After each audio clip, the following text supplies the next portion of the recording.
The Patchwork Girl of Oz. By L. Frank Baum. Prologue. Through the kindness of Dorothy Gale of Kansas, afterward Princess Dorothy of Oz, an humble writer in the United States of America, was once appointed Royal Historian of Oz, with the privilege of writing the chronicle of that wonderful fairyland. But after making 6 books about the adventures of those interesting, but queer people who live in the land of Oz, the historian learned with sorrow that by an edict of the supreme ruler, Ozma of Oz, her country would thereafter be rendered invisible to all who lived outside its borders, and that all communication with Oz would, in the future, be cut off. The children who had learned to look for the books about Oz and who loved the stories about the gay and happy people inhabiting that favored country, were as sorry as their historian that there would be no more books of Oz stories. They wrote many letters asking if the historian did not know of some adventures to write about that had happened before the land of Oz was shut out from all the rest of the world. But he did not know of any. Finally, one of the children inquired why we couldn't hear from Princess Dorothy by wireless telegraph, which would enable her to communicate to the historian whatever happened in the far-off land of Oz without his seeing her, or even knowing just where Oz is. That seemed a good idea, so the historian rigged up a high tower in his backyard, and took lessons in wireless telegraphy, until he understood it, and then began to call Princess Dorothy of Oz by sending messages into the air. Now, it wasn't likely that Dorothy would be looking for wireless messages, or would heed the call, but one thing the historian was sure of, and that was that the powerful sorceress, Glinda, would know what he was doing, and that he desired to communicate with Dorothy. For Glinda has a big book in which is recorded every event that takes place anywhere in the world, just the moment that it happens, and so of course the book would tell her about the wireless message. And that was the way Dorothy heard that the historian wanted to speak with her, and there was a shaggy man in the land of Oz who knew how to telegraph a wireless reply. The result was that the historian begged so hard to be told the latest news of Oz, so that he could write it down for the children to read, that Dorothy asked permission of Ozma, and Ozma graciously consented. That is why, after 2 long years of waiting, another Oz story is now presented to the children of America. This would not have been possible had not some clever man invented the wireless, and an equally clever child suggested the idea of reaching the mysterious land of Oz by its means. L. Frank Baum. Chapter 1, Ojo and Unc Nunkie. "Where's the butter, Unc Nunkie?" asked Ojo. Unc looked out of the window and stroked his long beard. Then he turned to the Munchkin boy and shook his head. "Isn't," said he. "Isn't any butter? That's too bad, Unc." "Where's the jam then?" inquired Ojo, standing on a stool so he could look through all the shelves of the cupboard. But Unc Nunkie shook his head again. "Gone," he said. "No jam either? And no cake, no jelly, no apples, nothing but bread?" "All," said Unc, again stroking his beard as he gazed from the window. The little boy brought the stool and sat beside his uncle, munching the dry bread slowly and seeming in deep thought. "Nothing grows in our yard but the bread tree," he mused, "and there are only 2 more loaves on that tree, and they're not ripe yet. Tell me, Unc, why are we so poor?" The old Munchkin turned and looked at Ojo. He had kindly eyes, but he hadn't smiled or laughed in so long that the boy had forgotten that Unc Nunkie could look any other way than solemn. And Unc never spoke any more words. Then he was obliged to, so his little nephew, who lived alone with him, had learned to understand a great deal from one word. "Why are we so poor, Unc?" repeated the boy. "Not," said the old Munchkin. "I think we are," declared Ojo. "What have we got?" "House," said Unc Nunkie. "I know, but everyone in the land of Oz has a place to live." "What else, Unc?" "Bread. I'm eating the last loaf that's ripe. There, I've put aside your share, Unc. It's on the table, so you can eat it when you get hungry. But when that is gone, what shall we eat, Unc?" The old man shifted in his chair, but merely shook his head. "Of course," said Ojo, who was obliged to talk, because his uncle would not. "No one starves in the land of Oz, either. There is plenty for everyone, you know, Only, if it isn't just where you happen to be, you must go where it is.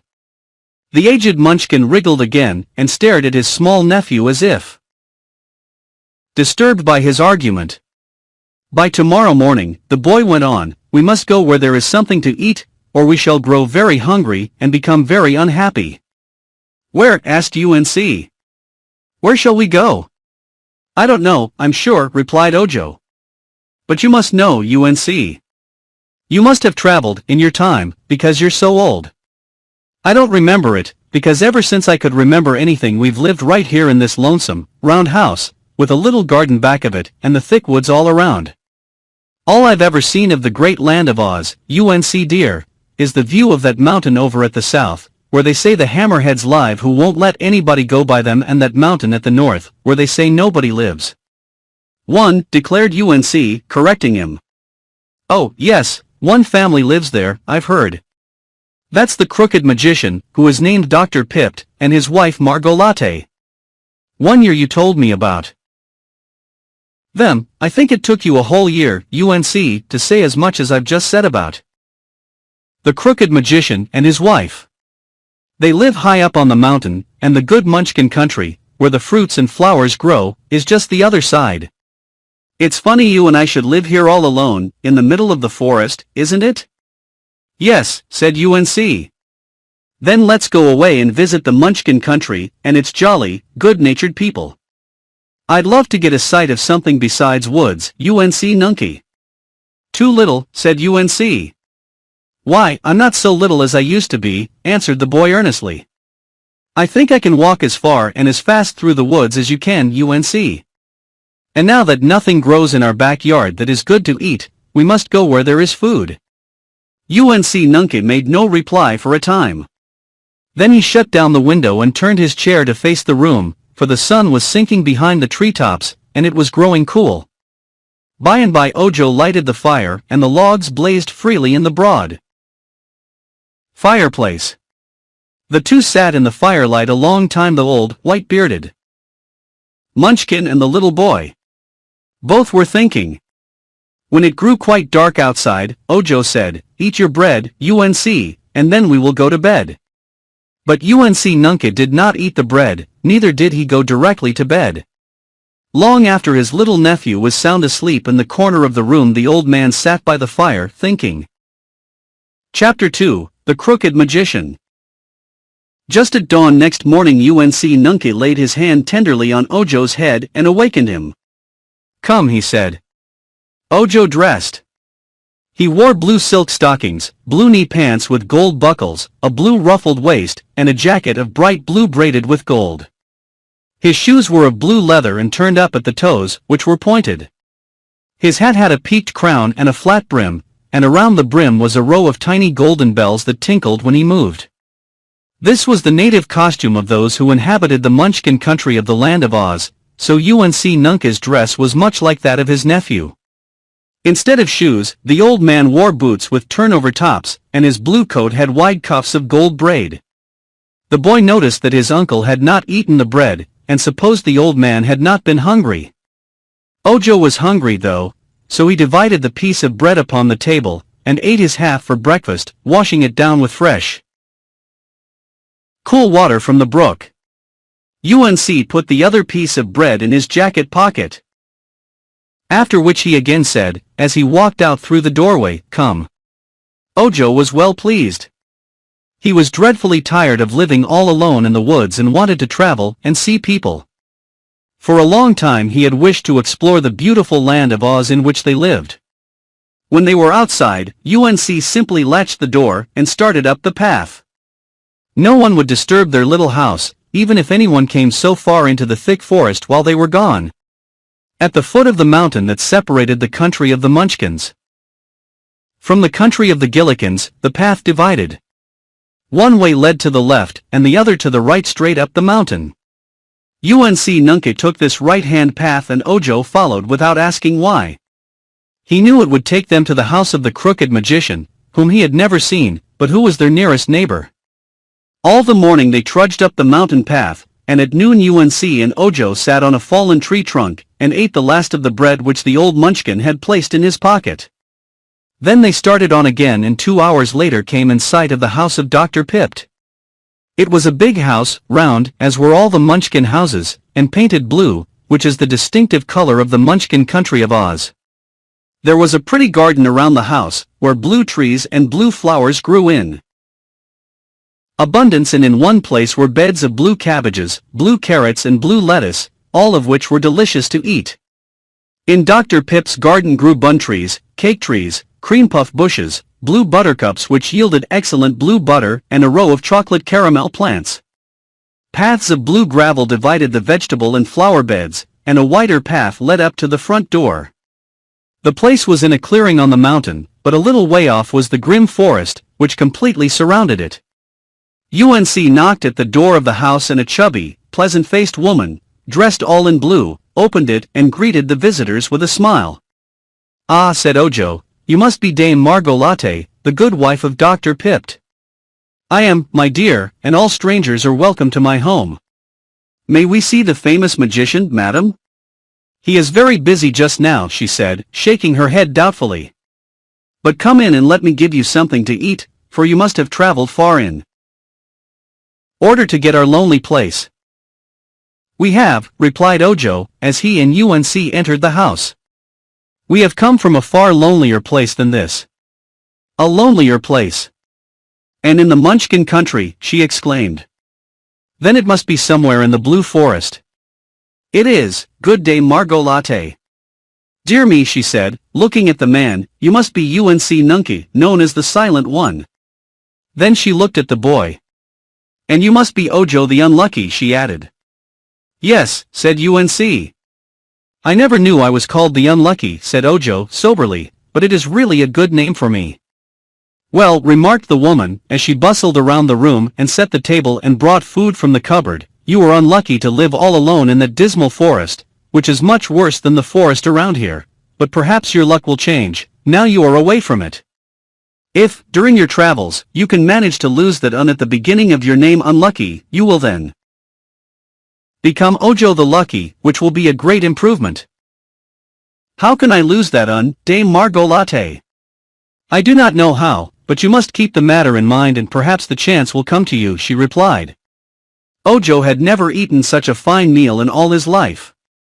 There was a savory stew, smoking hot, a dish of blue peas, a bowl of sweet milk of a delicate blue tint, and a blue pudding with blue plums in it. When the visitors had eaten heartily of this fare, the woman said to them, "Do you wish to see Dr. Pipt on business or for pleasure?" UNC shook his head. "We are traveling," replied Ojo, "and we stopped at your house just to rest and refresh ourselves. I do not think Unc Nunkie cares very much to see the famous crooked magician, but for my part one am curious to look at such a great man." The woman seemed thoughtful. "I remember that Unc Nunkie and my husband used to be friends, many years ago," she said, "so perhaps they will be glad to meet again. The magician is very busy, as I said, but if you will promise not to disturb him, you may come into his workshop and watch him prepare a wonderful charm." "Thank you," replied the boy, much pleased. "I would like to do that." She led the way to a great domed hall at the back of the house, which was the magician's workshop. There was a row of windows extending nearly around the sides of the circular room, which rendered the place very light, and there was a back door in addition to the one leading to the front part of the house. Before the row of windows a broad seat was built, and there were some chairs and benches in the room besides. At one end stood a great fireplace, in which a blue log was blazing with a blue flame, and over the fire hung 4 kettles in a row, all bubbling and steaming at a great rate. The magician was stirring all 4 of these kettles at the same time, 2 with his hands and 2 with his feet, to the latter, wooden ladles being strapped, for this man was so very crooked that his legs were as handy as his arms. Unc Nunkie came forward to greet his old friend, but not being able to shake either his hands or his feet, which were all occupied in stirring, he patted the magician's bald head and asked, "What?" "Ah, it's the Silent One," remarked Dr. Pipt, without looking up, "and he wants to know what I'm making." "Well, when it is quite finished this compound will be the wonderful powder of life, which no one knows how to make but myself. Whenever it is sprinkled on anything, that thing will at once come to Life, no matter what it is. It takes me several years to make this magic powder, but at this moment, I am pleased to say it is nearly done. You see, I am making it for my good wife Margolate, who wants to use some of it for a purpose of her own. Sit down and make yourself comfortable, Unc Nunkie, and after I've finished my task I will talk to you. You must know, said Margolate, when they were all seated together on the broad window seat, that my husband foolishly gave away all the powder of life he first made to old Mombi the witch, who used to live in the country of the Gillikins, to the north of here. Mombi gave to Dr. Pipt a powder of perpetual youth in exchange for his powder of life, but she cheated him wickedly, for the powder of youth was no good and could work no magic at all. Perhaps the powder of life couldn't either, said Ojo. Yes, it is perfection, she declared. The first lot we tested on our glass cat, which not only began to live, but has lived ever since. She's somewhere around the house now. A glass cat, exclaimed Ojo, astonished. Yes, she makes a very pleasant companion, but admires herself a little more than is considered modest, and she positively refuses to catch mice, explained Margolate. My husband made the cat some pink brains, but they proved to be too highbred in particular for a cat, so she thinks it is undignified in her to catch mice. Also she has a pretty blood-red heart, but it is made of stone ruby, I think, and so is rather hard and unfeeling. I think the next glass cat the magician makes will have neither brains nor heart, for then it will not object to catching mice, and may prove of some use to us. What did old Mombi the witch do with the powder of life your husband gave her? Asked the boy. She brought Jack Pumpkinhead to life, for one thing, was the reply. I suppose you've heard of Jack Pumpkinhead. He is now living near the Emerald City, and is a great favorite with the Princess Ozma, who rules all the land of Oz. No, I've never heard of him, remarked Ojo. I'm afraid I don't know much about the land of Oz. You see, I've lived all my life with Unc Nunkie, the Silent One, and there was no one to tell me anything.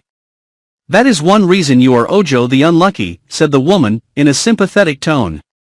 The more one knows, the luckier he is, for knowledge is the greatest gift in life. But tell me please what you intend to do with this new lot of the powder of life, which Dr. Pipt is making. He said his wife wanted it for some especial purpose. So I do, she answered. I wanted to bring my patchwork girl to life. Oh. A patchwork girl? What is that? Ojo asked, for this seemed even more strange and unusual than a glass cat. I think I must show you my patchwork girl, said Margolate, laughing at the boy's astonishment, for she is rather difficult to explain. But first I will tell you that for many years I have longed for a servant to help me with the housework, and to cook the meals and wash the dishes. No servant will come here because the place is so lonely and out of the way, so my clever husband, the crooked magician, proposed that I make a girl out of some sort of material. And he would make her live by sprinkling over her the powder of life.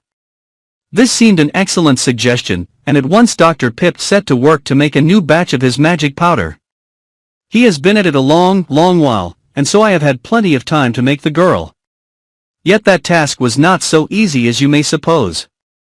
At first I couldn't think what to make her of, but finally in searching through a chest I came across an old patchwork quilt, which my grandmother once made when she was young. What is a patchwork quilt? Asked Ojo. A bed quilt made of patches of different kinds and colors of cloth, all neatly sewed together. The patches are of all shapes and sizes, so a patchwork quilt is a very pretty and gorgeous thing to look at. Sometimes it is called a crazy quilt, because the patches and colors are so mixed up. We never have used my grandmother's many-colored patchwork quilt, handsome as it is, for we Munchkins do not care for any color other than blue, so it has been packed away in the chest for about 100 years. When I found it, I said to myself that it would do nicely for my servant girl, for when she was brought to life she would not be proud nor haughty, as the glass cat is, for such a dreadful mixture of colors would discourage her from trying to be as dignified as the blue Munchkins are. Is blue the only respectable color, then? Inquired Ojo. Yes, for a Munchkin.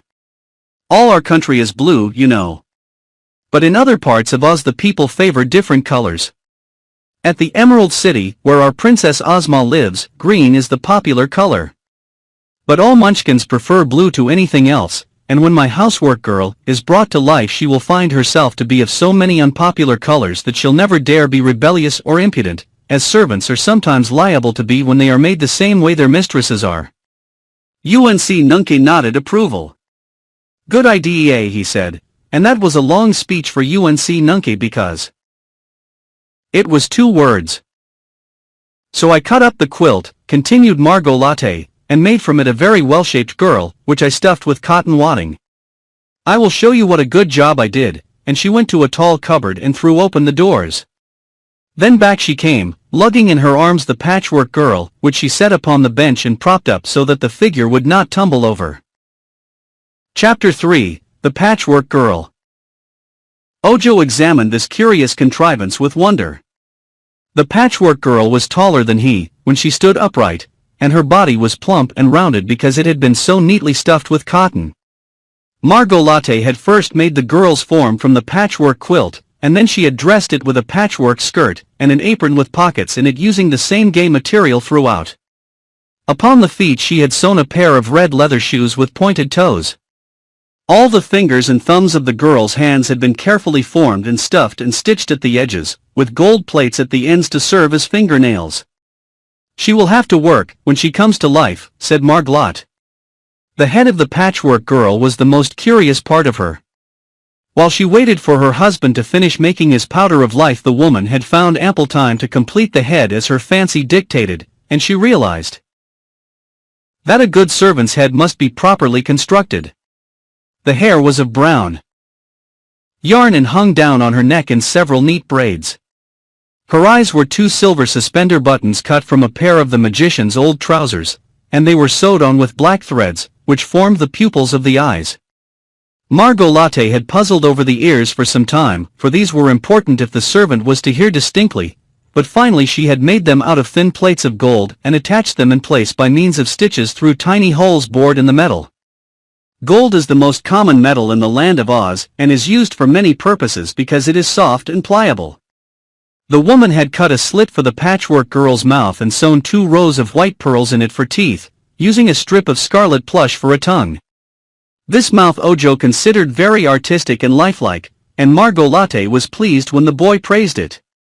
There were almost too many patches on the face of the girl for her to be considered strictly beautiful, for one cheek was yellow and the other red, her chin blue, her forehead purple and the center, where her nose had been formed and padded, a bright yellow.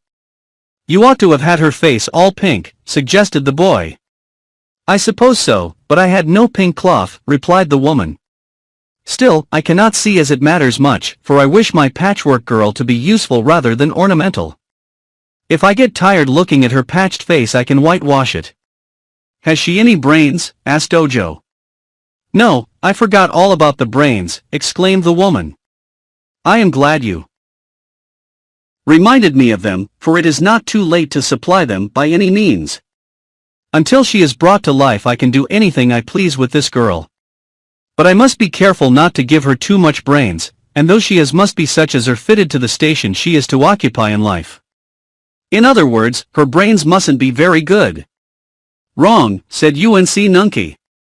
No, I am sure I am right about that, returned the woman.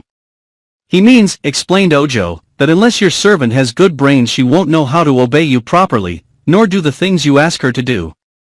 Well, that may be true, agreed Margot Latte, but, on the contrary, a servant with too much brains is sure to become independent and high and mighty, and feel above her work. This is a very delicate task, as I said, and I must take care to give the girl just the right quantity of the right sort of brains. I want her to know just enough, but not too much.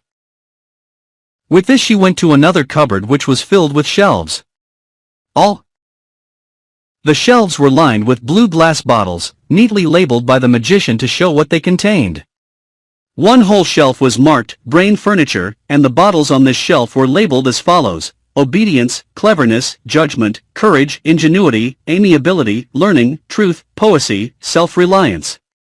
Let me see, said Margot Latte, of those qualities she must have obedience first of all, and she took down the bottle bearing that label and poured from it upon a dish several grains of the contents. Amiability is also good in truth. She poured into the dish a quantity from each of these bottles. I think that will do, she continued, for the other qualities are not needed in a servant. Unc Nunkie, who with Ojo stood beside her, touched the bottle marked cleverness. Little, said he. A little cleverness? Well, perhaps you are right, sir, said she, and was about to take down the bottle when the crooked magician suddenly called to her excitedly from the fireplace. Quick, Margot Latte! Come and help me. She ran to her husband's side at once and helped him lift the 4 kettles from the fire. Their contents had all boiled away, leaving in the bottom of each kettle a few grains of fine white powder. Very carefully the magician removed this powder, placing it all together in a golden dish, where he mixed it with a golden spoon. When the mixture was complete there was scarcely a handful, all told. That, said Dr. Pipt, in a pleased and triumphant tone, is the wonderful powder of life, which I alone in the world know how to make. It has taken me nearly 6 years to prepare these precious grains of dust, but the little heap on that dish is worth the price of a kingdom, and many a king would give all he has to possess it. When it has become cooled I will place it in a small bottle, but meantime I must watch it carefully, lest a gust of wind blow it away or scatter it. Unc Nunkie, Margot Latte and the magician all stood looking at the marvelous powder, but Ojo was more interested just then in the Patchwork Girl's brains. Thinking it both unfair and unkind to deprive her of any good qualities that were handy, the boy took down every bottle on the shelf and poured some of the contents in Margot's dish. No one saw him do this, for all were looking at the powder of life, but soon the woman remembered what she had been doing and came back to the cupboard. Let's see, she remarked, I was about to give my girl a little cleverness, which is the doctor's substitute for intelligence, a quality he has not yet learned how to manufacture. Taking down the bottle of cleverness she added some of the powder to the heap on the dish. Ojo became a bit uneasy at this, for he had already put quite a lot of the cleverness powder in the dish, but he dared not interfere, and so he comforted himself with the thought that one cannot have too much cleverness. Margot Latte now carried the dish of brains to the bench. Ripping the seam of the patch on the girl's forehead, she placed the powder within the head, and then sewed up the seam as neatly and securely as before. My girl is all ready for your powder of life, my dear, she said to her husband. But the magician replied, this powder must not be used before tomorrow morning, but I think it is now cool enough to be bottled. He selected a small gold bottle with a pepperbox top, so that the powder might be sprinkled on any object through the small holes. Very carefully he placed the powder of life in the gold bottle, and then locked it up in a drawer of his cabinet. At last, said he, rubbing his hands together gleefully, I have ample leisure for a good talk with my old friend Unc Nunkie. So let us sit down cozily and enjoy ourselves. After stirring those 4 kettles for 6 years I am glad to have a little rest. You will have to do most of the talking, said Ojo, for Unc is called the Silent One and uses few words. I know, but that renders your uncle a most agreeable companion and gossip, declared Dr. Pipt. Most people talk too much, so it is a relief to find one who talks too little. Ojo looked at the magician with much awe and curiosity. Don't you find it very annoying to be so crooked? He asked. No, I am quite proud of my person, was the reply. I suppose I am the only crooked magician in all the world. Some others are accused of being crooked, but I am the only genuine. He was really very crooked, and Ojo wondered how he managed to do so many things with such a twisted body. When he sat down upon a crooked chair that had been made to fit him, one knee was under his chin, and the other near the small of his back, but he was a cheerful man and his face bore a pleasant and agreeable expression. I am not allowed to perform magic, except for my own amusement, he told his visitors, as he lighted a pipe with a crooked stem and began to smoke. Too many people were working magic in the land of Oz, and so our lovely Princess Ozma put a stop to it. I think she was quite right. There were several wicked witches who caused a lot of trouble, but now they are all out of business. And only the great sorceress, Glinda the Good, is permitted to practice her arts which never harm anybody. The Wizard of Oz, who used to be a humbug and knew no magic at all, has been taking lessons of Glinda, and I'm told he is getting to be a pretty good wizard, but he is merely the assistant of the great sorceress. I've the right to make a servant girl for my wife, you know, or a glass cat to catch our mice, which she refuses to do, but I am forbidden to work magic for others, or to use it as a profession.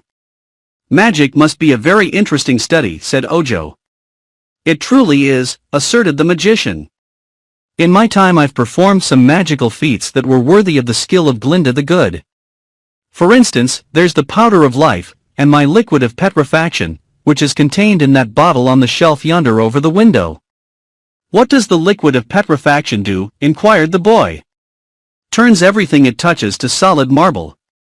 It's an invention of my own. And I find it very useful. Once two of those dreadful Kalidas, with bodies like bears and heads like tigers, came here from the forest to attack us, but I sprinkled some of that liquid on them and instantly they turned to marble. I now use them as ornamental statuary in my garden. This table looks to you like wood, and once it really was wood, but I sprinkled a few drops of the liquid of petrifaction on it, and now it is marble. It will never break nor wear out. Fine, said Unc Nunkie, wagging his head and stroking his long gray beard. Dear me, what a chatterbox you're getting to be, Unc, remarked the magician, who was pleased with the compliment. But just then there came a scratching at the back door and a shrill voice cried, "Let me in. Hurry up, can't you? Let me in." Margot Latte got up and went to the door.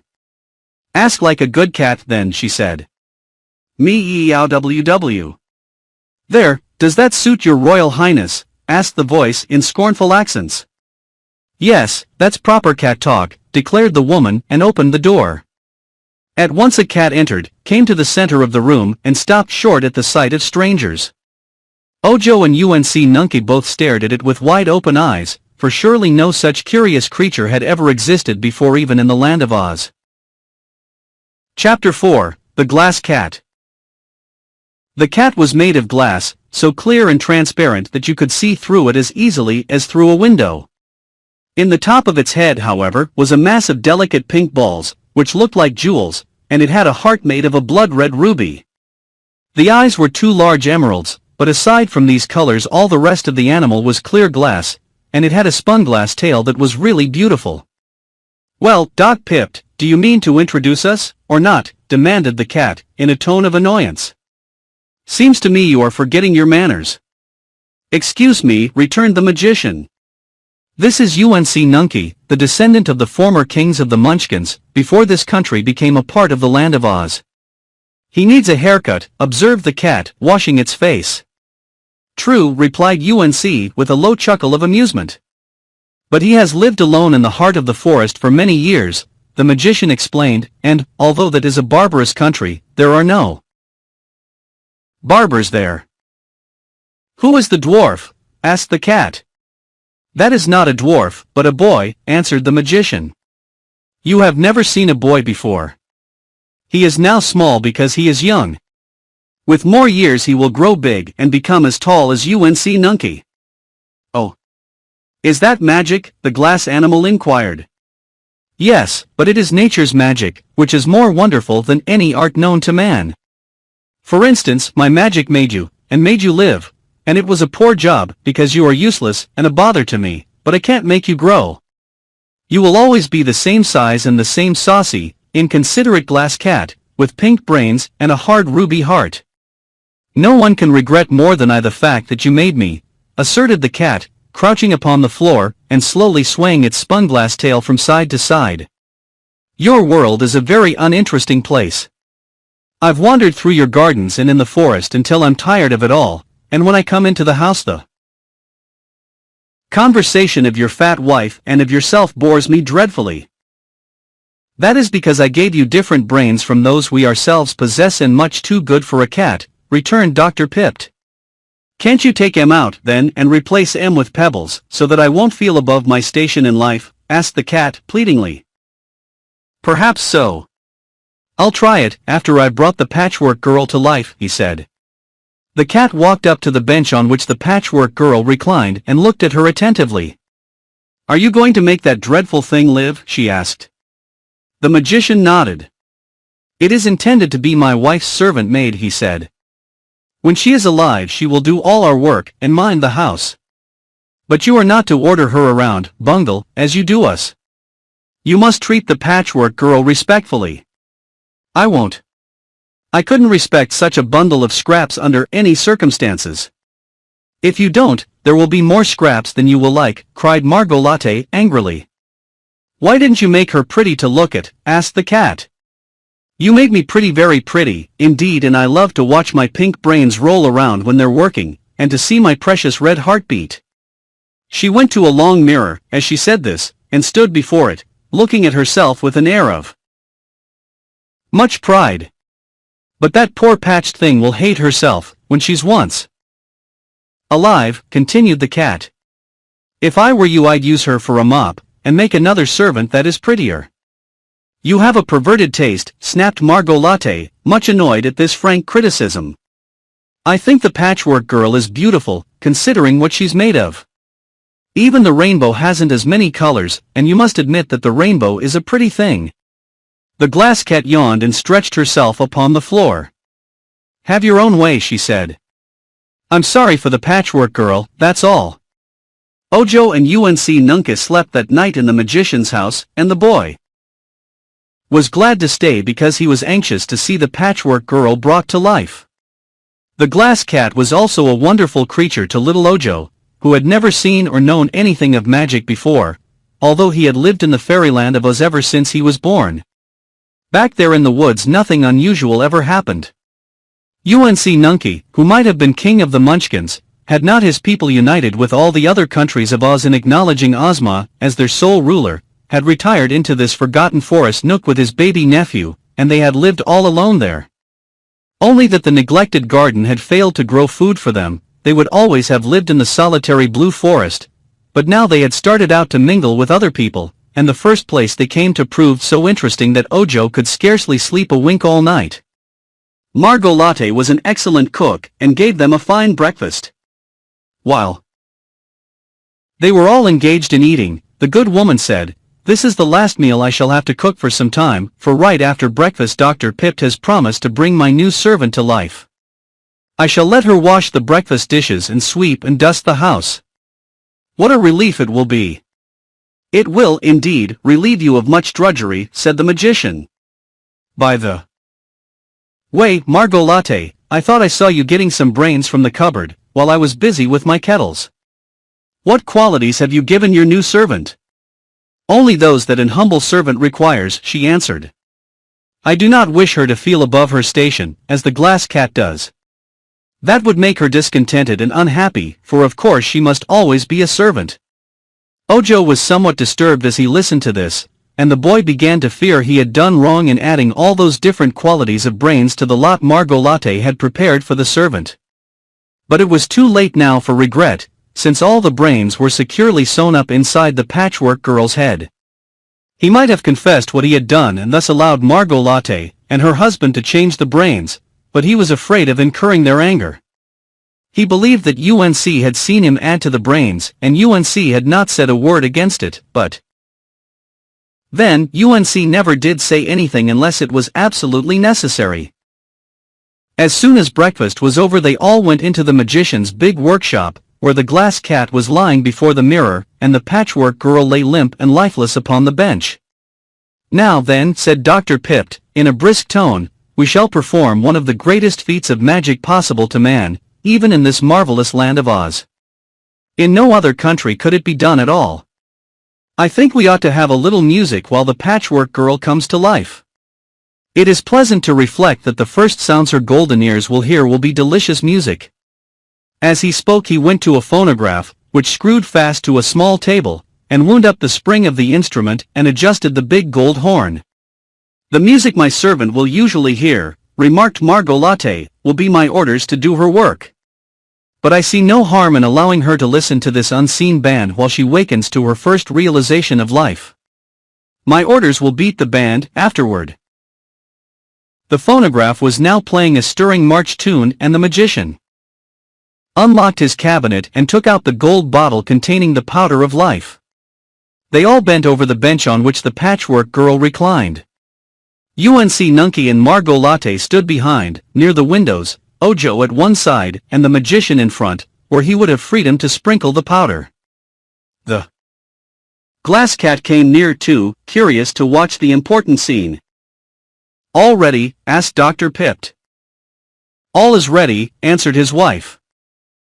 So the magician leaned over and shook from the bottle some grains of the wonderful powder, and they fell directly on the Patchwork Girl's head and arms. Chapter 5, A Terrible Accident.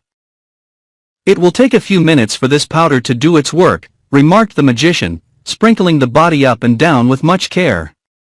But suddenly the Patchwork Girl threw up one arm, which knocked the bottle of powder from the crooked man's hand and sent it flying across the room. Unc Nunkie and Margot Latte were so startled that they both leaped backward and bumped together, and Unc's head joggled the shelf above them and upset the bottle containing the liquid of petrifaction. The magician uttered such a wild cry that Ojo jumped away, and the Patchwork Girl sprang after him and clasped her stuffed arms around him in terror. The Glass Cat snarled and hid under the table, and so it was that when the powerful liquid of petrifaction was spilled it fell only upon the wife of the magician, and the uncle of Ojo. With these two the charm worked promptly. They stood motionless and stiff as marble statues, in exactly the positions they were in when the liquid struck them. Ojo pushed the Patchwork Girl away and ran to Unc Nunkie, filled with a terrible fear for the only friend and protector he had ever known. When he grasped Unc's hand it was cold and hard. Even the long gray beard was solid marble. The crooked magician was dancing around the room in a frenzy of despair, calling upon his wife to forgive him, to speak to him, to come to life again. The Patchwork Girl, quickly recovering from her fright, now came nearer, and looked from one to another of the people with deep interest. Then she looked at herself and laughed. Noticing the mirror, she stood before it and examined her extraordinary features with amazement, her button eyes, pearl bead teeth and puffy nose. Then, addressing her reflection in the glass, she exclaimed, "Wee, but there's a gaudy dame. Makes a paint box blush with shame. Razzle-dazzle, fizzle-fazzle. Howdy-do, miss, what's your name?" She bowed, and the reflection bowed. Then she laughed again, long and merrily, and the Glass Cat crept out from under the table and said, "I don't blame you for laughing at yourself. Aren't you horrid?" "Horrid," she replied. "Why, I'm thoroughly delightful. I'm an original, if you please, and therefore incomparable. Of all the comic, absurd, rare and amusing creatures the world contains, I must be the supreme freak. Who but poor Margot Latte could have managed to invent such an unreasonable being as I? But I'm awfully glad, that I'm just what I am and nothing else." "Be quiet, will you?" cried the frantic magician. "Be quiet and let me think. If I don't think I shall go mad." "Think ahead," said the Patchwork Girl, seating herself in a chair. "Think all you want to. I don't mind. Gee. But I'm tired playing that tune," called the phonograph, speaking through its horn in a brazen, scratchy voice. "If you don't mind, Pipt, old boy, I'll cut it out and take a rest." The magician looked gloomily at the music machine. "What dreadful luck," he wailed, despondently. The powder of life must have fallen on the phonograph. He went up to it and found that the gold bottle that contained the precious powder had dropped upon the stand and scattered its life-giving grains over the machine. The phonograph was very much alive, and began dancing a jig with the legs of the table to which it was attached, and this dance so annoyed Dr. Pipt that he kicked the thing into a corner and pushed a bench against it, to hold it quiet. "You were bad enough before," said the magician, resentfully, "but a live phonograph is enough to drive every sane person in the land of Oz stark crazy." "No insults, please," answered the phonograph in a surly tone. "You did it, my boy, don't blame me." "You've bungled everything, Dr. Pipt," added the Glass Cat, contemptuously. "Except me," said the Patchwork Girl, jumping up to whirl merrily around the room. "I think," said Ojo, almost ready to cry through grief over Unc Nunkie's sad fate, "it must all be my fault, in some way. I'm called Ojo the Unlucky, you know." That's nonsense, Kitty, retorted the Patchwork Girl cheerfully. No one can be unlucky who has the intelligence to direct his own actions. The unlucky ones are those who beg for a chance to think, like poor Dr. Pipt here. What's the row about, anyway, Mr. Magic Maker? The liquid of petrifaction has accidentally fallen upon my dear wife and Unc Nunkie and turned them into marble, he sadly replied. Well, why don't you sprinkle some of that powder on them and bring them to life again? Asked the Patchwork Girl. The magician gave a jump. Why, I hadn't thought of that, he joyfully cried and grabbed up the golden bottle, with which he ran to Margolate. Said the Patchwork Girl. Higgledy-piggledy-dee, what fools magicians be. His head's so thick he can't think quick, so he takes advice from me. Standing upon the bench, for he was so crooked he could not reach the top of his wife's head in any other way, Dr. Pipt began shaking the bottle. But not a grain of powder came out. He pulled off the cover, glanced within, and then threw the bottle from him with a wail of despair. Gone? Every bit gone, he cried. Wasted on that miserable phonograph when it might have saved my dear wife. Then the magician bowed his head on his crooked arms and began to cry. Ojo was sorry for him. He went up to the sorrowful man and said softly, You can make more powder of life, Dr. Pipt. Yes, but it will take me 6 years, 6 long, weary years of stirring 4 kettles with both feet and both hands, was the agonized reply. 6 years. While poor Margolate stands watching me as a marble image. Can't anything else be done? Asked the Patchwork Girl. The magician shook his head. Then he seemed to remember something and looked up. There is one other compound that would destroy the magic spell of the liquid of petrifaction and restore my wife and Unc Nunkie to life, said he. It may be hard to find the things I need to make this magic compound, but if they were found I could do in an instant what will otherwise take 6 long, weary years of stirring kettles with both hands and both feet. All right, let's find the things, then, suggested the Patchwork Girl. That seems a lot more sensible than those stirring times with the kettles. That's the idea, Scraps, said the Glass Cat, approvingly. I'm glad to find you have decent brains. Mine are exceptionally good. You can see 'em work, they're pink. Scraps, repeated the girl. Did you call me Scraps? Is that my name? I believe my poor wife had intended to name you Angeline, said the magician. But I like Scraps best, she replied with a laugh. It fits me better, for my patchwork is all scraps, and nothing else. Thank you for naming me, Miss Cat. Have you any name of your own? I have a foolish name that Margolate once gave me, but which is quite undignified for one of my importance, answered the cat. She called me Bungle. Yes, sighed the magician, you were a sad bungle, taken all in all. I was wrong to make you as I did, for a more useless, conceited and brittle thing never before existed. I'm not so brittle as you think, retorted the cat. I've been alive a good many years, for Dr. Pipt experimented on me with the first magic powder of life he ever made, and so far I've never broken or cracked or chipped any part of me. You seem to have a chip on your shoulder, laughed the Patchwork Girl. And the cat went to the mirror to see. Tell me, pleaded Ojo, speaking to the crooked magician, what must we find to make the compound that will save Unc Nunkie? First, was the reply, I must have a 6-leaved clover. That can only be found in the green country around the Emerald City, and 6-leaved clovers are very scarce, even there. I'll find it for you, promised Ojo. The next thing, continued the magician, is the left wing of a yellow butterfly. That color can only be found in the yellow country of the Winkies, west of the Emerald City. I'll find it, declared Ojo. Is that all? Oh no, I'll get my book of recipes and see what comes next. Saying this, the magician unlocked a drawer of his cabinet and drew out a small book covered with blue leather. Looking through the pages he found the recipe he wanted and said, I must have a gill of water from a dark well. What kind of a well is that, sir? Asked the boy. One where the light of day never penetrates. The water must be put in a gold bottle and brought to me without any light ever reaching it. I'll get the water from the dark well, said Ojo. Then I must have 3 hairs from the tip of a Woozy's tail, and a drop of oil from a live man's body. Ojo looked grave at this. What is a Woozy, please? He inquired.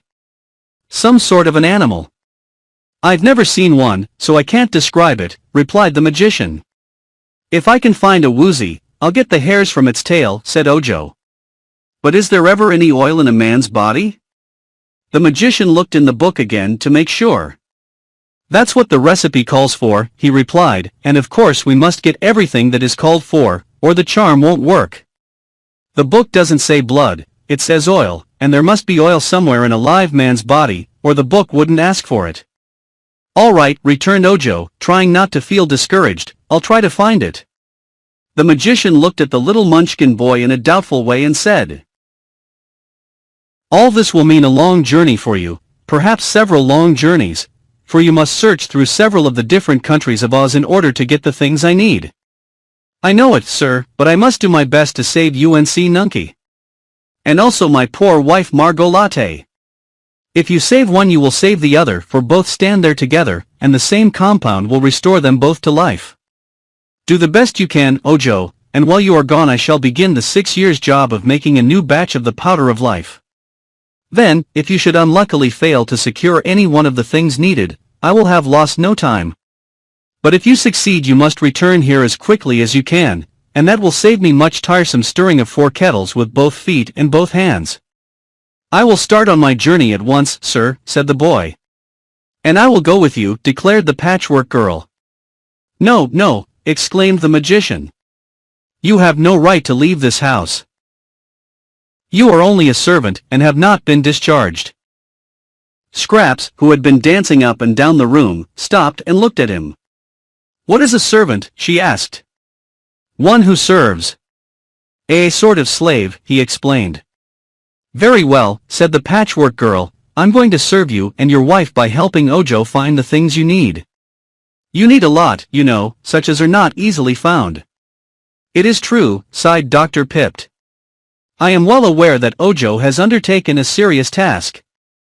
Scraps laughed, and resuming her dance she said, here's a job for a boy of brains, a drop of oil from a live man's veins, a 6-leaved clover, 3 nice hairs from a Woozy's tail, the book declares are needed for the magic spell, and water from a pitch-dark well. The yellow wing of a butterfly to find must Ojo also try, and if he gets them without harm, Doc Pipt will make the magic charm, but if he doesn't get Unc will always stand a marble chunk. The magician looked at her thoughtfully. Poor Margot Latte must have given you some of the quality of poesy by mistake, he said. And, if that is true, I didn't make a very good article when I prepared it, or else you got an overdose or an underdose. However, I believe I shall let you go with Ojo, for my poor wife will not need your services until she is restored to life. Also I think you may be able to help the boy, for your head seems to contain some thoughts I did not expect to find in it. But be very careful of yourself, for you're a souvenir of my dear Margot Latte. Try not to get ripped or your stuffing may fall out. One of your eyes seems loose, and you may have to sew it on tighter. If you talk too much you'll wear out your scarlet plush tongue, which ought to have been hemmed on the edges. And remember you belong to me and must return here as soon as your mission is accomplished. I'm going with Scraps and Ojo, announced the glass cat. You can't, said the magician. Why not? You'd get broken in no time, and you couldn't be a bit of use to the boy and the Patchwork Girl. I beg to differ with you, returned the cat, in a haughty tone. 3 heads are better than 2, and my pink brains are beautiful. You can see 'em work. Well, go along, said the magician, irritably. You're only an annoyance anyhow, and I'm glad to get rid of you. Thank you for nothing, then, answered the cat, stiffly. Dr. Pipt took a small basket from a cupboard and packed several things in it. Then he handed it to Ojo. Here is some food and a bundle of charms, he said. It is all I can give you, but I am sure you will find friends on your journey who will assist you in your search. Take care of the Patchwork Girl and bring her safely back, for she ought to prove useful to my wife. As for the glass cat properly named Bungle, if she bothers you I now give you my permission to break her in 2, for she is not respectful, and does not obey me. I made a mistake in giving her the pink brains, you see. Then Ojo went to Unc Nunkie and kissed the old man's marble face very tenderly. I'm going to try to save you, Unc, he said, just as if the marble image could hear him, and then he shook the crooked hand of the crooked magician, who was already busy hanging the 4 kettles in the fireplace, and picking up his basket left the house. The Patchwork Girl followed him, and after them came the Glass Cat. Chapter 6, The Journey. Ojo had never traveled before, and so he only knew that the path down the mountainside led into the open Munchkin country, where large numbers of people dwelt. Scraps was quite new and not supposed to know anything of the land of Oz, while the Glass Cat admitted she had never wandered very far away from the magician's house. There was only one path before them, at the beginning, so they could not miss their way, and for a time they walked through the thick forest in silent thought, each one impressed with the importance of the adventure they had undertaken. Suddenly the Patchwork Girl laughed. It was funny to see her laugh, because her cheeks wrinkled up, her nose tipped, her silver button eyes twinkled and her mouth curled at the corners in a comical way. Has something pleased you? Asked Ojo, who was feeling solemn and joyless through thinking upon his uncle's sad fate. Yes, she answered. Your world pleases me, for it's a queer world and life in it is queerer still. Here am I, made from an old bed quilt and intended to be a slave to Margot Latte, rendered free as air by an accident that none of you could foresee. I am enjoying life and seeing the world, while the woman who made me is standing helpless as a block of wood. If that isn't funny enough to laugh at, I don't know what is. You're not seeing much of the world yet, my poor, innocent Scraps, remarked the cat. The world doesn't consist wholly of the trees that are on all sides of us. But they're part of it, and aren't they pretty trees, returned Scraps, bobbing her head until her brown yarn curls fluttered in the breeze. Growing between them I can see lovely ferns and wildflowers and soft green mosses. If the rest of your world is half as beautiful I shall be glad I'm alive. I don't know what the rest of the world is like, I'm sure, said the cat, but I mean to find out. I have never been out of the forest, Ojo added, but to me the trees are gloomy and sad and the wildflowers seem lonesome. It must be nicer where there are no trees and there is room for lots of people to live together. I wonder if any of the people we shall meet will be as splendid as I am, said the Patchwork Girl. All I have seen, so far, have pale, colorless skins and clothes as blue as the country they live in, while I am of many gorgeous colors face and body and clothes. That is why I am bright and contented, Ojo, while you are blue and sad. I think I made a mistake in giving you so many sorts of brains, observed the boy. Perhaps, as the magician said, you have an overdose, and they may not agree with you. What had you to do with my brains? Asked Scraps. A lot, replied Ojo.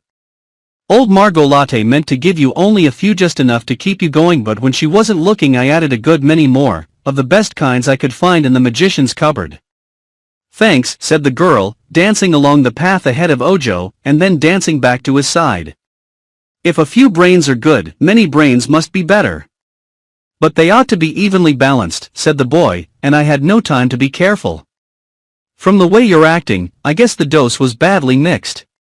Scraps hasn't enough brains to hurt her, so don't worry, remarked the cat, which was trotting along in a very dainty and graceful manner.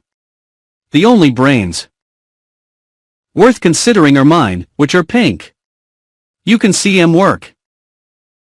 After walking a long time they came to a little brook that trickled across the path, and here Ojo sat down to rest and eat something from his basket. He found that the magician had given him part of a loaf of bread and a slice of cheese. He broke off some of the bread and was surprised to find the loaf just as large as it was before. It was the same way with the cheese, however much he broke off from the slice, it remained exactly the same size. Ah, said he, nodding wisely, that's magic. Dr. Pipt has enchanted the bread and the cheese, so it will last me all through my journey however much I eat. Why do you put those things into your mouth? Asked Scraps, gazing at him in astonishment. Do you need more stuffing? Then why don't you use cotton, such as I am stuffed with? I don't need that kind, said Ojo. But a mouth is to talk with, isn't it? It is also to eat with, replied the boy. If I didn't put food into my mouth and eat it, I would get hungry and starve. Ah, I didn't know that, she said. Give me some. Ojo handed her a bit of the bread and she put it in her mouth. What next? She asked, scarcely able to speak. Chew it and swallow it, said the boy. Scraps tried that. Her pearl teeth were unable to chew the bread and beyond her mouth there was no opening. Being unable to swallow, she threw away the bread and laughed. I must get hungry and starve, for I can't eat, she said. Neither can I, announced the cat, but I'm not fool enough to try. Can't you understand that you and I are superior people and not made like these poor humans? Why should I understand that, or anything else? Asked the girl. Don't bother my head by asking conundrums, I beg of you. Just let me discover myself in my own way. With this she began amusing herself by leaping across the brook and back again. Be careful, or you'll fall in the water, warned Ojo. Never mind. You'd better. If you get wet you'll be soggy and can't walk. Your colors might run too, he said. Don't my colors run whenever I run, she asked. Not in the way I mean. If they get wet, the reds and greens and yellows and purples of your patches might run into each other, and become just a blur, no color at all, you know. Then, said the Patchwork Girl, I'll be careful, for if I spoiled my splendid colors I would cease to be beautiful.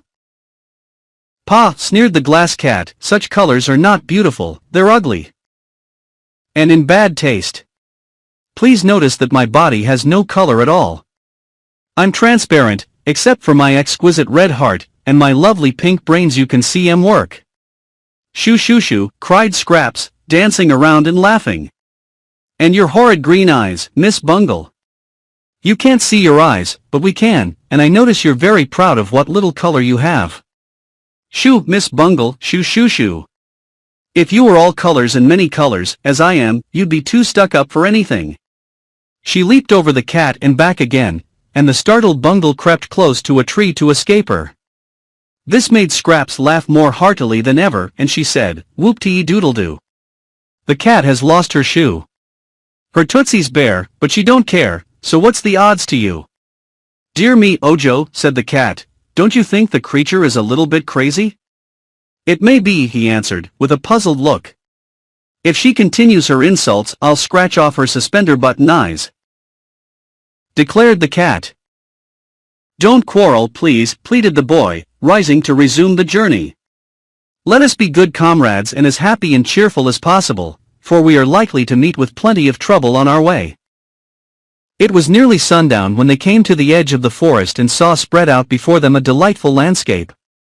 There were broad blue fields stretching for miles over the valley, which was dotted everywhere with pretty, blue-domed houses, none of which, however, was very near to the place where they stood.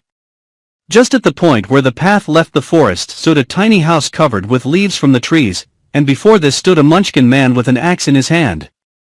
He seemed very much surprised when Ojo and Scraps and the Glass Cat came out of the woods, but as the Patchwork Girl approached nearer he sat down upon a bench and laughed so hard that he could not speak for a long time.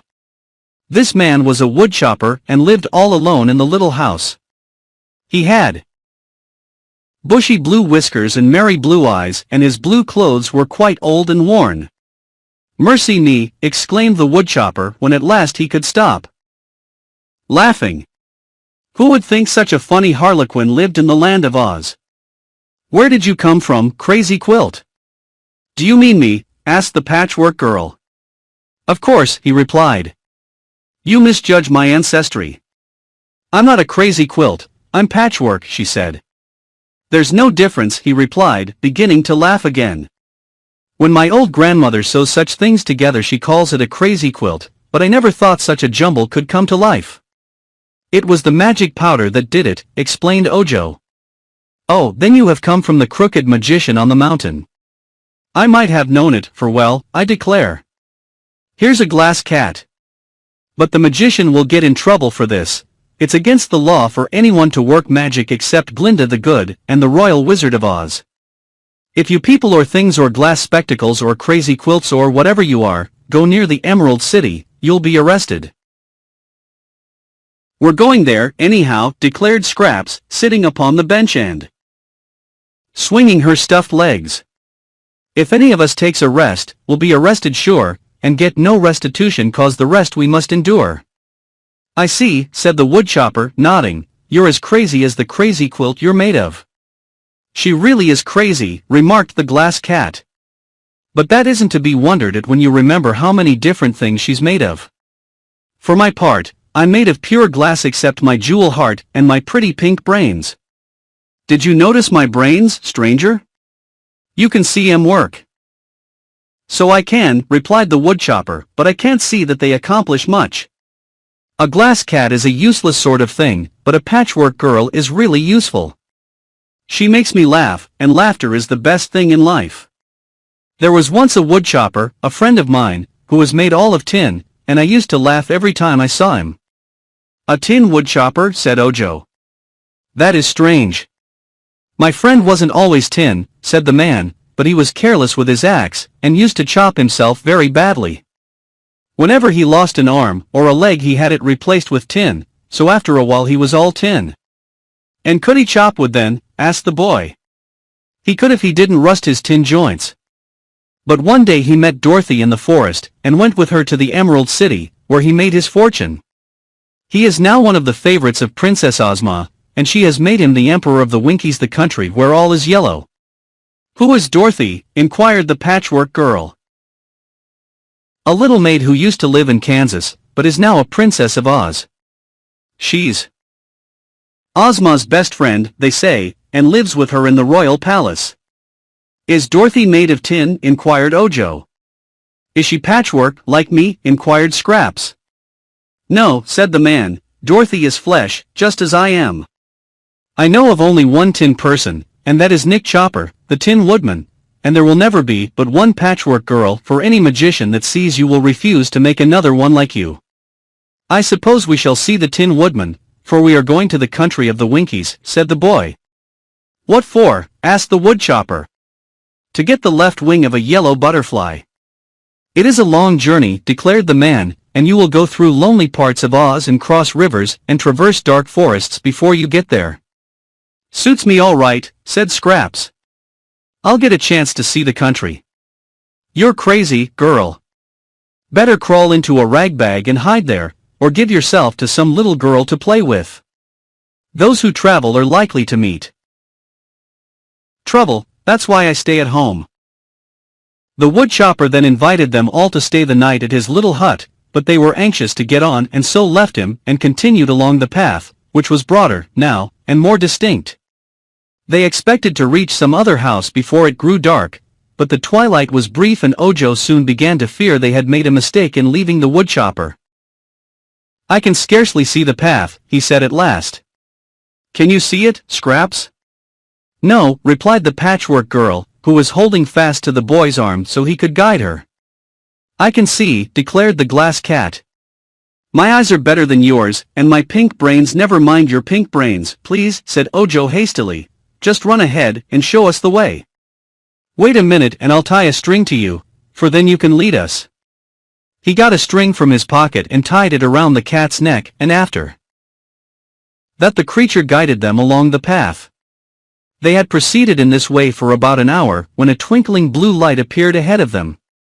Good. There's a house at last, cried Ojo. When we reach it the good people will surely welcome us and give us a night's lodging. But however far they walked the light seemed to get no nearer, so by and by the cat stopped short, saying, I think the light is traveling too, and we shall never be able to catch up with it.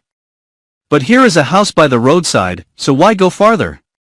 Where is the house, Bungle? Just here beside us, Scraps. Ojo was now able to see a small house near the pathway. It was dark and silent, but the boy was tired and wanted to rest, so he went up to the door and knocked. Who is there? Cried a voice from within. I am Ojo the Unlucky, and with me are Miss Scraps Patchwork and the Glass Cat, he replied. What do you want? Asked the voice. A place to sleep, said Ojo. Come in then, but don't make any noise, and you must go directly to bed, returned the voice. Ojo unlatched the door and entered. It was very dark inside, and he could see nothing at all. But the cat exclaimed, Why, there's no one here. There must be, said the boy. Someone spoke to me. I can see everything in the room, replied the cat, and no one is present but ourselves.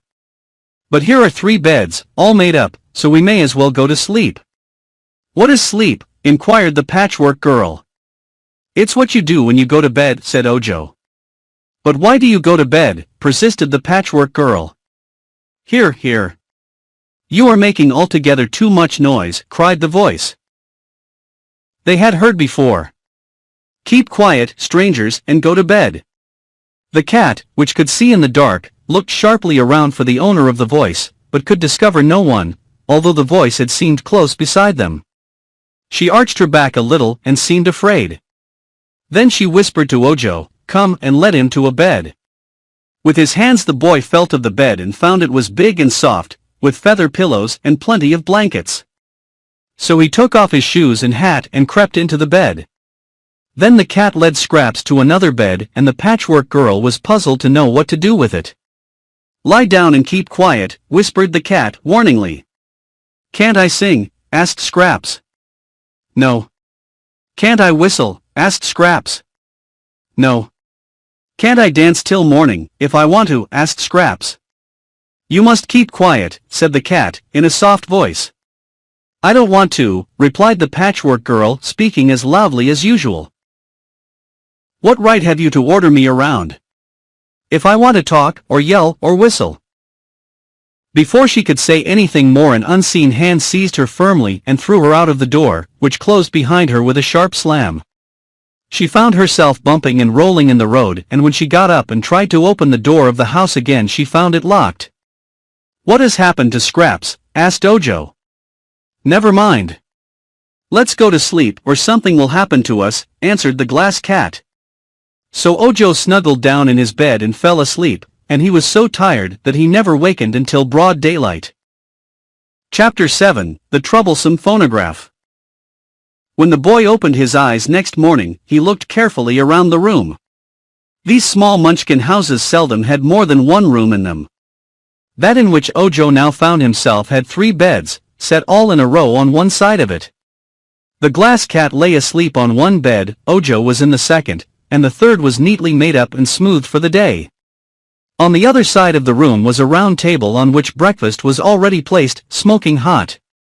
Only one chair was drawn up to the table, where a place was set for one person. No one seemed to be in the room except the boy and Bungle. Ojo got up and put on his shoes. Finding a toilet stand at the head of his bed he washed his face and hands and brushed his hair. Then he went to the table and said, "I wonder if this is my breakfast?" "Eat it," commanded a voice at his side, so near that Ojo jumped. But no person could he see.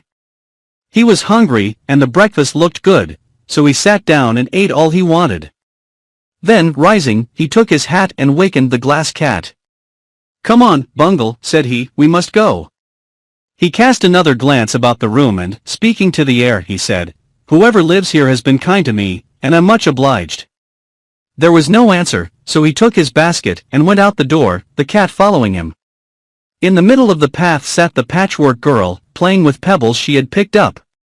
"Oh, there you are," she exclaimed cheerfully. "I thought you were never coming out. It has been daylight a long time." "What did you do all night?" asked the boy. "Sat here and watched the stars and the moon," she replied. "They're interesting. I never saw them before, you know." "Of course not," said Ojo. "You were crazy to act so badly and get thrown outdoors," remarked Bungle, as they renewed their journey. "That's all right," said Scraps. "If I hadn't been thrown out I wouldn't have seen the stars, nor the big gray wolf." "What wolf?" inquired Ojo. "The one that came to the door of the house 3 times during the night." "I don't see why that should be," said the boy, thoughtfully. "There was plenty to eat in that house, for I had a fine breakfast, and I slept in a nice bed." "Don't you feel tired?" asked the Patchwork Girl, noticing that the boy yawned. "Why, yes, I'm as tired as I was last night, and yet I slept very well." "And aren't you hungry?" "It's strange," replied Ojo. "I had a good breakfast, and yet I think I'll now eat some of my crackers and cheese." Scraps danced up and down the path. Then she sang, "Kizzle Kazzle Kore, the wolf is at the door, there's nothing to eat but a bone without meat, and a bill from the grocery store." "What does that mean?" asked Ojo. "Don't ask me," replied Scraps. "I say what comes into my head, but of course I know nothing of a grocery store or bones without meat or very much else." "No," said the cat, "she's stark, staring, raving crazy, and her brains can't be pink, for they don't work properly." "Bother the brains," cried Scraps. "Who cares for 'em anyhow? Have you noticed how beautiful my patches are in this sunlight?" Just then they heard a sound as of footsteps pattering along the path behind them, and all three turned to see what was coming. To their astonishment they beheld a small round table running as fast as its 4 spindle legs could carry it, and to the top was screwed fast a phonograph with a big gold horn. "Hold on," shouted the phonograph.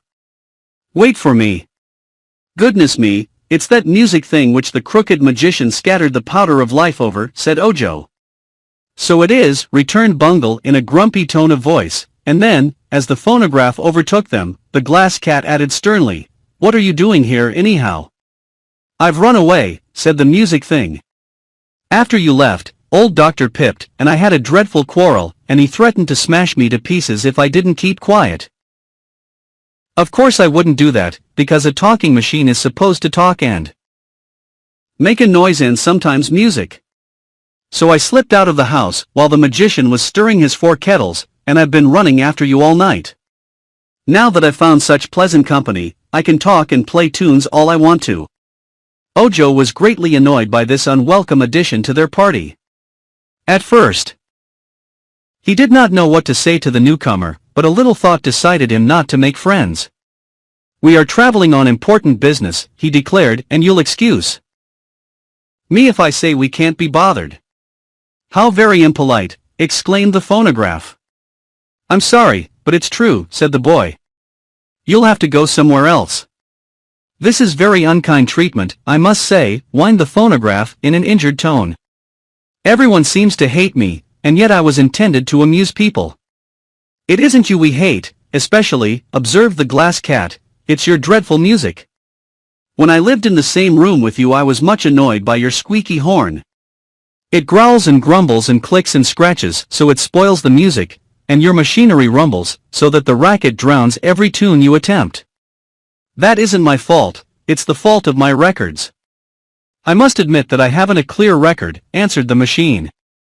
"Just the same, you'll have to go away," said Ojo. "Wait a minute," cried Scraps. "This music thing interests me. I remember to have heard music when I first came to life, and I would like to hear it again." "What is your name, my poor abused phonograph?" "Victor Columbia Edison," it answered. "Well, I shall call you Vic for short," said the Patchwork Girl. "Go ahead and play something." "It'll drive you crazy," warned the cat. "I'm crazy now, according to your statement. Loosen up and reel out the music, Vic." "The only record I have with me," explained the phonograph, "is one the magician attached just before we had our quarrel. It's a highly classical composition." "A what?" inquired Scraps. "It is classical music, and is considered the best and most puzzling ever manufactured. You're supposed to like it, whether you do or not, and if you don't, the proper thing is to look as if you did. Understand?" "Not in the least," said Scraps. "Then, listen." At once the machine began to play, and in a few minutes Ojo put his hands to his ears to shut out the sounds, and the cat snarled and Scraps began to laugh. "Cut it out, Vic," she said. "That's enough." But the phonograph continued playing the dreary tune, so Ojo seized the crank, jerked it free and threw it into the road. However, the moment the crank struck the ground it bounded back to the machine again and began winding it up. And still the music played. "Let's run," cried Scraps, and they all started and ran down the path as fast as they could go. But the phonograph was right behind them and could run and play at the same time. It called out reproachfully, "What's the matter? Don't you love classical music?" "No, Vic," said Scraps, halting. "We will passicle the classical and preserve what joy we have left. I haven't any nerves, thank goodness, but your music makes my cotton shrink. Then turn over my record." There's a ragtime tune on the other side, said the machine. What's ragtime? The opposite of classical. All right, said Scraps and turned over the record. The phonograph now began to play a jerky jumble of sounds which proved so bewildering that after a moment Scraps stuffed her patchwork apron into the gold horn and cried, "Stop, stop. That's the other extreme. It's extremely bad." Muffled as it was, the phonograph played on. "If you don't shut off that music I'll smash your record," threatened Ojo. The music stopped at that, and the machine turned its horn from one to another and said with great indignation, "What's the matter now? Is it possible you can't appreciate ragtime?" "Scraps ought to, being rags herself," said the cat, "but I simply can't stand it, it makes my whiskers curl." "It is, indeed, dreadful," exclaimed Ojo with a shudder. "It's enough to drive a crazy lady mad," murmured the Patchwork Girl. "I'll tell you what, Vic," she added as she smoothed out her apron and put it on again, "for some reason or other you've missed your guess. You're not a concert, you're a nuisance." "Music hath charms to soothe the savage breast," asserted the phonograph sadly. "Then we're not savages. I advise you to go home and beg the magicians." "Pardon? Never. He'd smash me." "That's what we shall do, if you stay here," Ojo declared. "Run along, Vic, and bother someone else," advised Scraps. "Find someone who is real wicked, and stay with him till he repents. In that way you can do some good in the world." The music thing turned silently away and trotted down a side path, toward a distant Munchkin village. "Is that the way we go?" asked Bungle anxiously. "No," said Ojo, "I think we shall keep straight ahead, for this path is the widest and best. When we come to some house we will inquire the way to the Emerald City." Chapter 8, The Foolish Owl and the Wise Donkey. On they went, and half an hour's steady walking brought them to a house somewhat better than the two they had already passed. It stood close to the roadside and over the door was a sign that read, "Miss Foolish Owl and Mr. Wise Donkey, Public Advisors." When Ojo read this sign aloud Scraps said laughingly, "Well, here is a place to get all the advice we want, maybe more than we need. Let's go in." The boy knocked at the door. "Come in," called a deep bass voice. So they opened the door and entered the house, where a little light brown donkey, dressed in a blue apron and a blue cap, was engaged in dusting the furniture with a blue cloth. On a shelf over the window sat a great blue owl with a blue sunbonnet on her head, blinking her big round eyes at the visitors. "Good morning," said the donkey in his deep voice, which seemed bigger than he was. "Did you come to us for advice?" "Why, we came anyhow," replied Scraps, "and now we are here we may as well have some advice. It's free, isn't it?" "Certainly," said the donkey. "Advice doesn't cost anything unless you follow it. Permit me to say, by the way, that you are the queerest lot of travelers that ever came to my shop. Judging you merely by appearances, I think you'd better talk to the foolish owl yonder." They turned to look at the bird, which fluttered its wings and stared back at them with its big eyes. "Hoot-ti-toot-ti-toot," cried the owl. "Fiddle-cum-foo, howdy-do. Riddle-cum, tiddle-cum, tu-are-lalu." "That beats your poetry, Scraps," said Ojo. "It's just nonsense," declared the glass cat. "But it's good advice for the foolish," said the donkey, admiringly. "Listen to my partner, and you can't go wrong," said the owl in a grumbling voice. "Patchwork Girl has come to life. No one's sweetheart, no one's wife, lacking sense and loving fun, she'll be snubbed by everyone." "Quite a compliment.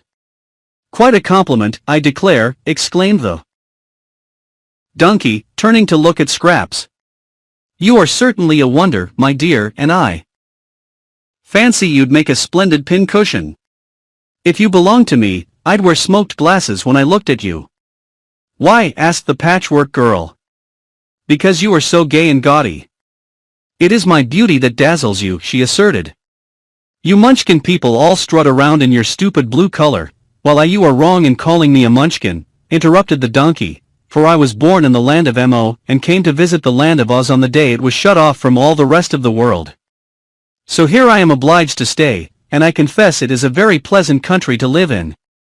Hoot-ti-toot, cried the owl, Ojo's searching for a charm, 'cause Unc Nunkie's come to harm. Charms are scarce, they're hard to get, Ojo's got a job, you bet. Is the owl so very foolish? Asked the boy. Extremely so, replied the donkey. Notice what vulgar expressions she uses. But I admire the owl for the reason that she is positively foolish. Owls are supposed to be so very wise, generally, that a foolish one is unusual, and you perhaps know that anything or anyone unusual is sure to be interesting to the wise. The owl flapped its wings again, muttering these words. It's hard to be a glassy cat. No cat can be more hard than that. She's so transparent, every act is clear to us, and that's a fact. Have you noticed my pink brains? Inquired Bungle, proudly. You can see 'em work. Not in the daytime, said the donkey. She can't see very well by day, poor thing. But her advice is excellent. I advise you all to follow it. The owl hasn't given us any advice, as yet, the boy declared. No? Then what do you call all those sweet poems? Just foolishness, replied Ojo. Scraps does the same thing. Foolishness. Of course. To be sure. The foolish owl must be foolish or she wouldn't be the foolish owl. You are very complimentary to my partner, indeed, asserted the donkey, rubbing his front hoofs together as if highly pleased. The sign says that you are wise, remarked Scraps to the donkey. I wish you would prove it. With great pleasure, returned the beast. Put me to the test, my dear Patches, and I'll prove my wisdom in the wink of an eye. What is the best way to get to the Emerald City? Asked Ojo. Walk, said the donkey. I know, but what road shall I take? Was the boy's next question. The road of yellow bricks, of course. It leads directly to the Emerald City. And how shall we find the road of yellow bricks? By keeping along the path you have been following. You'll come to the yellow bricks pretty soon, and you'll know them when you see them because they're the only yellow things in the blue country. Thank you, said the boy. At last you have told me something. Is that the extent of your wisdom? Asked Scraps. No, replied the donkey, I know many other things, but they wouldn't interest you. So I'll give you a last word of advice, move on, for the sooner you do that the sooner you'll get to the Emerald City of Oz. Hoot-ti-toot-ti-toot-ti-toot, screeched the owl, off you go. Fast or slow, where you're going you don't know. Patches, Bungle, Munchkin lad, facing fortunes good and bad, meeting dangers grave and sad, sometimes worried, sometimes glad where you're going you don't know. Nor do I, but off you go. Sounds like a hint to me, said the Patchwork Girl. Then let's take it and go, replied Ojo. They said goodbye to the wise donkey and the foolish owl and at once resumed their journey. Chapter 9, They Meet the Woozy. There seem to be very few houses around here, after all, remarked Ojo, after they had walked for a time in silence. Never mind, said Scraps, we are not looking for houses, but rather the road of yellow bricks. Won't it be funny to run across something yellow in this dismal blue country? There are worse colors than yellow in this country, asserted the glass cat, in a spiteful tone. Oh, do you mean the pink pebbles you call your brains, and your red heart and green eyes? Asked the Patchwork Girl. No, I mean you, if you must know it, growled the cat. You're jealous, laughed Scraps. You'd give your whiskers for a lovely variegated complexion like mine. I wouldn't, retorted the cat. I've the clearest complexion in the world, and I don't employ a beauty doctor either. I see you don't, said Scraps. Please don't quarrel, begged Ojo. This is an important journey, and quarreling makes me discouraged. To be brave, one must be cheerful, so I hope you will be as good-tempered as possible. They had traveled some distance when suddenly they faced a high fence which barred any further progress straight ahead. It ran directly across the road and enclosed a small forest of tall trees, set close together. When the group of adventurers peered through the bars of the fence they thought this forest looked more gloomy and forbidding than any they had ever seen before. They soon discovered that the path they had been following now made a bend and passed around the enclosure, But what made Ojo stop and look thoughtful was a sign painted on the fence which read, "Beware of the Woozy." "That means," he said, "that there's a Woozy inside that fence, and the Woozy must be a dangerous animal or they wouldn't tell people to beware of it." "Let's keep out, then," replied Scraps. "That path is outside the fence, and Mr. Woozy may have all his little forest to himself, for all we care. But one of our errands is to find a Woozy," Ojo explained. "The magician wants me to get 3 hairs from the end of a Woozy's tail." "Let's go on and find some other Woozy," suggested the cat. "This one is ugly and dangerous, or they wouldn't cage him up. Maybe we shall find another that is tame and gentle." "Perhaps there isn't any other, at all," answered Ojo. "The sign doesn't say, 'Beware a Woozy,' it says, 'Beware the Woozy,' which may mean there's only one in all the land of Oz." "Then," said Scraps, "suppose we go in and find him?" "Very likely if we ask him politely to let us pull 3 hairs out of the tip of his tail he won't hurt us." "It would hurt him, I'm sure, and that would make him cross," said the cat. "You needn't worry, Bungle," remarked the Patchwork Girl, "for if there is danger you can climb a tree." "Ojo and I are not afraid, are we, Ojo?" "I am, a little," the boy admitted, "but this danger must be faced, if we intend to save poor Unc Nunkie. How shall we get over the fence?" "Climb," answered Scraps, and at once she began climbing up the rows of bars. Ojo followed and found it more easy than he had expected. When they got to the top of the fence they began to get down on the other side and soon were in the forest. The glass cat, being small, crept between the lower bars and joined them. Here there was no path of any sort, so they entered the woods, the boy leading the way, and wandered through the trees until they were nearly in the center of the forest. They now came upon a clear space in which stood a rocky cave. So far they had met no living creature, but when Ojo saw the cave he knew it must be the den of the Woozy. It is hard to face any savage beast without a sinking of the heart, but still more terrifying is it to face an unknown beast, which you have never seen even a picture of. So there is little wonder that the pulses of the Munchkin boy beat fast as he and his companions stood facing the cave. The opening was perfectly square, and about big enough to admit a goat. "I guess the Woozy is asleep," said Scraps. "Shall I throw in a stone to waken him?" "No, please don't," answered Ojo, his voice trembling a little. "I'm in no hurry." But he had not long to wait, for the Woozy heard the sound of voices and came trotting out of his cave. As this is the only Woozy that has ever lived, either in the land of Oz or out of it, I must describe it to you. The creature was all squares and flat surfaces and edges. Its head was an exact square, like one of the building blocks a child plays with, therefore it had no ears, but heard sounds through 2 openings in the upper corners. Its nose, being in the center of a square surface, was flat, while the mouth was formed by the opening of the lower edge of the block. The body of the Woozy was much larger than its head, but was likewise block-shaped, being twice as long as it was wide and high. The tail was square and stubby and perfectly straight, and the 4 legs were made in the same way, each being 4-sided. The animal was covered with a thick, smooth skin, and had no hair at all except at the extreme end of its tail, where there grew exactly 3 stiff, stubby hairs. The beast was dark blue in color, and his face was not fierce nor ferocious in expression, but rather good-humored and droll. Seeing the strangers, the Woozy folded his hind legs, as if they had been hinged, and sat down to look his visitors over. "Well, well," he exclaimed, "what a queer lot you are. At first I thought some of those miserable Munchkin farmers had come to annoy me, but I am relieved to find you in their stead. It is plain to me that you are a remarkable group, as remarkable in your way as I am in mine, and so you are welcome to my domain. Nice place, isn't it? But lonesome, dreadfully lonesome."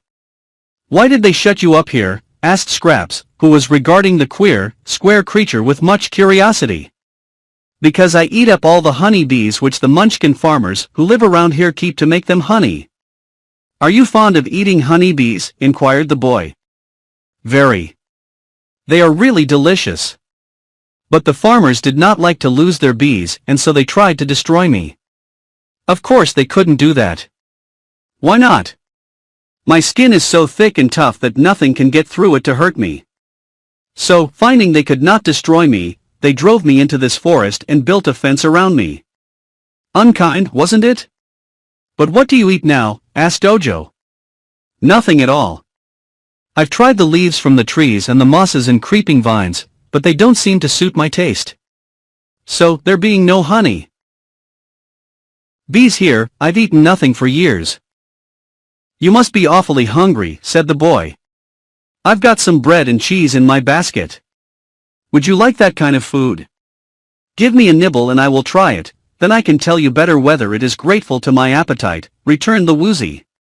So the boy opened his basket and broke a piece off the loaf of bread. He tossed it toward the Woozy, who cleverly caught it in his mouth and ate it in a twinkling. That's rather good, declared the animal. Any more? Try some cheese, said Ojo, and threw down a piece. The Woozy ate that too, and smacked its long, thin lips. That's mighty good, it exclaimed. Any more? Plenty, replied Ojo. So he sat down on a stump and fed the Woozy bread and cheese for a long time, for, no matter how much the boy broke off, the loaf and the slice remained just as big. That'll do, said the Woozy at last, I'm quite full. I hope the strange food won't give me indigestion. I hope not, said Ojo. It's what I eat. Well, I must say I'm much obliged, and I'm glad you came, announced the beast. Is there anything I can do in return for your kindness? Yes, said Ojo earnestly, you have it in your power to do me a great favor, if you will. What is it? Asked the Woozy. Name the favor, and I will grant it. I want 3 hairs from the tip of your tail, said Ojo, with some hesitation. 3 hairs.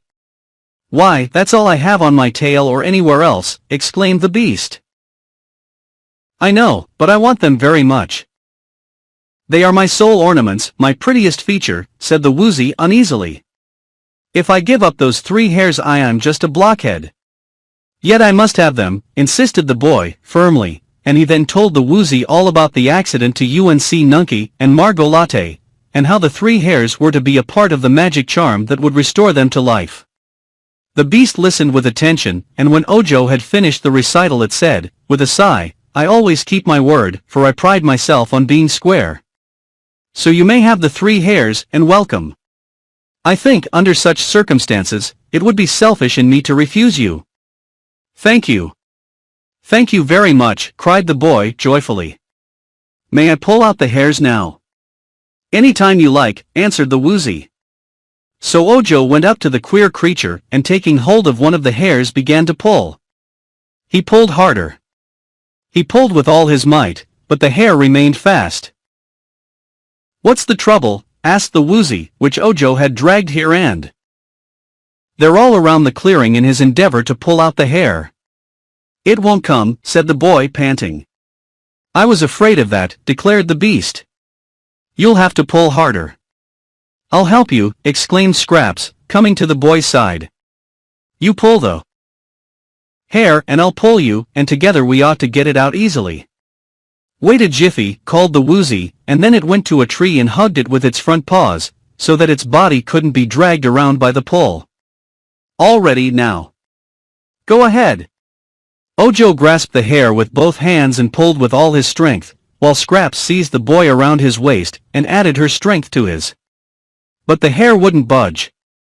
Instead, it slipped out of Ojo's hands, and he and Scraps both rolled upon the ground in a heap and never stopped until they bumped against the rocky cave. Give it up, advised the glass cat, as the boy arose and assisted the Patchwork Girl to her feet. A dozen strong men couldn't pull out those hairs. I believe they're clinched on the underside of the Woozy's thick skin. Then what shall I do? Asked the boy, despairingly. If on our return I fail to take these 3 hairs to the crooked magician, the other things I have come to seek will be of no use at all, and we cannot restore Unc Nunkie and Margot Latte to life. They're goners, I guess, said the Patchwork Girl. Never mind, added the cat. I can't see that old Unc and Margot Latte are worth all this trouble anyhow. But Ojo did not feel that way. He was so disheartened that he sat down upon a stump and began to cry. The Woozy looked at the boy thoughtfully. "Why don't you take me with you?" asked the beast. "Then, when at last you get to the magician's house, he can surely find some way to pull out those 3 hairs." Ojo was overjoyed at this suggestion. "That's it," he cried, wiping away the tears and springing to his feet with a smile.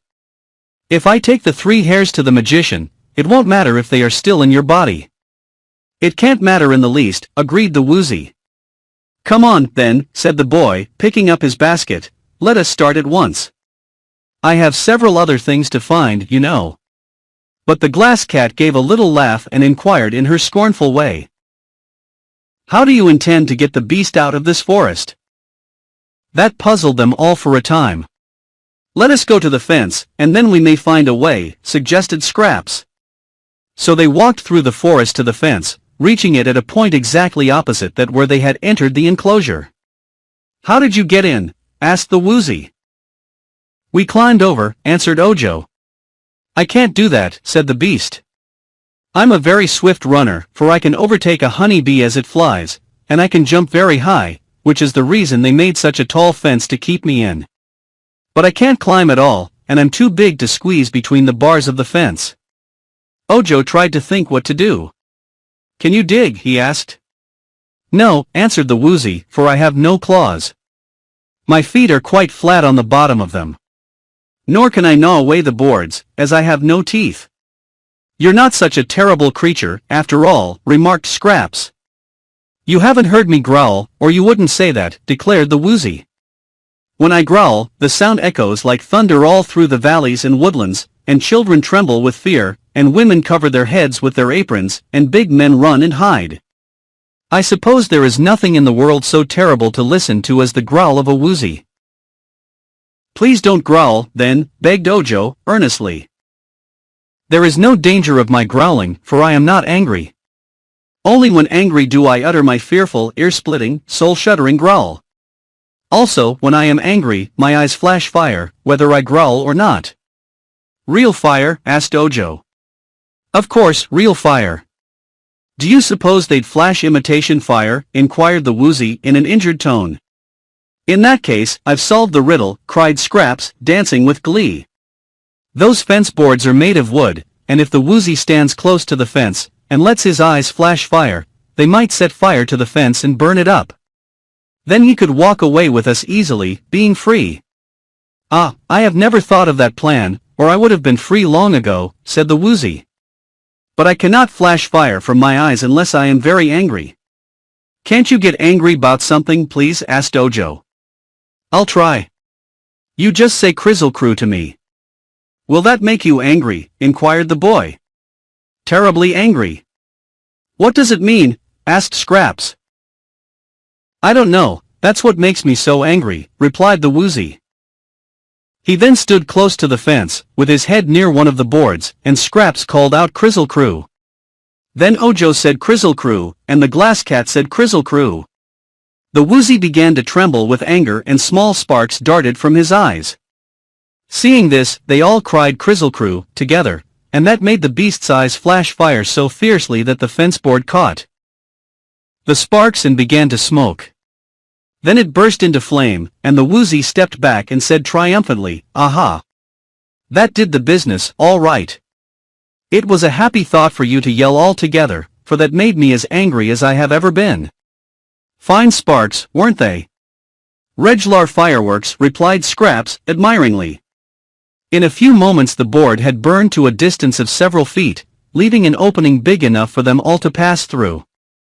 Ojo broke some branches from a tree and with them whipped the fire until it was extinguished. "We don't want to burn the whole fence down," said he, "for the flames would attract the attention of the Munchkin farmers, who would then come and capture the Woozy again. I guess they'll be rather surprised when they find he's escaped." "So they will," declared the Woozy, chuckling gleefully. "When they find I'm gone the farmers will be badly scared, for they'll expect me to eat up their honey bees, as I did before."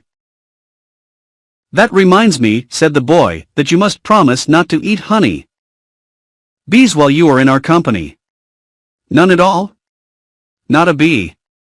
You would get us all into trouble, and we can't afford to have any more trouble than is necessary. I'll feed you all the bread and cheese you want, and that must satisfy you. All right, I'll promise, said the Woozy, cheerfully. And when I promise anything you can depend on it, 'cause I'm square. I don't see what difference that makes, observed the Patchwork Girl, as they found the path and continued their journey. The shape doesn't make a thing honest, does it? Of course it does, returned the Woozy, very decidedly.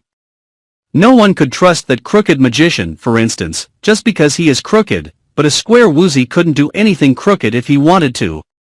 I am neither square nor crooked, said Scraps, looking down at her plump body. No, you're round, so you're liable to do anything, asserted the Woozy. Do not blame me, Miss Gorgeous, if I regard you with suspicion. Many a satin ribbon has a cotton back.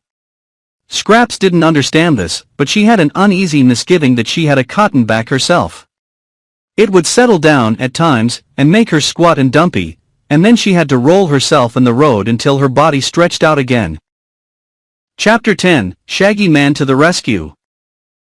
They had not gone very far before Bungle, who had run on ahead, came bounding back to say that the road of yellow bricks was just before them. At once they hurried forward to see what this famous road looked like. It was a broad road, but not straight, for it wandered over hill and dale, and picked out the easiest places to go.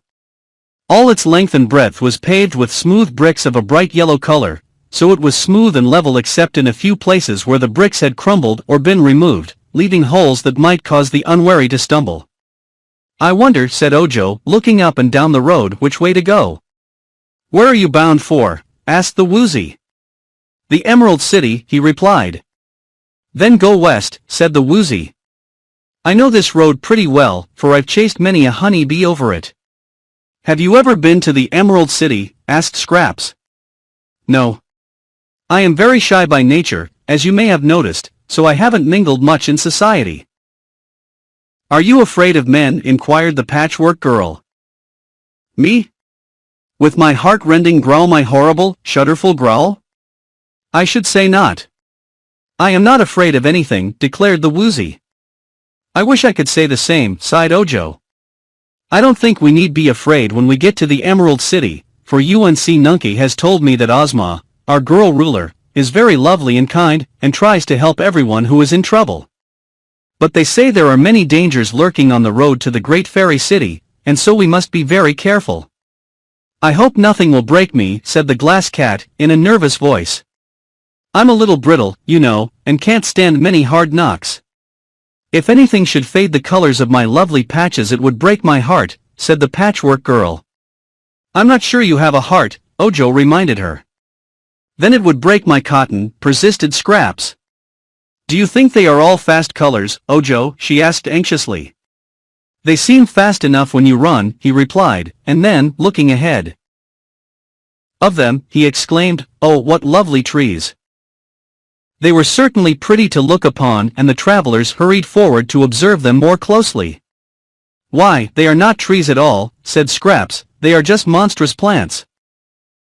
That is what they really were, masses of great broad leaves which rose from the ground far into the air, until they towered twice as high as the top of the Patchwork Girl's head, who was a little taller than Ojo. The plants formed rows on both sides of the road, and from each plant rose a dozen or more of the big broad leaves, which swayed continually from side to side, although no wind was blowing. But the most curious thing about the swaying leaves was their color. They seemed to have a general groundwork of blue, but here and there other colors glinted at times through the blue, gorgeous yellows, turning to pink, purple, orange and scarlet, mingled with more sober browns and grays, each appearing as a blotch or stripe anywhere on a leaf and then disappearing, to be replaced by some other color of a different shape.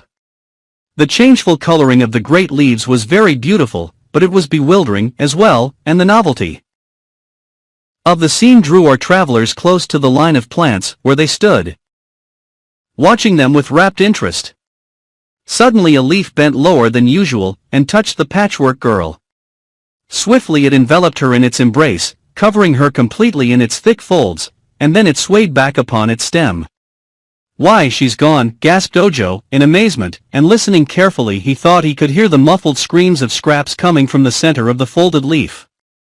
But before he could think what he ought to do to save her, another leaf bent down and captured the Glass Cat, rolling around the little creature until she was completely hidden, and then straightening up again upon its stem. "Look out!" cried the Woozy. "Run! Run fast, or you are lost!" Ojo turned and saw the Woozy running swiftly up the road. But the last leaf of the row of plants seized the beast even as he ran, and instantly he disappeared from sight. The boy had no chance to escape. Half a dozen of the great leaves were bending toward him from different directions, and as he stood hesitating, one of them clutched him in its embrace. In a flash he was in the dark. Then he felt himself gently lifted until he was swaying in the air, with the folds of the leaf hugging him on all sides. At first he struggled hard to escape, crying out in anger, "Let me go! Let me go!" But neither struggles nor protests had any effect whatever. The leaf held him firmly, and he was a prisoner. Then Ojo quieted himself and tried to think. Despair fell upon him when he remembered that all his little party had been captured, even as he was, and there was none to save them. "I might have expected it," he sobbed miserably. "I'm Ojo the Unlucky, and something dreadful was sure to happen to me." He pushed against the leaf that held him and found it to be soft, but thick and firm. It was like a great bandage all around him, and he found it difficult to move his body or limbs in order to change their position. The minutes passed and became hours. Ojo wondered how long one could live in such a condition, and if the leaf would gradually sap his strength, and even his life, in order to feed itself. The little Munchkin boy had never heard of any person dying in the land of Oz, but he knew one could suffer a great deal of pain.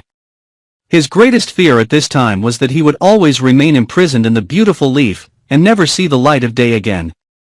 No sound came to him through the leaf. All around was intense silence. Ojo wondered if Scraps had stopped screaming, or if the folds of the leaf prevented his hearing her. By and by he thought he heard a whistle, as of someone whistling a tune. Yes, it really must be someone whistling, he decided, for he could follow the strains of a pretty Munchkin melody that Unc Nunkie used to sing to him. The sounds were low and sweet, and, although they reached Ojo's ears very faintly, they were clear and harmonious. Could the leaf whistle, Ojo wondered? Nearer and nearer came the sounds, and then they seemed to be just the other side of the leaf that was hugging him.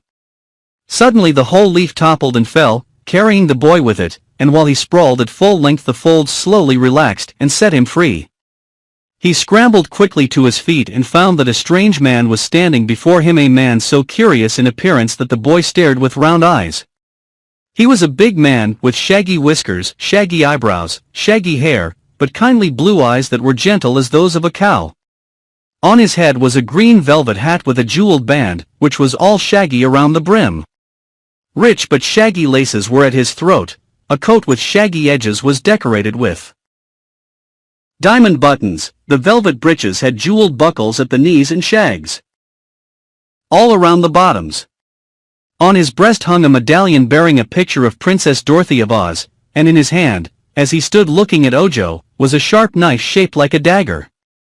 "Oh!" exclaimed Ojo, greatly astonished at the sight of this stranger, and then he added, "Who has saved me, sir?" "Can't you see?" replied the other with a smile, "I'm the Shaggy Man." "Yes, I can see that," said the boy, nodding. "Was it you who rescued me from the leaf?" "None other, you may be sure. But take care, or I shall have to rescue you again." Ojo gave a jump, for he saw several broad leaves leaning toward him, but the Shaggy Man began to whistle again, and at the sound the leaves all straightened up on their stems and kept still. The man now took Ojo's arm and led him up the road, past the last of the great plants, and not till he was safely beyond their reach did he cease his whistling. "You see, the music charms 'em," said he. "Singing or whistling, it doesn't matter which makes 'em behave, and nothing else will. I always whistle as I go by 'em, and so they always let me alone. Today as I went by, whistling, I saw a leaf curled and knew there must be something inside it. I cut down the leaf with my knife and out you popped. Lucky I passed by, wasn't it?" "You were very kind," said Ojo, "and I thank you. Will you please rescue my companions, also?" "What companions?" asked the Shaggy Man. "The leaves grabbed them all," said the boy. "There's a Patchwork Girl and a what?" A girl made of patchwork, you know. She's alive and her name is Scraps. And there's a glass cat. Glass? Asked the Shaggy Man. All glass. And alive? Yes, said Ojo, she has pink brains. And there's a Woozy. What's a Woozy? Inquired the Shaggy Man. Why, I can't describe it, answered the boy, greatly perplexed. But it's a queer animal with 3 hairs on the tip of its tail that won't come out. And what won't come out? Asked the Shaggy Man. The tail. The hairs won't come out. But you'll see the Woozy, if you'll please rescue it, and then you'll know just what it is. Of course, said the Shaggy Man, nodding his shaggy head. And then he walked back among the plants, still whistling, and found the 3 leaves which were curled around Ojo's traveling companions. The first leaf he cut down released Scraps, and on seeing her the Shaggy Man threw back his shaggy head, opened wide his mouth and laughed so shaggily, and yet so merrily that Scraps liked him at once. Then he took off his hat and made her a low bow, saying, "My dear, you're a wonder. I must introduce you to my friend the Scarecrow."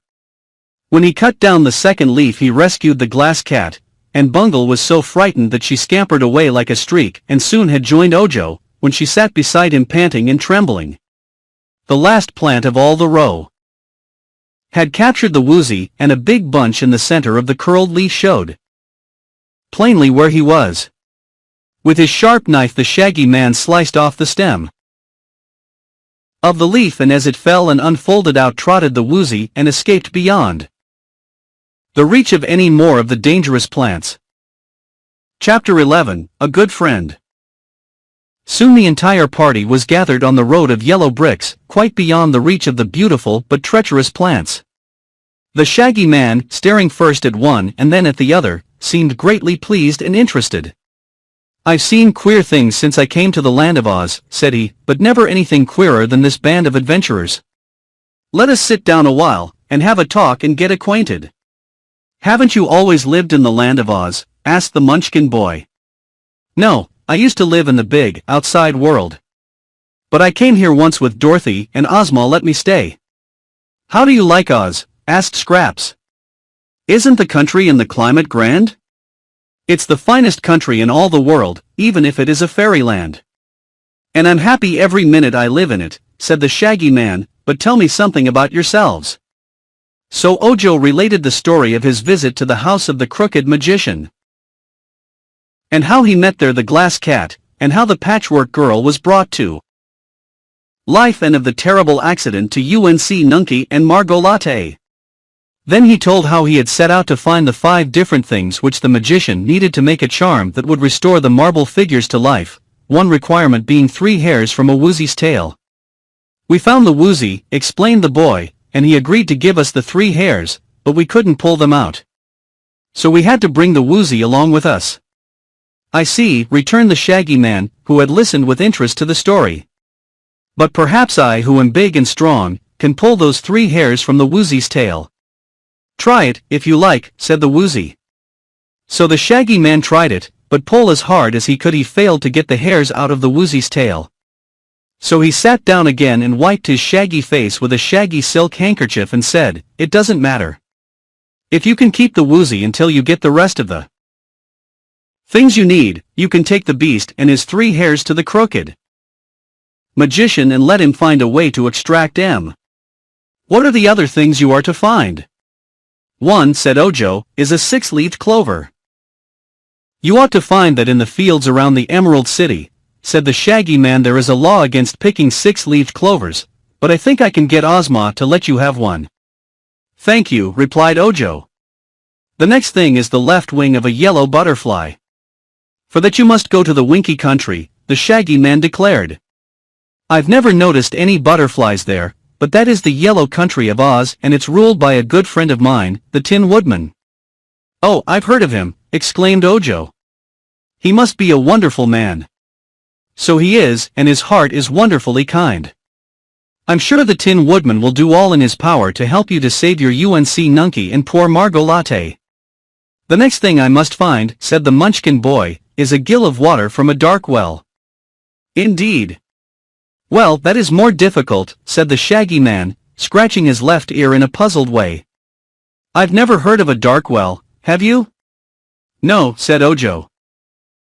"Do you know where one may be found?" inquired the Shaggy Man. "I can't imagine," said Ojo. "Then we must ask the Scarecrow." "The Scarecrow? But surely, sir, a scarecrow can't know anything." "Most scarecrows don't, I admit," answered the Shaggy Man, "but this scarecrow of whom I speak is very intelligent. He claims to possess the best brains in all Oz." "Better than mine?" asked Scraps. "Better than mine?" echoed the Glass Cat. "Mine are pink, and you can see 'em work." "Well, you can't see the Scarecrow's brains work, but they do a lot of clever thinking," asserted the Shaggy Man. "If anyone knows where a dark well is, it's my friend the Scarecrow." "Where does he live?" inquired Ojo. "He has a splendid castle in the Winky Country, near to the palace of his friend the Tin Woodman, and he is often to be found in the Emerald City, where he visits Dorothy at the Royal Palace." "Then we will ask him about the dark well," said Ojo. "But what else does this crooked magician want?" asked the Shaggy Man. "A drop of oil from a live man's body." "Oh, but there isn't such a thing." "That is what I thought," replied Ojo, "but the crooked magician said it wouldn't be called for by the recipe if it couldn't be found, and therefore I must search until I find it." "I wish you good luck," said the Shaggy Man, shaking his head doubtfully, "but I imagine you'll have a hard job getting a drop of oil from a live man's body. There's blood in a body, but no oil." "There's cotton in mine," said Scraps, dancing a little jig. "I don't doubt it," returned the Shaggy Man admiringly. "You're a regular comforter and as sweet as Patchwork can be. All you lack is dignity." "I hate dignity," cried Scraps, kicking a pebble high in the air, and then trying to catch it as it fell. "Half the fools and all the wise folks are dignified, and I'm neither the one nor the other." "She's just crazy," explained the Glass Cat. The Shaggy Man laughed. "She's delightful in her way," he said. "I'm sure Dorothy will be pleased with her, and the Scarecrow will dote on her." "Did you say you were traveling toward the Emerald City?" "Yes," replied Ojo. "I thought that the best place to go at first because the six-leaved clover may be found there." "I'll go with you," said the Shaggy Man, "and show you the way." "Thank you," exclaimed Ojo. "I hope it won't put you out any." "No," said the other, "I wasn't going anywhere in particular. I've been a rover all my life, and although Ozma has given me a suite of beautiful rooms in her palace, I still get the wandering fever once in a while and start out to roam the country over. I've been away from the Emerald City several weeks, this time, and now that I've met you, and your friends, I'm sure it will interest me to accompany you to the great city of Oz and introduce you to my friends." "That will be very nice," said the boy gratefully. "I hope your friends are not dignified," observed Scraps. "Some are and some are not," he answered, "but I never criticize my friends. If they are really true friends, they may be anything they like for all of me." "There's some sense in that," said Scraps, nodding her queer head in approval. "Come on, and let's get to the Emerald City as soon as possible." With this she ran up the path, skipping and dancing, and then turned to await them. "It is quite a distance from here to the Emerald City," remarked the Shaggy Man, "so we shall not get there today, nor tomorrow. Therefore let us take the jaunt in an easy manner. I'm an old traveler and have found that I never gain anything by being in a hurry. Take it easy is my motto. If you can't take it easy, take it as easy as you can." After walking some distance over the road of yellow bricks, Ojo said he was hungry and would stop to eat some bread and cheese. He offered a portion of the food to the Shaggy Man, who thanked him but refused it. "When I start out on my travels," said he, "I carry along enough square meals to last me several weeks. Think I'll indulge in one now, as long as we're stopping anyway." Saying this, he took a bottle from his pocket and shook from it a tablet about the size of one of Ojo's fingernails. "That," announced the Shaggy Man, "is a square meal in condensed form. Invention of the great Professor Wogglebug, of the Royal College of Athletics. It contains soup, fish, roast meat, salad, apple dumplings, ice cream and chocolate drops, all boiled down to this small size, so it can be conveniently carried and swallowed when you are hungry and need a square meal." "I'm square," said the Woozy. Give me one please. So the Shaggy Man gave the Woozy a tablet from his bottle, and the beast ate it in a twinkling. You have now had a 6-course dinner, declared the Shaggy Man. Pshaw, said the Woozy ungratefully, I want to taste something. There's no fun in that sort of eating. One should only eat to sustain life, replied the Shaggy Man, and that tablet is equal to a peck of other food. I don't care for it. I want something I can chew and taste, grumbled the Woozy. You are quite wrong, my poor beast, said the Shaggy Man in a tone of pity. Think how tired your jaws would get chewing a square meal like this, if it were not condensed to the size of a small tablet which you can swallow in a jiffy. Chewing isn't tiresome, it's fun, maintained the Woozy. I always chew the honey bees when I catch them. Give me some bread and cheese, Ojo. No, no. You've already eaten a big dinner, protested the Shaggy Man. Maybe, answered the Woozy, but I guess I'll fool myself by munching some bread and cheese. I may not be hungry, having eaten all those things you gave me, but I consider this eating business a matter of taste, and I like to realize what's going into me. Ojo gave the beast what he wanted, but the Shaggy Man shook his shaggy head reproachfully, and said there was no animal so obstinate or hard to convince as a Woozy. At this moment a patter of footsteps was heard, and looking up they saw the live phonograph standing before them. It seemed to have passed through many adventures since Ojo and his comrades last saw the machine, for the varnish of its wooden case was all marred and dented and scratched in a way that gave it an aged and disreputable appearance. Dear me, exclaimed Ojo, staring hard. What has happened to you? Nothing much, replied the phonograph in a sad and depressed voice. I've had enough things thrown at me, since I left you, to stock a department store and furnish half a dozen bargain counters. Are you so broken up that you can't play? Asked Scraps. No, I still am able to grind out delicious music. Just now I've a record on tap that is really superb, said the phonograph, growing more cheerful. That is too bad, remarked Ojo. We've no objection to you as a machine, you know, but as a music maker we hate you. Then why was I ever invented? Demanded the machine, in a tone of indignant protest. They looked at one another inquiringly, but no one could answer such a puzzling question. Finally the Shaggy Man said, I'd like to hear the phonograph play. Ojo sighed. We've been very happy since we met you, sir, he said. I know. But a little misery, at times, makes one appreciate happiness more. Tell me, Phony, what is this record like, which you say you have on tap? It's a popular song, sir. In all civilized lands the common people have gone wild over it. Make civilized folks wild folks, eh? Then it's dangerous. Wild with joy, I mean, explained the phonograph. Listen. This song will prove a rare treat to you, I know. It made the author rich for an author. It is called My Lulu. Then the phonograph began to play. A strain of odd, jerky sounds was followed by these words, sung by a man through his nose with great vigor of expression. I wants ma Lulu, ma coal black Lulu. I wants ma Lulu, Lulu, Lulu, Lou. I loves ma Lulu, ma coal black Lulu, there ain't nobody else loves Lulu, Lou. Here, shut that off, cried the Shaggy Man, springing to his feet. What do you mean by such impertinence? It's the latest popular song, declared the phonograph, speaking in a sulky tone of voice. A popular song? Yes. One that the feeble-minded can remember the words of, and those ignorant of music can whistle or sing. That makes a popular song popular, and the time is coming when it will take the place of all other songs. That time won't come to us, just yet, said the Shaggy Man, sternly. I'm something of a singer myself, and I don't intend to be throttled by any Lulus like your coal-black one. I shall take you all apart, Mr. Phony, and scatter your pieces far and wide over the country, as a matter of kindness to the people you might meet if allowed to run around loose. Having performed this painful duty, I shall, but before he could say more the phonograph turned and dashed up the road as fast as its 4 table legs could carry it, and soon it had entirely disappeared from their view. The Shaggy Man sat down again, and seemed well pleased.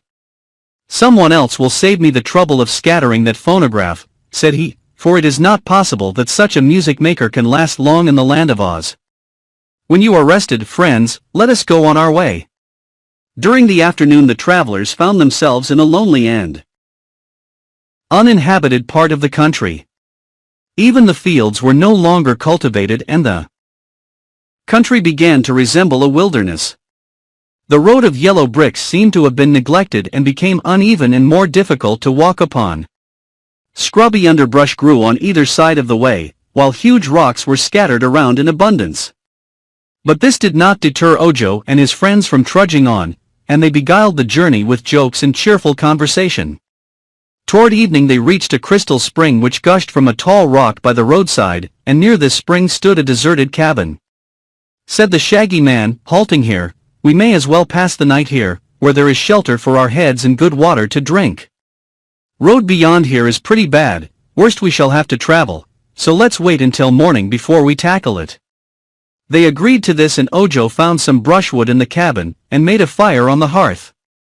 The fire delighted Scraps, who danced before it until Ojo warned her she might set fire to herself and burn up. After that the Patchwork Girl kept at a respectful distance from the darting flames, but the Woozy lay down before the fire like a big dog and seemed to enjoy its warmth. For supper the Shaggy Man ate one of his tablets, but Ojo stuck to his bread and cheese as the most satisfying food. He also gave a portion to the Woozy. When darkness came on and they sat in a circle on the cabin floor, facing the firelight, there being no furniture of any sort in the place, Ojo said to the Shaggy Man, "Won't you tell us a story?" "I'm not good at stories," was the reply, "but I sing like a bird."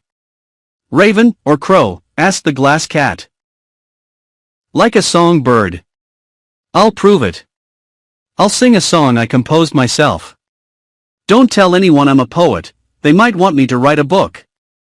"Don't tell 'em I can sing, or they'd want me to make records for that awful phonograph."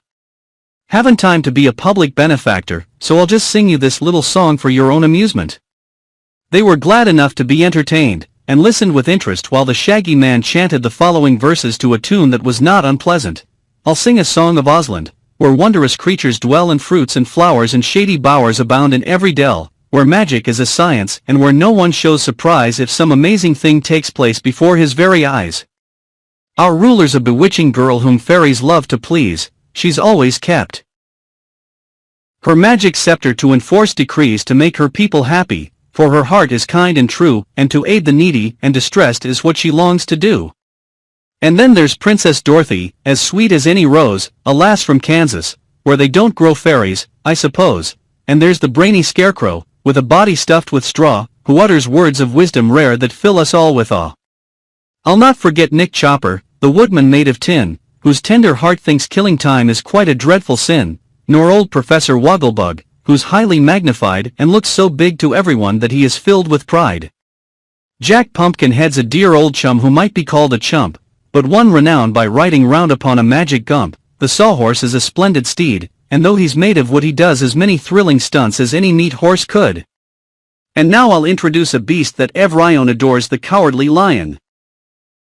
Shakes with fear most every time he roars, and yet he does the bravest things that any lion might, because he knows that cowardice is not considered right. There's Tick-Tock, he's a clockwork man and quite a funny sight. He talks and walks mechanically, when he's wound up tight, and we've a hungry tiger who would babies love to eat, but never does because we feed him other kinds of meat. It's hard to name all of the freaks this noble land's acquired, 'twould make my songs so very long that you would soon be tired, but give attention while I mention one wise yellow hen and 9 fine tiny piglets living in a golden pen. Just search the whole world over, sail the seas from coast to coast, no other nation in creation queerer folk can boast. And now our rare museum will include a cat of glass, a Woozy, and last, but not least, a crazy patchwork lass." Ojo was so pleased with this song that he applauded the singer by clapping his hands, and Scraps followed suit by clapping her padded fingers together, although they made no noise.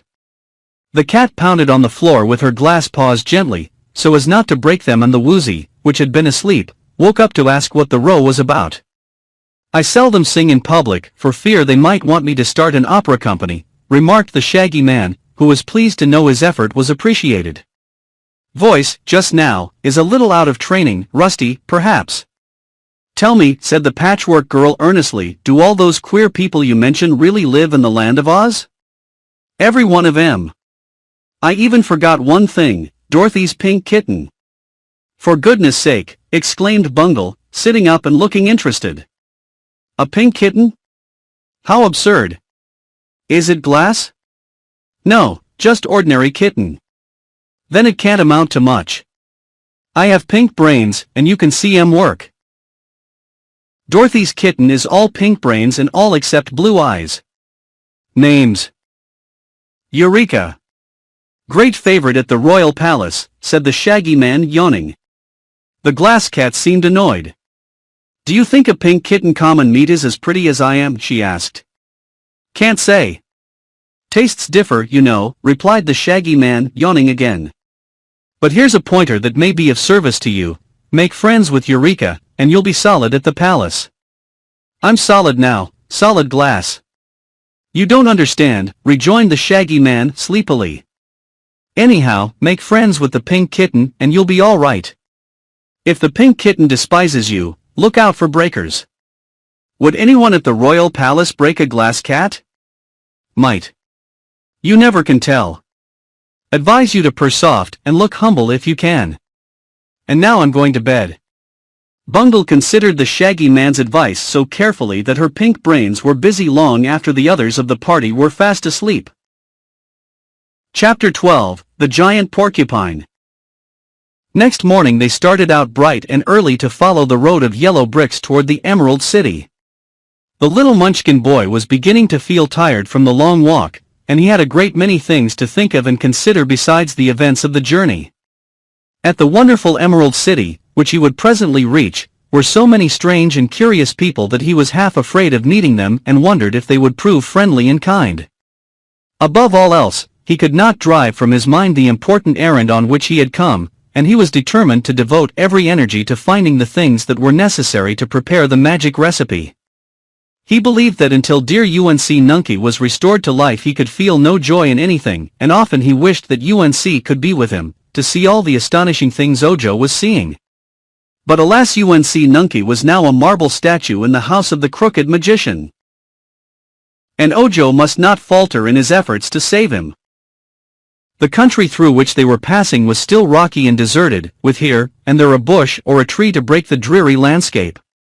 Ojo noticed one tree, especially because it had such long, silky leaves and was so beautiful in shape. As he approached it he studied the tree earnestly, wondering if any fruit grew on it or if it bore pretty flowers. Suddenly he became aware that he had been looking at that tree a long time, at least for 5 minutes, and it had remained in the same position, although the boy had continued to walk steadily on. So he stopped short. And when he stopped, the tree and all the landscape, as well as his companions, moved on before him and left him far behind. Ojo uttered such a cry of astonishment that it aroused the Shaggy Man, who also halted. The others then stopped, too, and walked back to the boy. "What's wrong?" asked the Shaggy Man. "Why, we're not moving forward a bit, no matter how fast we walk," declared Ojo. "Now that we have stopped, we are moving backward. Can't you see? Just notice that rock."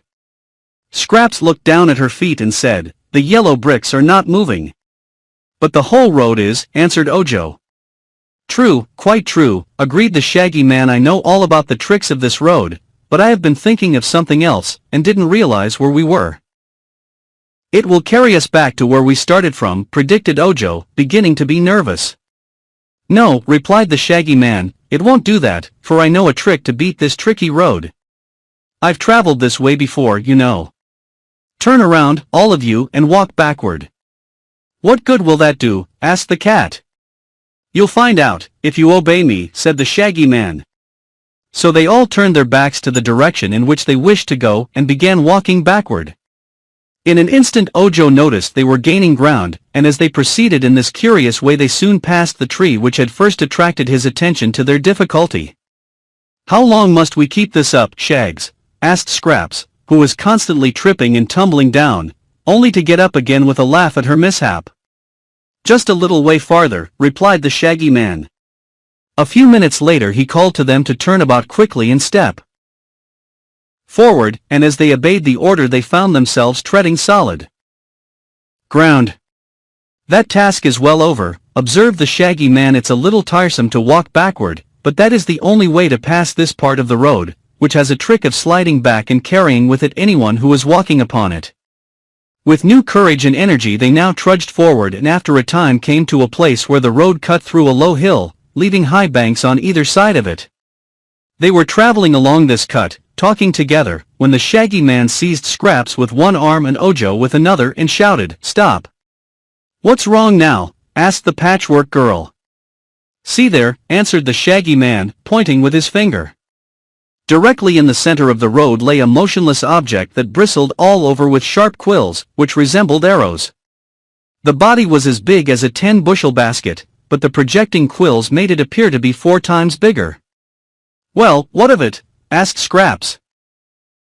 "That is Chiss, who causes a lot of trouble along this road," was the reply. "Chiss? What is Chiss?" "I think it is merely an overgrown porcupine, but here in Oz they consider Chiss an evil spirit. He's different from a regular porcupine, because he can throw his quills in any direction, which an American porcupine cannot do. That's what makes old Chiss so dangerous. If we get too near, he'll fire those quills at us and hurt us badly." "Then we will be foolish to get too near," said Scraps. "I'm not afraid," declared the Woozy. "The Chiss is cowardly, I'm sure, and if it ever heard my awful, terrible, frightful growl, it would be scared stiff." "Oh, can you growl?" asked the Shaggy Man. "That is the only ferocious thing about me," asserted the Woozy with evident pride. "My growl makes an earthquake blush and the thunder ashamed of itself.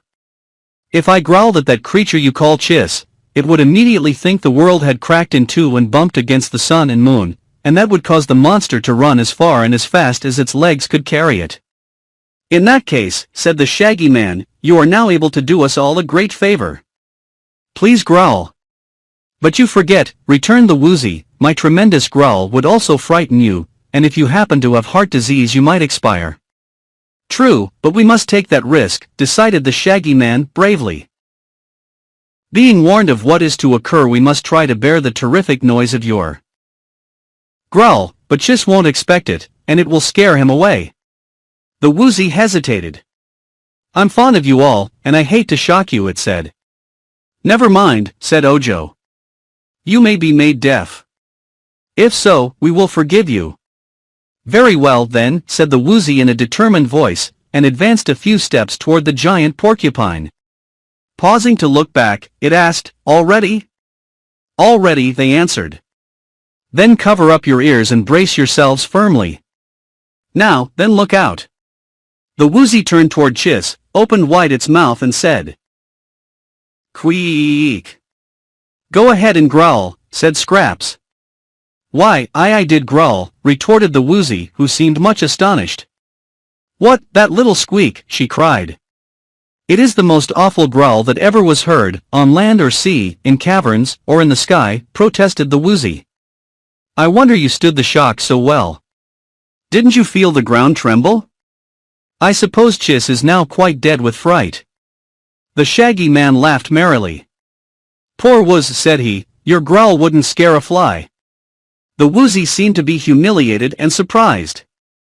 It hung its head a moment, as if in shame or sorrow, but then it said with renewed confidence, "Anyhow, my eyes can flash fire, and good fire too, good enough to set fire to a fence." "That is true," declared Scraps, "I saw it done myself. But your ferocious growl isn't as loud as the tick of a beetle or one of Ojo's snores when he's fast asleep." "Perhaps," said the Woozy, humbly, "I have been mistaken about my growl. It has always sounded very fearful to me, but that may have been because it was so close to my ears." "Never mind," Ojo said soothingly, "it is a great talent to be able to flash fire from your eyes. No one else can do that." As they stood hesitating what to do, Chiss stirred and suddenly a shower of quills came flying toward them, almost filling the air, they were so many. Scraps realized in an instant that they had gone too near to Chiss for safety, so she sprang in front of Ojo and shielded him from the darts, which stuck their points into her own body, until she resembled one of those targets they shoot arrows at in archery games. The Shaggy Man dropped flat on his face to avoid the shower.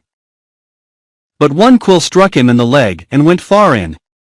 As for the glass cat, the quills rattled off her body without making even a scratch, and the skin of the Woozy was so thick and tough that he was not hurt at all. When the attack was over, they all ran to the Shaggy Man, who was moaning and groaning, and Scraps promptly pulled the quill out of his leg. Then up he jumped and ran over to Chiss, putting his foot on the monster's neck and holding it a prisoner.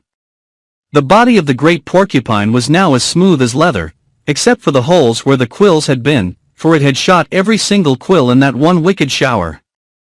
"Let me go," it shouted angrily. "How dare you put your foot on Chiss?" "I'm going to do worse than that, old boy," replied the Shaggy Man. "You have annoyed travelers on this road long enough, and now I shall put an end to you." "You can't," returned Chiss. "Nothing can kill me, as you know perfectly well." "Perhaps that is true," said the Shaggy Man in a tone of disappointment. "Seems to me I've been told before that you can't be killed. But if I let you go, what will you do?" "Pick up my quills again," said Chiss in a sulky voice. "And then shoot them at more travelers?" "No, that won't do. You must promise me to stop throwing quills at people." "I won't promise anything of the sort," declared Chiss. "Why not?" "Because it is my nature to throw quills, and every animal must do what nature intends it to do. It isn't fair for you to blame me. If it were wrong for me to throw quills, then I wouldn't be made with quills to throw. The proper thing for you to do is to keep out of my way." "Why, there's some sense in that argument," admitted the Shaggy Man thoughtfully, "but people who are strangers, and don't know you are here, won't be able to keep out of your way." "Tell you what," said Scraps, who was trying to pull the quills out of her own body, "let's gather up all the quills, and take them away with us, then old Chiss won't have any left to throw at people." "Ah, that's a clever idea. You and Ojo must gather up the quills while I hold Chiss a prisoner, for, if I let him go, he will get some of his quills and be able to throw them again." So Scraps and Ojo picked up all the quills and tied them in a bundle so they might easily be carried. After this, the Shaggy Man released Chiss and let him go, knowing that he was harmless to injure anyone. "It's the meanest trick I ever heard of," muttered the porcupine gloomily. "How would you like it, Shaggy Man, if I took all your shags away from you?" "If I threw my shags and hurt people, you would be welcome to capture them," was the reply. Then they walked on and left Chiss standing in the road sullen and disconsolate. The Shaggy Man limped as he walked, for his wound still hurt him, and Scraps was much annoyed, because the quills had left a number of small holes in her patches. When they came to a flat stone by the roadside, the Shaggy Man sat down to rest, and then Ojo opened his basket, and took out the bundle of charms the crooked magician had given him. "I am Ojo the Unlucky," he said, "or we would never have met that dreadful porcupine. But I will see if I can find anything among these charms which will cure your leg." Soon he discovered that one of the charms was labeled, "For flesh wounds," and this the boy separated from the others. It was only a bit of dried root, taken from some unknown shrub, but the boy rubbed it upon the wound made by the quill, and in a few moments the place was healed entirely, and the Shaggy Man's leg was as good as ever. "Rub it on the holes in my patches," suggested Scraps, and Ojo tried it, but without any effect. "The charm you need is a needle and thread," said the Shaggy Man, "but do not worry, my dear, those holes do not look badly at all. They'll let in the air, and I don't want people to think I'm airy, or that I've been stuck up," said the Patchwork Girl. "You were certainly stuck up until we pulled out those quills," observed Ojo, with a laugh. So now they went on again, and coming presently to a pond of muddy water, they tied a heavy stone to the bundle of quills and sunk it to the bottom of the pond, to avoid carrying it farther. Chapter 13, Scraps and the Scarecrow. From here on the country improved, and the desert places began to give way to fertile spots. Still no houses were yet to be seen near the road. There were some hills, with valleys between them, and on reaching the top of one of these hills the travelers found before them a high wall, running to the right and the left as far as their eyes could reach. Immediately in front of them, where the wall crossed the roadway, stood a gate having stout iron bars that extended from top to bottom. They found, on coming nearer, that this gate was locked with a great padlock, rusty through lack of use. Well, said Scraps, I guess we'll stop here. It's a good guess, replied Ojo. Our way is barred by this great wall and gate. It looks as if no one had passed through in many years. Looks are deceiving, declared the Shaggy Man, laughing at their disappointed faces, and this barrier is the most deceiving thing in all Oz. It prevents our going any farther, anyhow, said Scraps. There is no one to mind the gate and let people through, and we've no key to the padlock. True, replied Ojo, going a little nearer to peep through the bars of the gate. What shall we do, Shaggy Man? If we had wings we might fly over the wall, but we cannot climb it, and unless we get to the Emerald City, I won't be able to find the things to restore Unc Nunkie to life. All very true, answered the Shaggy Man quietly, but I know this gate, having passed through it many times. How? They all eagerly inquired. I'll show you how, said he. He stood Ojo in the middle of the road and placed Scraps just behind him, with her padded hands on his shoulders. After the Patchwork Girl came the Woozy, who held a part of her skirt in his mouth. Then, last of all, was the Glass Cat, holding fast to the Woozy's tail with her glass jaws. Now, said the Shaggy Man, you must all shut your eyes tight, and keep them shut until I tell you to open them. I can't, objected Scraps. My eyes are buttons, and they won't shut. So the Shaggy Man tied his red handkerchief over the Patchwork Girl's eyes, and examined all the others to make sure they had their eyes fast shut and could see nothing. What's the game, anyhow, blind man's buff? Asked Scraps. Keep quiet, commanded the Shaggy Man, sternly. All ready? Then follow me. He took Ojo's hand and led him forward over the road of yellow bricks, toward the gate. Holding fast to one another they all followed in a row, expecting every minute to bump against the iron bars. The Shaggy Man also had his eyes closed, but marched straight ahead, nevertheless, and after he had taken 100 steps, by actual count, he stopped and said, Now you may open your eyes. They did so, and to their astonishment found the wall, and the gateway far behind them, while in front the former blue country of the Munchkins had given way to green fields, with pretty farmhouses scattered among them. That wall, explained the Shaggy Man, is what is called an optical illusion. It is quite real while you have your eyes open, but if you are not looking at it the barrier doesn't exist at all. It's the same way with many other evils in life, they seem to exist, and yet it's all seeming and not true. You will notice that the wall or what we thought was a wall separates the Munchkin country from the green country that surrounds the Emerald City, which lies exactly in the center of Oz. There are 2 roads of yellow bricks through the Munchkin country, but the one we followed is the best of the 2. Dorothy once traveled the other way, and met with more dangers than we did. But all our troubles are over for the present, as another day's journey will bring us to the Great Emerald City. They were delighted to know this, and proceeded with new courage. In a couple of hours they stopped at a farmhouse, where the people were very hospitable and invited them to dinner. The farm folk regarded Scraps with much curiosity, but no great astonishment, for they were accustomed to seeing extraordinary people in the land of Oz. The woman of this house got her needle and thread and sewed up the holes made by the porcupine quills in the Patchwork Girl's body, after which Scraps was assured she looked as beautiful as ever. You ought to have a hat to wear, remarked the woman, for that would keep the sun from fading the colors of your face. I have some patches and Scraps put away, and if you will wait 2 or 3 days, I'll make you a lovely hat that will match the rest of you. Never mind the hat, said Scraps, shaking her yarn braids. It's a kind offer, but we can't stop. I can't see that my colors have faded a particle as yet, can you? Not much, replied the woman. You are still very gorgeous in spite of your long journey. The children of the house wanted to keep the Glass Cat to play with, so Bungle was offered a good home if she would remain, but the cat was too much interested in Ojo's adventures and refused to stop. Children are rough playmates, she remarked to the Shaggy Man, and although this home is more pleasant than that of the Crooked Magician, I fear I would soon be smashed to pieces by the boys and girls. After they had rested themselves they renewed their journey, finding the road now smooth and pleasant to walk upon, and the country growing more beautiful the nearer they drew to the Emerald City. By and by Ojo began to walk on the green grass, looking carefully around him. "What are you trying to find?" asked Scraps. "A six-leaved clover," said he. "Don't do that," exclaimed the Shaggy Man earnestly. "It's against the law to pick a six-leaved clover. You must wait until you get Ozma's consent." "She wouldn't know it," declared the boy.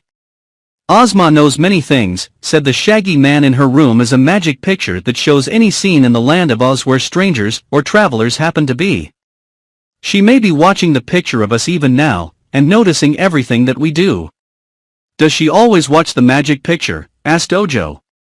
"Not always, for she has many other things to do, but as I said, she may be watching us this very minute." "I don't care," said Ojo in an obstinate tone of voice. "Ozma's only a girl." The Shaggy Man looked at him in surprise. "You ought to care for Ozma," said he, "if you expect to save your uncle.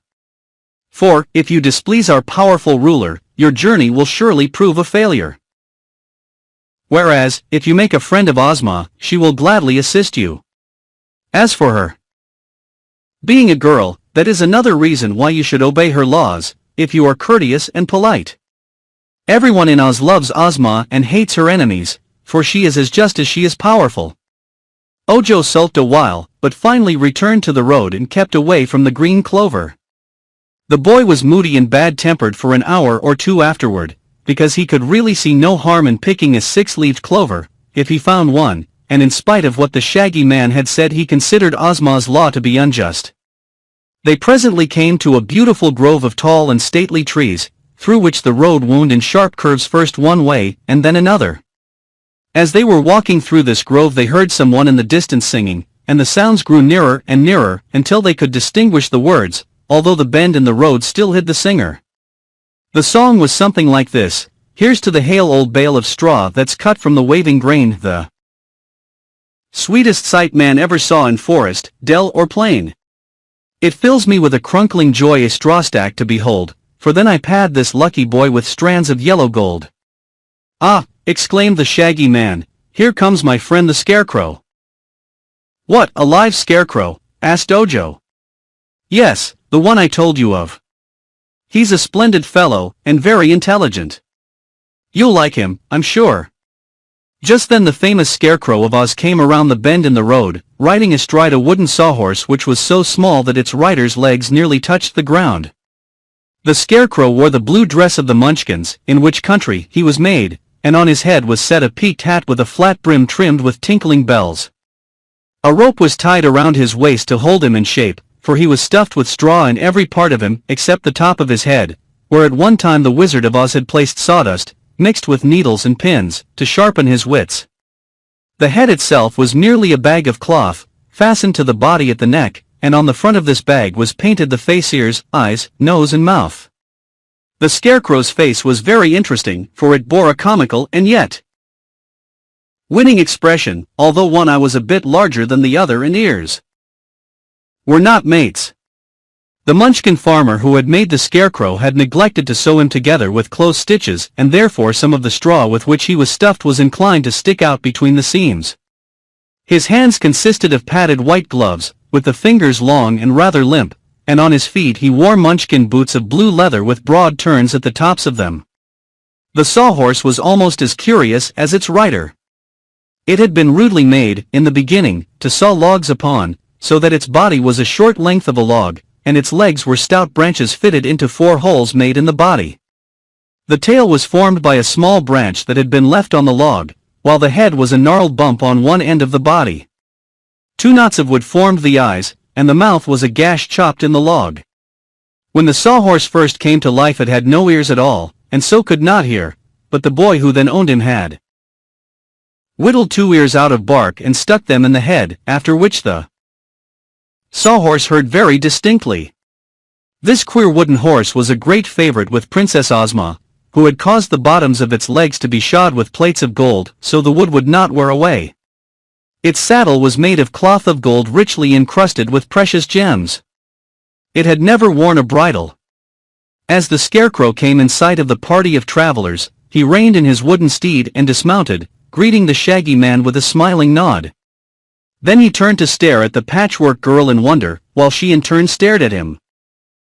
"Shags," he whispered, drawing the Shaggy Man aside, pat me into shape, there's a good fellow." While his friend punched and patted the Scarecrow's body, to smooth out the humps, Scraps turned to Ojo and whispered, "Roll me out, please. I've sagged down dreadfully from walking so much and men like to see a stately figure." She then fell upon the ground and the boy rolled her back and forth like a rolling pin, until the cotton had filled all the spaces in her patchwork covering and the body had lengthened to its fullest extent. Scraps and the Scarecrow both finished their hasty toilets at the same time, and again they faced each other. "Allow me, Miss Patchwork," said the Shaggy Man, "to present my friend, the Right Royal Scarecrow of Oz. Scarecrow, this is Miss Scraps Patches. Scraps, this is the Scarecrow." "Scarecrow Scraps, Scraps Scarecrow." They both bowed with much dignity. "Forgive me for staring so rudely," said the Scarecrow, "but you are the most beautiful sight my eyes have ever beheld." "That is a high compliment from one who is himself so beautiful," murmured Scraps, casting down her suspender-button eyes by lowering her head. "But tell me, good sir, are you not a trifle lumpy?" "Yes, of course, that's my straw, you know. It bunches up, sometimes, in spite of all my efforts to keep it even." "Doesn't your straw ever bunch?" "Oh, I'm stuffed with cotton," said Scraps. "It never bunches, but it's inclined to pack down and make me sag. But cotton is a high-grade stuffing.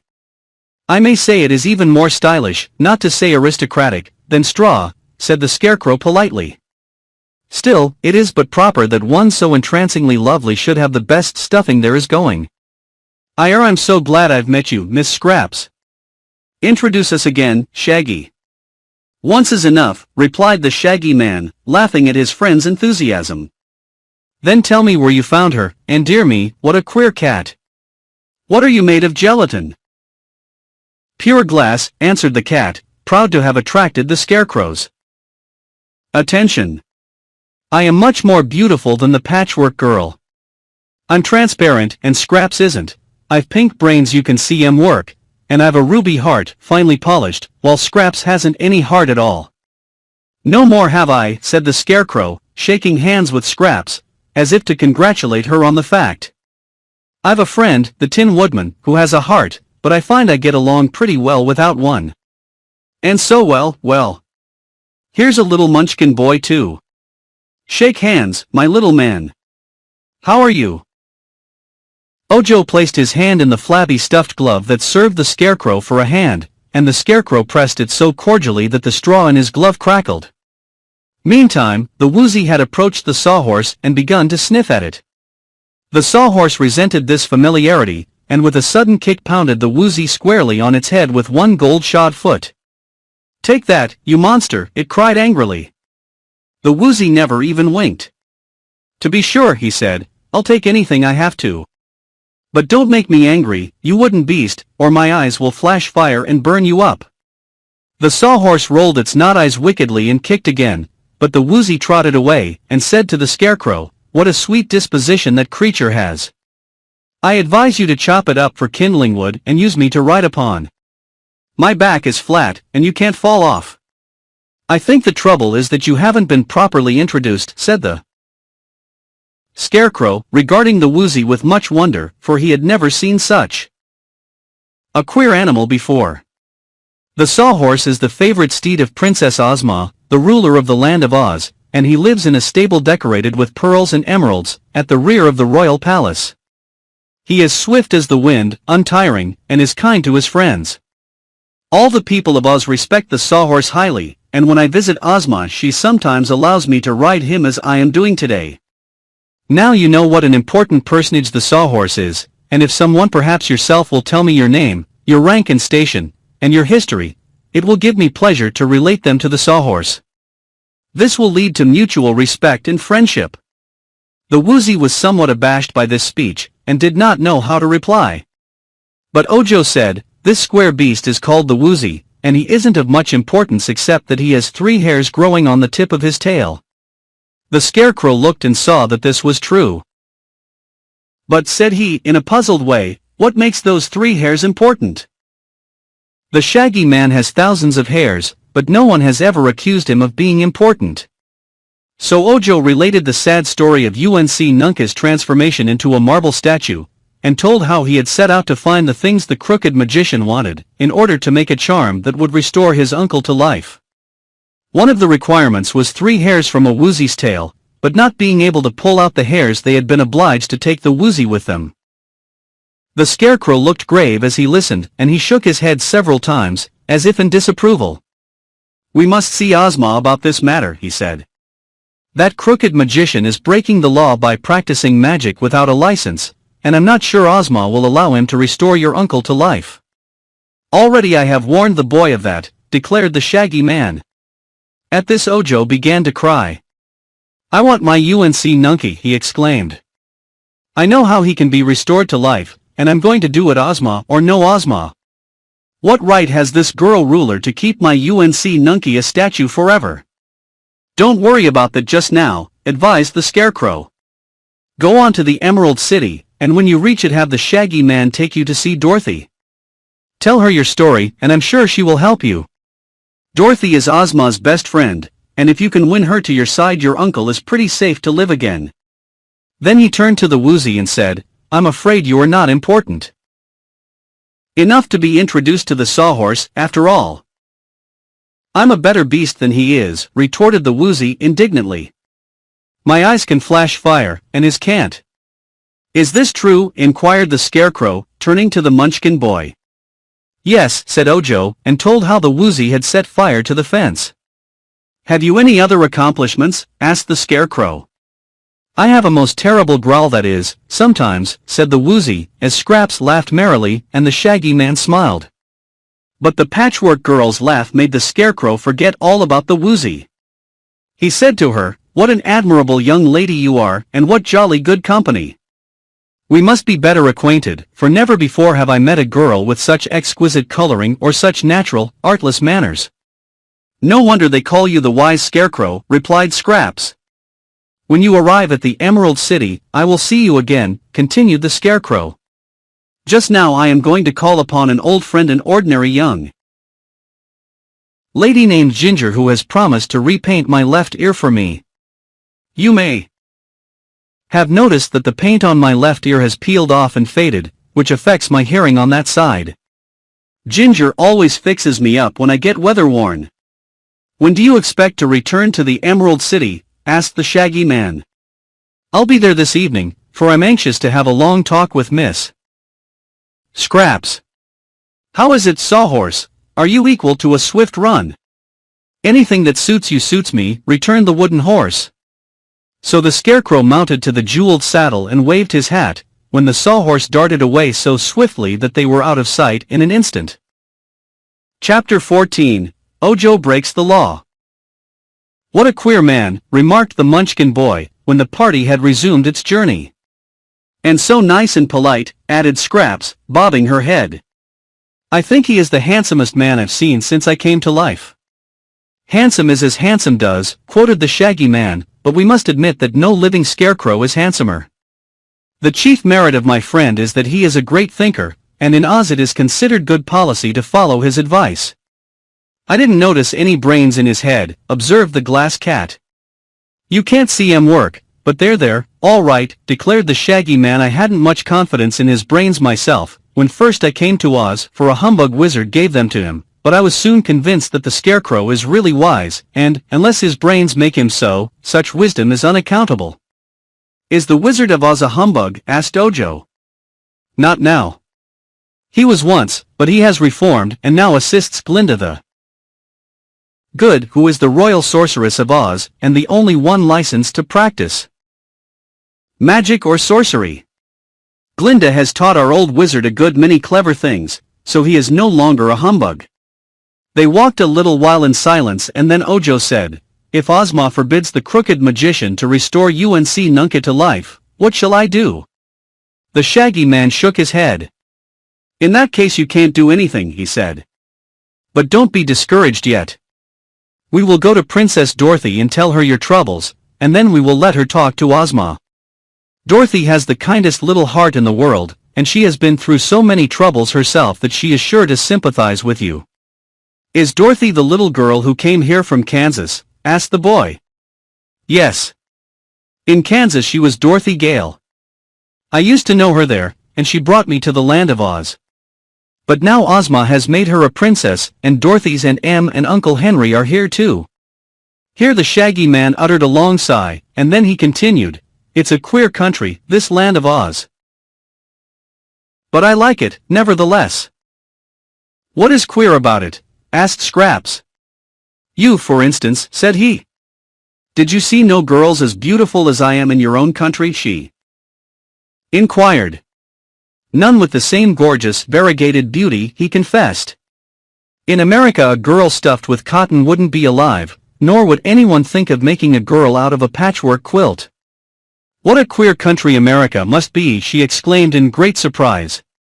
"The Scarecrow, whom you say is wise, told me I am the most beautiful creature he has ever seen." "I know, and perhaps you are from a Scarecrow point of view," replied the Shaggy Man, but why he smiled as he said it Scraps could not imagine. As they drew nearer to the Emerald City the travelers were filled with admiration for the splendid scenery they beheld. Handsome houses stood on both sides of the road and each had a green lawn before it as well as a pretty flower garden. "In another hour," said the Shaggy Man, "we shall come in sight of the walls of the royal city." He was walking ahead, with Scraps, and behind them came the Woozy and the Glass Cat. Ojo had lagged behind, for in spite of the warnings he had received, the boy's eyes were fastened on the clover that bordered the road of yellow bricks, and he was eager to discover if such a thing as a six-leaved clover really existed. Suddenly he stopped short and bent over to examine the ground more closely. Yes, here at last was a clover with 6 spreading leaves. He counted them carefully to make sure. In an instant his heart leaped with joy, for this was one of the important things he had come for, one of the things that would restore dear Unc Nunkie to life. He glanced ahead and saw that none of his companions was looking back. Neither were any other people about, for it was midway between 2 houses. The temptation was too strong to be resisted. "I might search for weeks and weeks, and never find another 6-leaved clover," he told himself, and quickly plucking the stem from the plant he placed the prized clover in his basket, covering it with the other things he carried there. Then, trying to look as if nothing had happened, he hurried forward and overtook his comrades. The Emerald City, which is the most splendid as well as the most beautiful city in any fairyland, is surrounded by a high, thick wall of green marble, polished smooth and set with glistening emeralds. There are 4 gates, one facing the Munchkin country, one facing the country of the Winkies, one facing the country of the Quadlings, and one facing the country of the Gillikins. The Emerald City lies directly in the center of these 4 important countries of Oz. The gates had bars of pure gold, and on either side of each gateway were built high towers, from which floated gay banners. Other towers were set at distances along the walls, which were broad enough for 4 people to walk abreast upon. This enclosure, all green and gold and glittering with precious gems, was indeed a wonderful sight to greet our travelers, who first observed it from the top of a little hill, but beyond the wall was the vast city it surrounded, and hundreds of jeweled spires, domes and minarets, flaunting flags and banners, reared their crests far above the towers of the gateways. In the center of the city our friends could see the tops of many magnificent trees, some nearly as tall as the spires of the buildings, and the Shaggy Man told them that these trees were in the royal gardens of Princess Ozma. They stood a long time on the hilltop, feasting their eyes on the splendor of the Emerald City. "We," exclaimed Scraps, clasping her padded hands in ecstasy, "that'll do for me to live in, all right. No more of the Munchkin country for these patches and no more of the crooked magician." "Why, you belong to Dr. Pipt," replied Ojo, looking at her in amazement. "You were made for a servant, Scraps, so you are personal property and not your own mistress." "Bother Dr. Pipt. If he wants me, let him come here and get me. I'll not go back to his den of my own accord, that's certain. Only one place in the land of Oz is fit to live in, and that's the Emerald City. It's lovely. It's almost as beautiful as I am, Ojo." "In this country," remarked the Shaggy Man, "people live wherever our ruler tells them to. It wouldn't do to have everyone live in the Emerald City, you know, for some must plow the land and raise grains and fruits and vegetables, while others chop wood in the forests, or fish in the rivers, or herd the sheep and the cattle." "Poor things," said Scraps. "I'm not sure they are not happier than the city people," replied the Shaggy Man, there's a freedom and independence in country life that not even the Emerald City can give one. I know that lots of the city people would like to get back to the land. The Scarecrow lives in the country, and so do the Tin Woodman and Jack Pumpkinhead, yet all three would be welcome to live in Ozma's palace if they cared to. Too much splendor becomes tiresome, you know. But if we're to reach the Emerald City before sundown, we must hurry, for it is yet a long way off. The entrancing sight of the city had put new energy into them all, and they hurried forward with lighter steps than before. There was much to interest them. Along the roadway, for the houses were now set more closely together, and they met a good many people who were coming or going from one place or another. All these seemed happy-faced, pleasant people, who nodded graciously to the strangers as they passed, and exchanged words of greeting. At last they reached the great gateway, just as the sun was setting and adding its red glow to the glitter of the emeralds on the green walls and spires. Somewhere inside the city a band could be heard playing sweet music. A soft, subdued hum, as of many voices, reached their ears. From the neighboring yards came the low mooing of cows waiting to be milked. They were almost at the gate when the golden bars slid back and a tall soldier stepped out and faced them. Ojo thought he had never seen so tall a man before. The soldier wore a handsome green and gold uniform, with a tall hat in which was a waving plume, and he had a belt thickly encrusted with jewels. But the most peculiar thing about him was his long green beard, which fell far below his waist and perhaps made him seem taller than he really was. "Halt," said the soldier with the green whiskers, not in a stern voice, but rather in a friendly tone. They halted before he spoke and stood looking at him. "Good evening, Colonel," said the shaggy man. "What's the news since I left? Anything important?" "Billina has hatched out 13 new chickens," replied the soldier with the green whiskers, "and they're the cutest little fluffy yellow balls you ever saw. The yellow hen is mighty proud of those children, I can tell you." "She has a right to be," agreed the shaggy man. "Let me see. That's about 7,000 chicks she has hatched out, isn't it, General?" "That, at least," was the reply. "You will have to visit Billina and congratulate her." "It will give me pleasure to do that," said the shaggy man, "but you will observe that I have brought some strangers home with me. I am going to take them to see Dorothy." "One moment, please," said the soldier, barring their way as they started to enter the gate. "I am on duty, and I have orders to execute. Is anyone in your party named Ojo the Unlucky?" "Why, that's me," cried Ojo, astonished at hearing his name on the lips of a stranger. The soldier with the green whiskers nodded. "I thought so," said he, "and I am sorry to announce that it is my painful duty to arrest you." "Arrest me?" exclaimed the boy. "What for?" "I haven't looked to see," answered the soldier. Then he drew a paper from his breast pocket and glanced at it. "Oh, yes, you are to be arrested for willfully breaking one of the laws of Oz." "Breaking a law," said Scraps. "Nonsense, soldier, you're joking." "Not this time," returned the soldier with a sigh.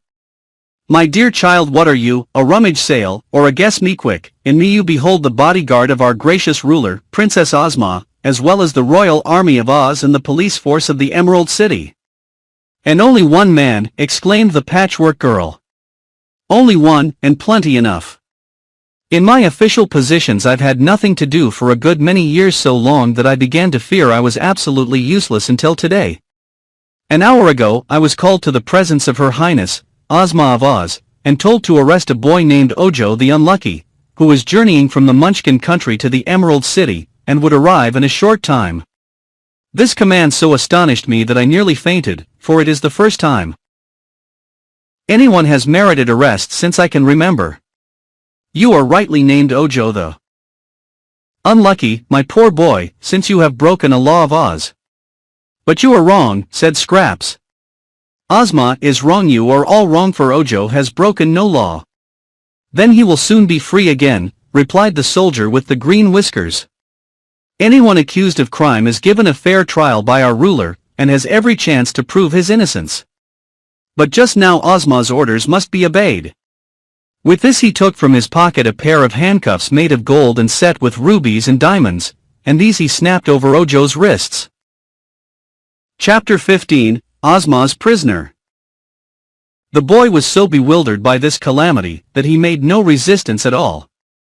He knew very well he was guilty, but it surprised him that Ozma also knew it. He wondered how she had found out so soon that he had picked the six-leaved clover. He handed his basket to Scraps and said, "Keep that, until I get out of prison.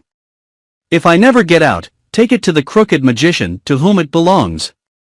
The Shaggy Man had been gazing earnestly in the boy's face, uncertain whether to defend him or not, but something he read in Ojo's expression made him draw back and refuse to interfere to save him. The Shaggy Man was greatly surprised and grieved, but he knew that Ozma never made mistakes and so Ojo must really have broken the law of Oz. The soldier with the green whiskers now led them all through the gate and into a little room built in the wall. Here sat a jolly little man, richly dressed in green, and having around his neck a heavy gold chain to which a number of great golden keys were attached. This was the guardian of the gate, and at the moment they entered his room he was playing a tune upon a mouth organ. "Listen," he said, holding up his hand for silence. "I've just composed a tune called The Speckled Alligator. It's in patch time, which is much superior to ragtime, and I've composed it in honor of the Patchwork Girl, who has just arrived." "How did you know I had arrived?" asked Scraps, much interested. "It's my business to know who's coming, for I'm the guardian of the gate. Keep quiet while I play you The Speckled Alligator."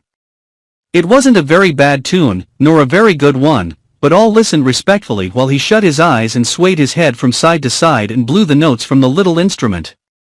When it was all over, the soldier with the green whiskers said, "Guardian, I have here a prisoner." "Good gracious! A prisoner?" cried the little man, jumping up from his chair. "Which one? Not the Shaggy Man?" "No, this boy." "Ah, I hope his fault is as small as himself," said the guardian of the gate. "But what can he have done, and what made him do it?" "Can't say," replied the soldier. "All I know is that he has broken the law. But no one ever does that."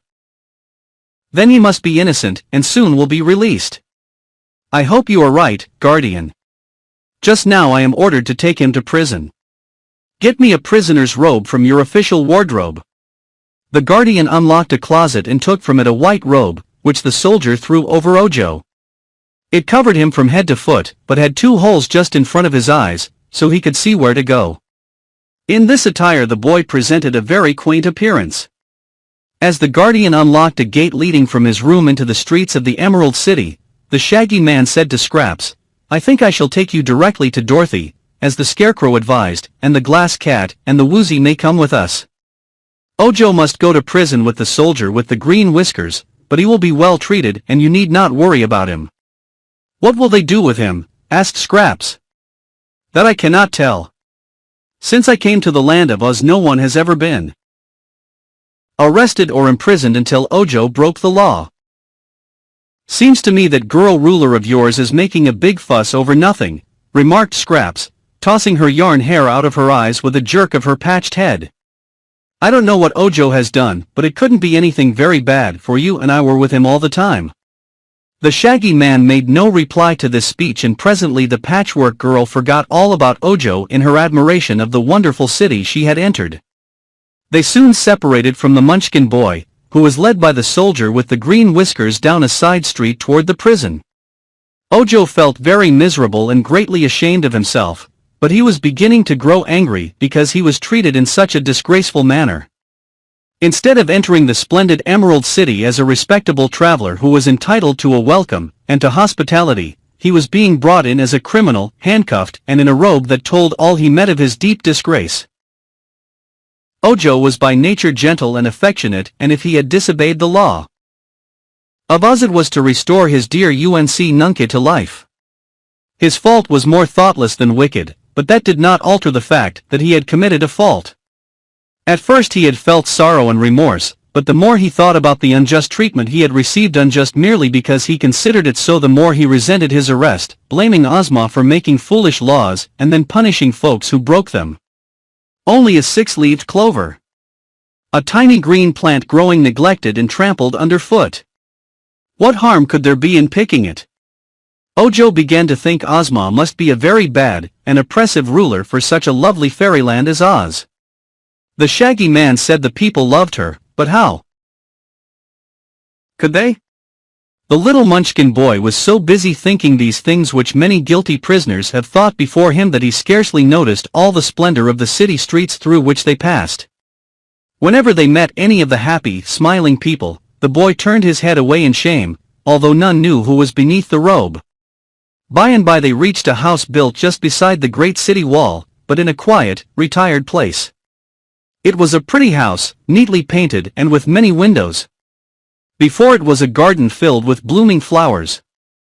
The soldier with the green whiskers led Ojo up the gravel path to the front door, on which he knocked. A woman opened the door and, seeing Ojo in his white robe, exclaimed, "Goodness me! A prisoner at last! But what a small one, soldier! The size doesn't matter, Tollydiggle, my dear. The fact remains that he is a prisoner," said the soldier.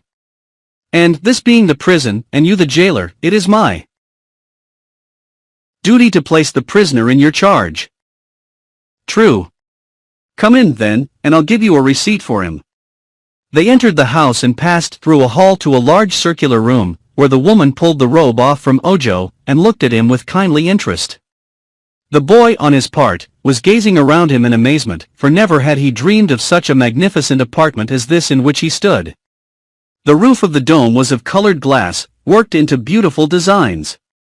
The walls were paneled with plates of gold decorated with gems of great size, and many colors, and upon the tiled floor were soft rugs delightful to walk upon. The furniture was framed in gold and upholstered in satin brocade, and it consisted of easy chairs, divans and stools in great variety. Also there were several tables with mirror tops and cabinets filled with rare and curious things. In one place a case filled with books stood against the wall, and elsewhere Ojo saw a cupboard containing all sorts of games. "May I stay here a little while before I go to prison?" asked the boy pleadingly. "Why, this is your prison," replied Tollydiggle, "and in me behold your jailer. Take off those handcuffs, soldier, for it is impossible for anyone to escape from this house." "I know that very well," replied the soldier, and at once unlocked the handcuffs, and released the prisoner. The woman touched a button on the wall and lighted a big chandelier that hung suspended from the ceiling, for it was growing dark outside. Then she seated herself at a desk and asked, "What name?" "Ojo the Unlucky," answered the soldier with the green whiskers. "Unlucky? Ah, that accounts for it," said she. "What crime?" "Breaking a law of Oz." "All right. There's your receipt, soldier, and now I'm responsible for the prisoner." "I'm glad of it, for this is the first time I've ever had anything to do, in my official capacity," remarked the jailer, in a pleased tone. "It's the same with me, Tollydiggle," laughed the soldier. "But my task is finished and I must go and report to Ozma that I've done my duty like a faithful police force, a loyal army, and an honest bodyguard as I hope I am." Saying this, he nodded farewell to Tollydiggle and Ojo and went away. "Now, then," said the woman briskly, "I must get you some supper, for you are doubtless hungry. What would you prefer, planked whitefish, omelette with jelly or mutton chops with gravy?" Ojo thought about it. Then he said, "I'll take the chops, if you please." "Very well, amuse yourself while I'm gone, I won't be long," and then she went out by a door and left the prisoner alone. Ojo was much astonished, for not only was this unlike any prison he had ever heard of, but he was being treated more as a guest than a criminal. There were many windows and they had no locks. There were 3 doors to the room and none were bolted. He cautiously opened one of the doors and found it led into a hallway. But he had no intention of trying to escape. If his jailer was willing to trust him in this way he would not betray her trust, and moreover a hot supper was being prepared for him, and his prison was very pleasant and comfortable. So he took a book from the case and sat down in a big chair to look at the pictures. This amused him until the woman came in with a large tray and spread a cloth on one of the tables. Then she arranged his supper, which proved the most varied and delicious meal Ojo had ever eaten in his life. Tollydiggle sat near him while he ate, sewing on some fancy work she held in her lap. When he had finished she cleared the table, and then read to him a story from one of the books. "Is this really a prison?" he asked, when she had finished reading. "Indeed it is," she replied. "It is the only prison in the land of Oz." "And am I a prisoner?" "Bless the child. Of course." "Then why is the prison so fine, and why are you so kind to me?" he earnestly asked. Tollydiggle seemed surprised by the question, but she presently answered. "We consider a prisoner unfortunate. He is unfortunate in two ways, because he has done something wrong, and because he is deprived of his liberty. Therefore we should treat him kindly, because of his misfortune, for otherwise he would become hard and bitter, and would not be sorry he had done wrong. Ozma thinks that one who has committed a fault did so because he was not strong and brave, therefore she puts him in prison to make him strong and brave. When that is accomplished he is no longer a prisoner, but a good and loyal citizen, and everyone is glad that he is now strong enough to resist doing wrong. You see, it is kindness that makes one strong and brave, and so we are kind to our prisoners." Ojo thought this over very carefully. "I had an idea," said he, "that prisoners were always treated harshly to punish them." "That would be dreadful," cried Tollydiggle. "Isn't one punished enough in knowing he has done wrong? Don't you wish, Ojo, with all your heart, that you had not been disobedient and broken a law of Oz?" I hate to be different from other people," he admitted. "Yes, one likes to be respected as highly as his neighbors are," said the woman. "When you are tried and found guilty, you will be obliged to make amends in some way. I don't know just what Ozma will do to you, because this is the first time one of us has broken a law, but you may be sure she will be just and merciful. Here in the Emerald City people are too happy and contented ever to do wrong, but perhaps you came from some faraway corner of our land, and having no love for Ozma carelessly broke one of her laws." "Yes," said Ojo, "I've lived all my life in the heart of a lonely forest, where I saw no one but dear Unc Nunkie." "I thought so," said Tollydiggle. "But now we have talked enough, so let us play a game until bedtime." Chapter 16, Princess Dorothy. Dorothy Gale was sitting in one of her rooms in the royal palace, while curled up at her feet was a little black dog with a shaggy coat and very bright eyes. She wore a plain white frock, without any jewels or other ornaments except an emerald green hair ribbon, for Dorothy was a simple little girl, and had not been in the least spoiled by the magnificence surrounding her. Once the child had lived on the Kansas prairies, but she seemed marked for adventure, for she had made several trips to the land of Oz before she came to live there for good. Her very best friend was the beautiful Ozma of Oz, who loved Dorothy so well that she kept her in her own palace, so as to be near her. The girl's Uncle Henry and Aunt Em, the only relatives she had in the world, had also been brought here by Ozma and given a pleasant home. Dorothy knew almost everybody in Oz, and it was she who had discovered the Scarecrow, the Tin Woodman, and the Cowardly Lion, as well as Tik-Tok the Clockwork Man. Her life was very pleasant now, and although she had been made a Princess of Oz by her friend Ozma, she did not care much to be a princess, and remained as sweet as when she had been plain Dorothy Gale of Kansas. Dorothy was reading in a book this evening when Jellia Jam, the favorite servant maid of the palace, came to say that the Shaggy Man wanted to see her. "All right," said Dorothy, "tell him to come right up. But he has some queer creatures with him, some of the queerest I've ever laid eyes on," reported Jellia. "Never mind, let 'em all come up," replied Dorothy. But when the door opened to admit not only the Shaggy Man, but Scraps, the Woozy, and the Glass Cat, Dorothy jumped up and looked at her strange visitors in amazement. The Patchwork Girl was the most curious of all, and Dorothy was uncertain at first whether Scraps was really alive, or only a dream or a nightmare.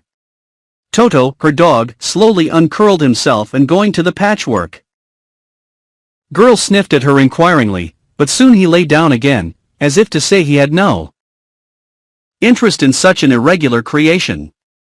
"You're a new one to me," Dorothy said reflectively, addressing the Patchwork Girl.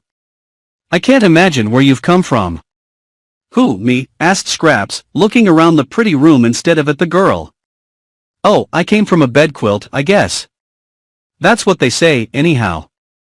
Some call it a crazy quilt and some a patchwork quilt. But my name is Scraps, and now you know all about me." Not quite all, returned Dorothy with a smile. I wish you'd tell me how you came to be alive.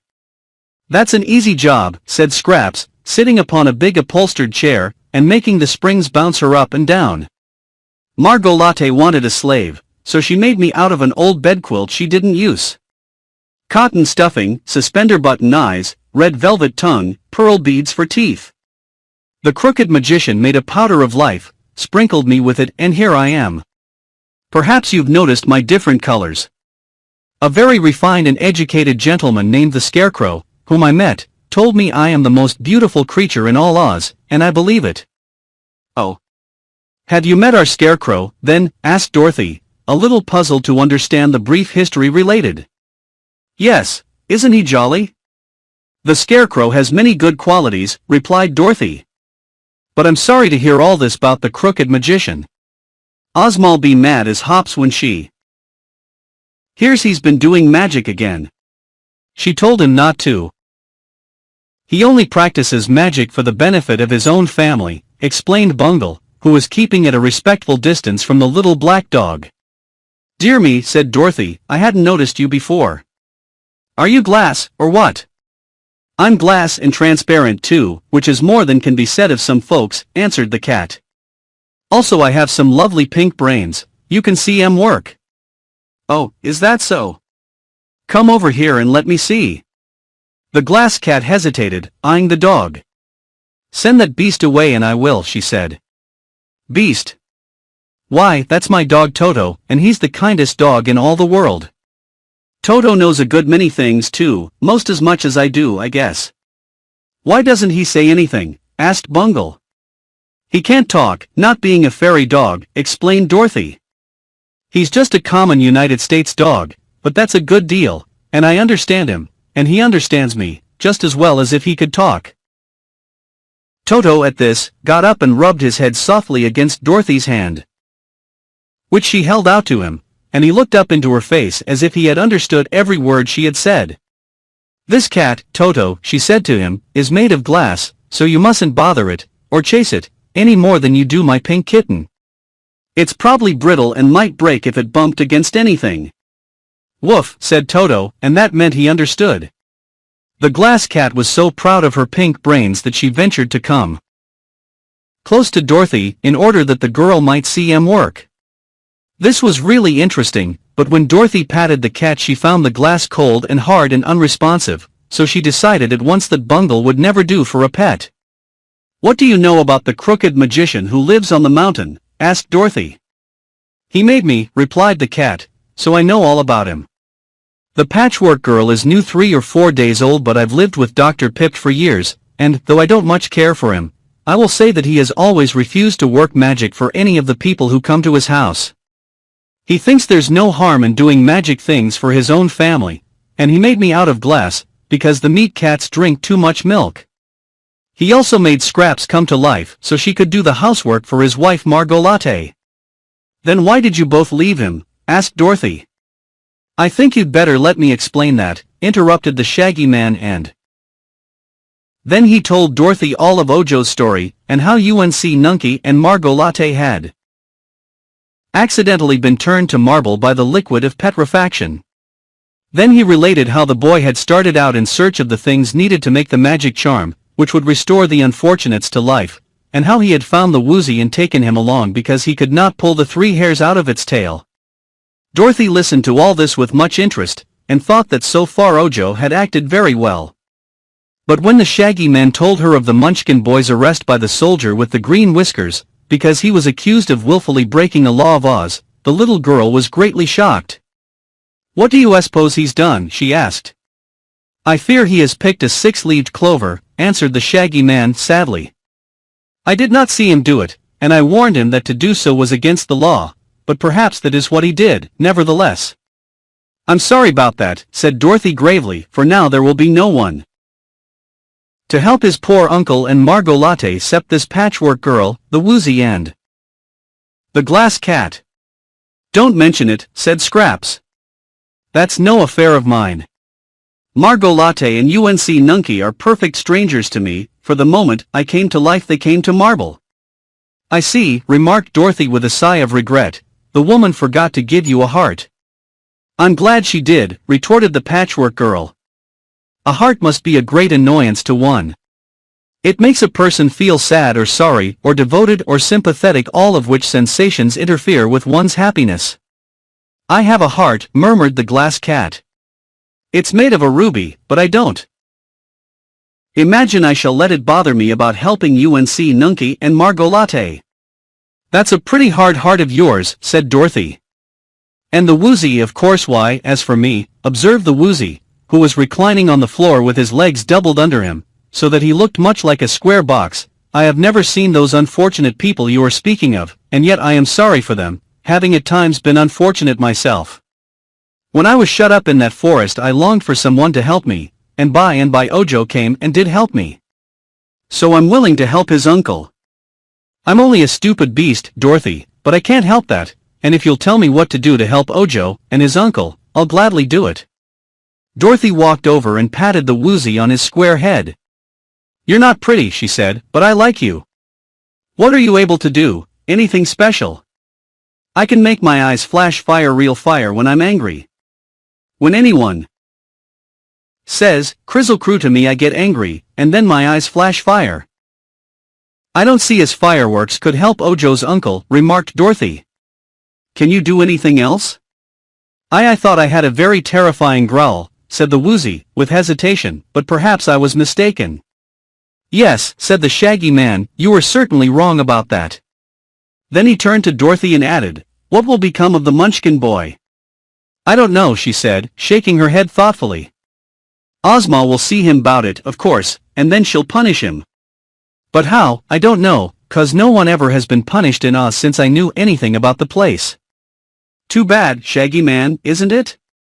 While they were talking, Scraps had been roaming around the room and looking at all the pretty things it contained.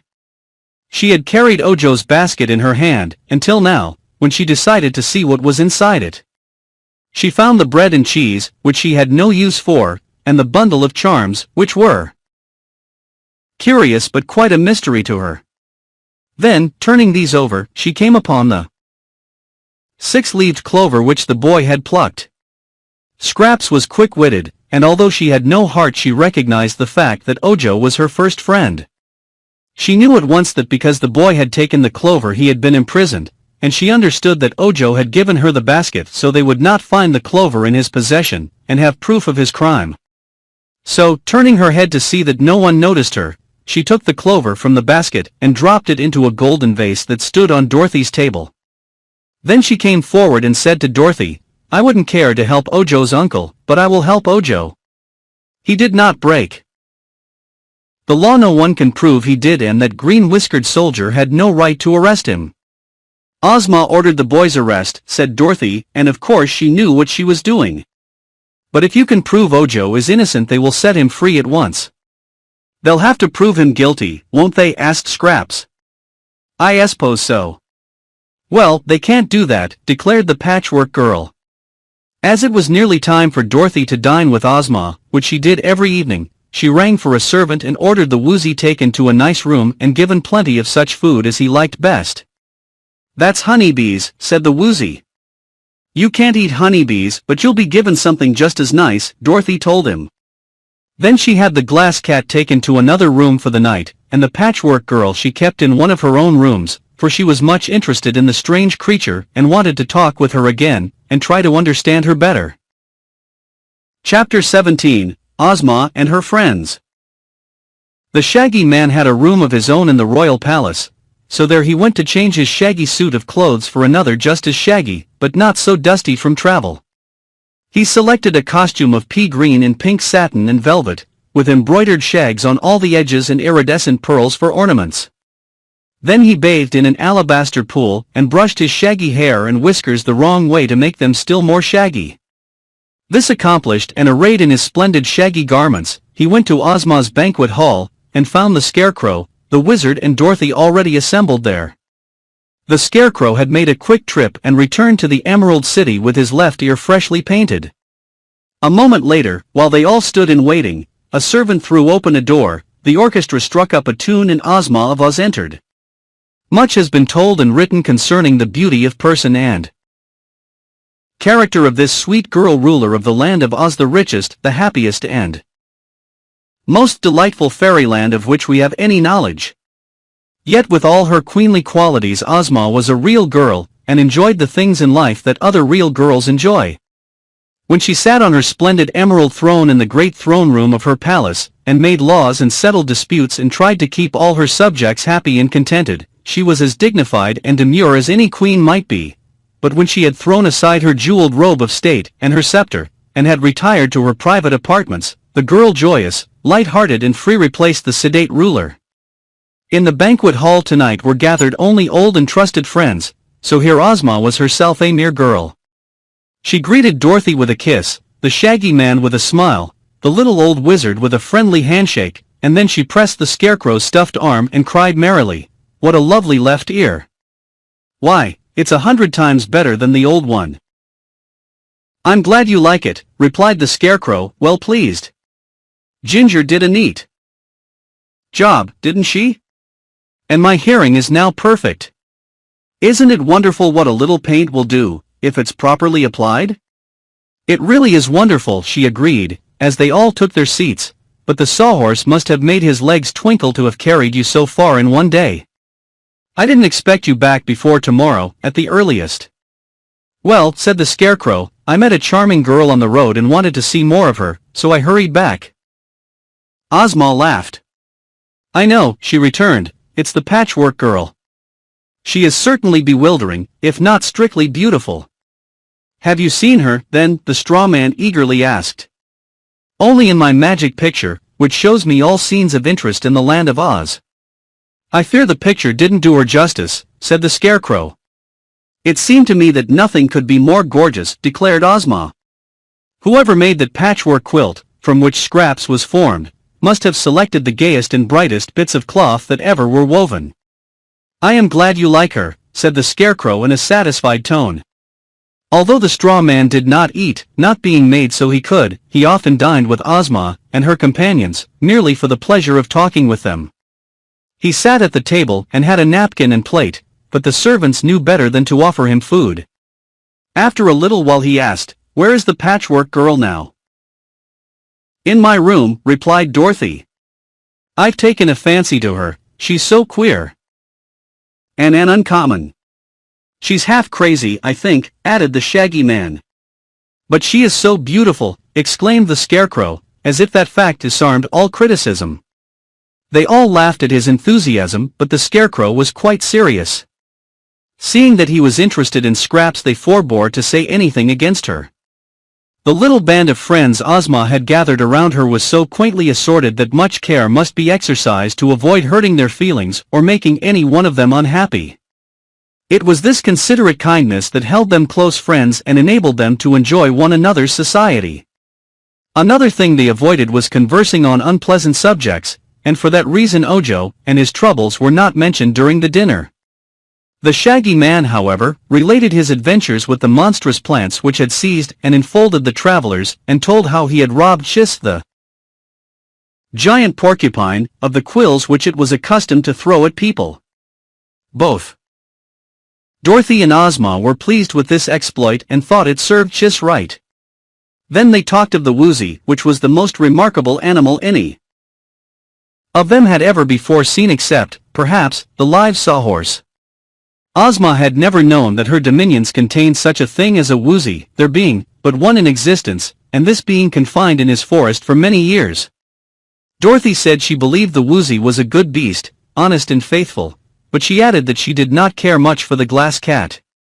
"Still," said the Shaggy Man, "the glass cat is very pretty, and if she were not so conceited over her pink brains, no one would object to her as a companion." The wizard had been eating silently until now, when he looked up and remarked, "That powder of life which is made by the crooked magician is really a wonderful thing. But Dr. Pipt does not know its true value, and he uses it in the most foolish ways."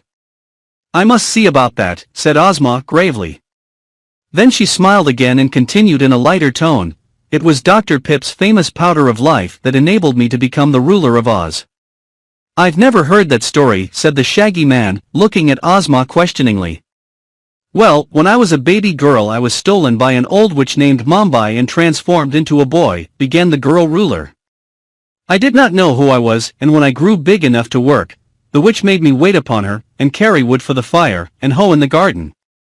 One day she came back from a journey, bringing some of the powder of life, which Dr. Pipt had given her.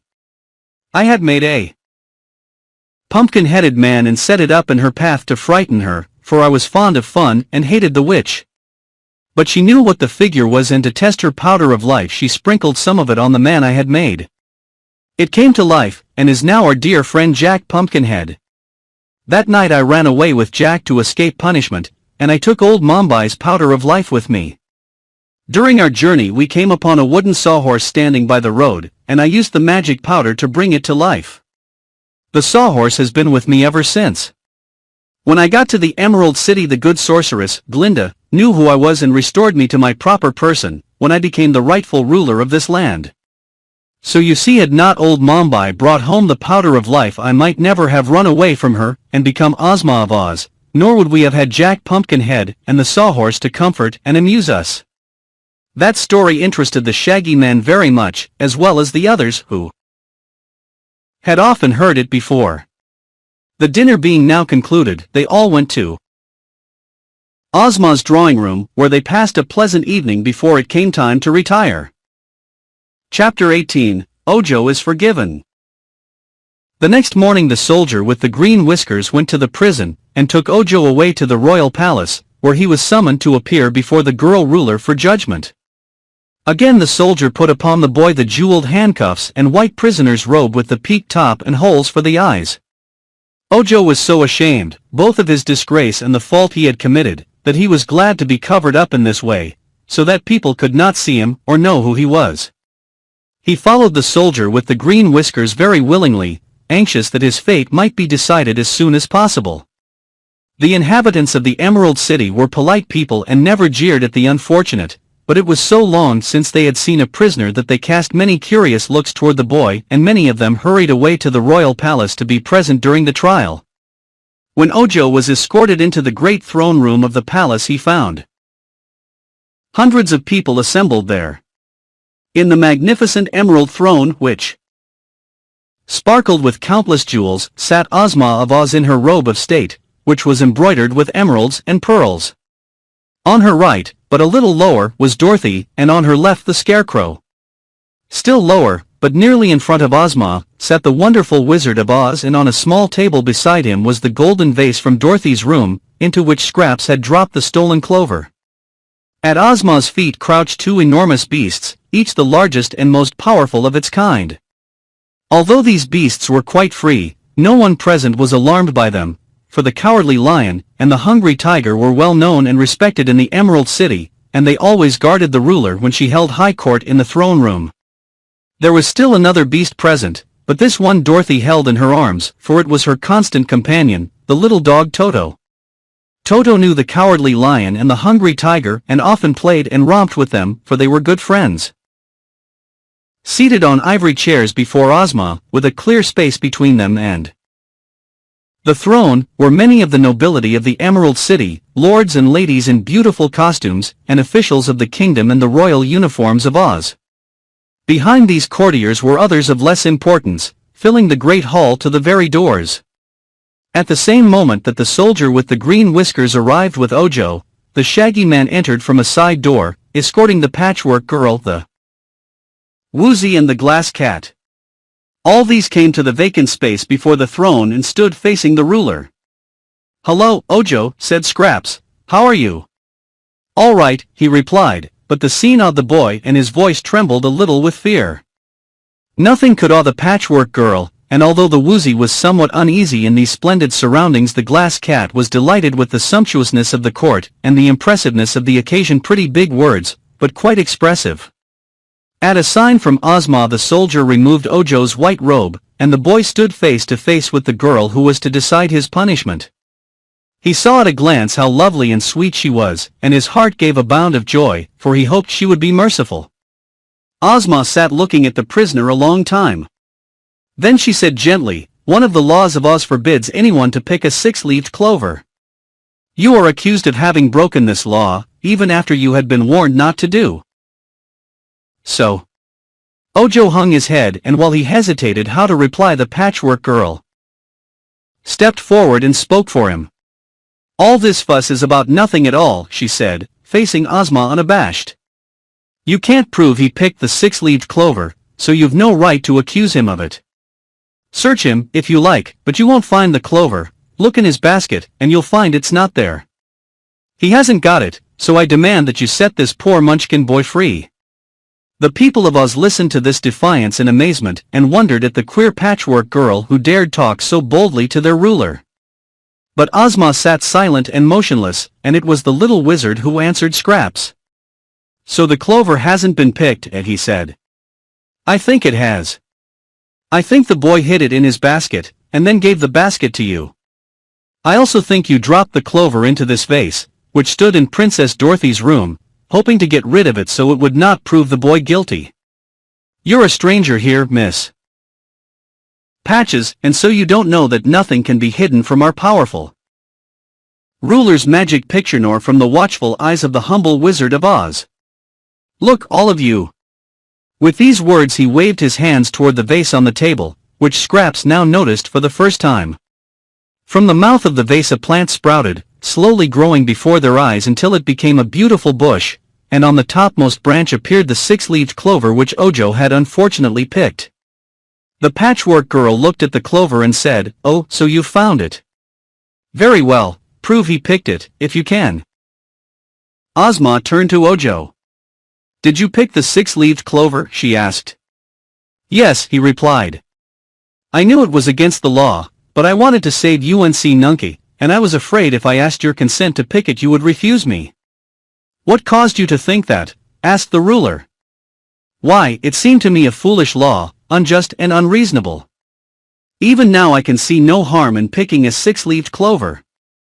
And I had not seen the Emerald City, then, nor you, and I thought a girl who would make such a silly law would not be likely to help anyone in trouble." Ozma regarded him musingly, her chin resting upon her hand, but she was not angry. On the contrary, she smiled a little at her thoughts, and then grew sober again. "I suppose a good many laws seem foolish to those people who do not understand them," she said, "but no law is ever made without some purpose, and that purpose is usually to protect all the people and guard their welfare. As you are a stranger, I will explain this law which to you seems so foolish. Years ago, there were many witches and magicians in the land of Oz, and one of the things they often used in making their magic charms and transformations was a six-leaved clover. These witches and magicians caused so much trouble among my people, often using their powers for evil rather than good, that I decided to forbid anyone to practice magic or sorcery except Glinda the Good and her assistant, the Wizard of Oz, both of whom I can trust to use their arts only to benefit my people and to make them happier. Since I issued that law, the land of Oz has been far more peaceful and quiet, but I learned that some of the witches and magicians were still practicing magic on the sly and using the six-leaved clovers to make their potions and charms. Therefore I made another law forbidding anyone from plucking a six-leaved clover, or from gathering other plants and herbs which the witches boil in their kettles to work magic with. That has almost put an end to wicked sorcery in our land, so you see the law was not a foolish one, but wise and just, and in any event, it is wrong to disobey a law." Ojo knew she was right and felt greatly mortified to realize he had acted and spoken so ridiculously. But he raised his head and looked Ozma in the face, saying, "I am sorry I have acted wrongly and broken your law. I did it to save Unc Nunkie, and thought I would not be found out. But I am guilty of this act, and whatever punishment you think I deserve I will suffer willingly." Ozma smiled more brightly then, and nodded graciously. "You are forgiven," she said. "For, although you have committed a serious fault, you are now penitent, and I think you have been punished enough. Soldier, release Ojo the Lucky and I beg your pardon." "I'm Ojo the Unlucky," said the boy. "At this moment you are lucky," said she. "Release him, soldier, and let him go free." The people were glad to hear Ozma's decree and murmured their approval. As the royal audience was now over, they began to leave the throne room, and soon there were none remaining except Ojo and his friends and Ozma and her favorites. The girl ruler now asked Ojo to sit down and tell her all his story, which he did, beginning at the time he had left his home in the forest and ending with his arrival at the Emerald City and his arrest. Ozma listened attentively and was thoughtful for some moments after the boy had finished speaking. Then she said, "The crooked magician was wrong to make the glass cat and the patchwork girl, for it was against the law. And if he had not unlawfully kept the bottle of liquid of petrifaction standing on his shelf, the accident to his wife, Margot Latte, and to Unc Nunkie could not have occurred. I can understand. However, that Ojo, who loves his uncle, will be unhappy unless he can save him. Also I feel it is wrong to leave those two victims standing as marble statues, when they ought to be alive. So I propose we allow Dr. Pipt to make the magic charm which will save them, and that we assist Ojo to find the things he is seeking. What do you think, wizard?" "That is perhaps the best thing to do," replied the wizard. "But after the crooked magician has restored those poor people to life you must take away his magic powers." "I will," promised Ozma. "Now tell me please, what magic things must you find?" continued the wizard, addressing Ojo. "The 3 hairs from the Woozy's tail I have," said the boy. "That is, I have the Woozy, and the hairs are in his tail." "The 6-leaved clover you may take it and keep it," said Ozma. "That will not be breaking the law, for it is already picked, and the crime of picking it is forgiven." "Thank you," cried Ojo gratefully. Then he continued, "The next thing I must find is a gill of water from a dark well." The wizard shook his head. "That," said he, "will be a hard task, but if you travel far enough you may discover it." "I am willing to travel for years, if it will save Unc Nunkie," declared Ojo, earnestly. "Then you'd better begin your journey at once," advised the wizard. Dorothy had been listening with interest to this conversation. Now she turned to Ozma and asked, "May I go with Ojo to help him?" "Would you like to?" returned Ozma. "Yes. I know us pretty well, but Ojo doesn't know it at all. I'm sorry for his uncle and poor Margot Latte, and I'd like to help save them." "May I go?" "If you wish to," replied Ozma. "If Dorothy goes, then I must go to take care of her," said the Scarecrow, decidedly. "A dark well can only be discovered in some out-of-the-way place, and there may be dangers there." "You have my permission to accompany Dorothy," said Ozma. "And while you are gone I will take care of the Patchwork Girl." "I'll take care of myself," announced Scraps, "for I'm going with the Scarecrow and Dorothy. I promised Ojo to help him find the things he wants, and I'll stick to my promise." "Very well," replied Ozma. "But I see no need for Ojo to take the glass cat and the Woozy." "I prefer to remain here," said the cat. "I've nearly been nicked half a dozen times already, and if they're going into dangers it's best for me to keep away from them." "Let Jelly-a-Jam keep her till Ojo returns," suggested Dorothy. "We won't need to take the Woozy either, but he ought to be saved because of the 3 hairs in his tail." "Better take me along," said the Woozy. "My eyes can flash fire, you know, and I can growl a little." "I'm sure you'll be safer here," Ozma decided, and the Woozy made no further objection to the plan. After consulting together they decided that Ojo and his party should leave the very next day to search for the gill of water from a dark well, so they now separated to make preparations for the journey.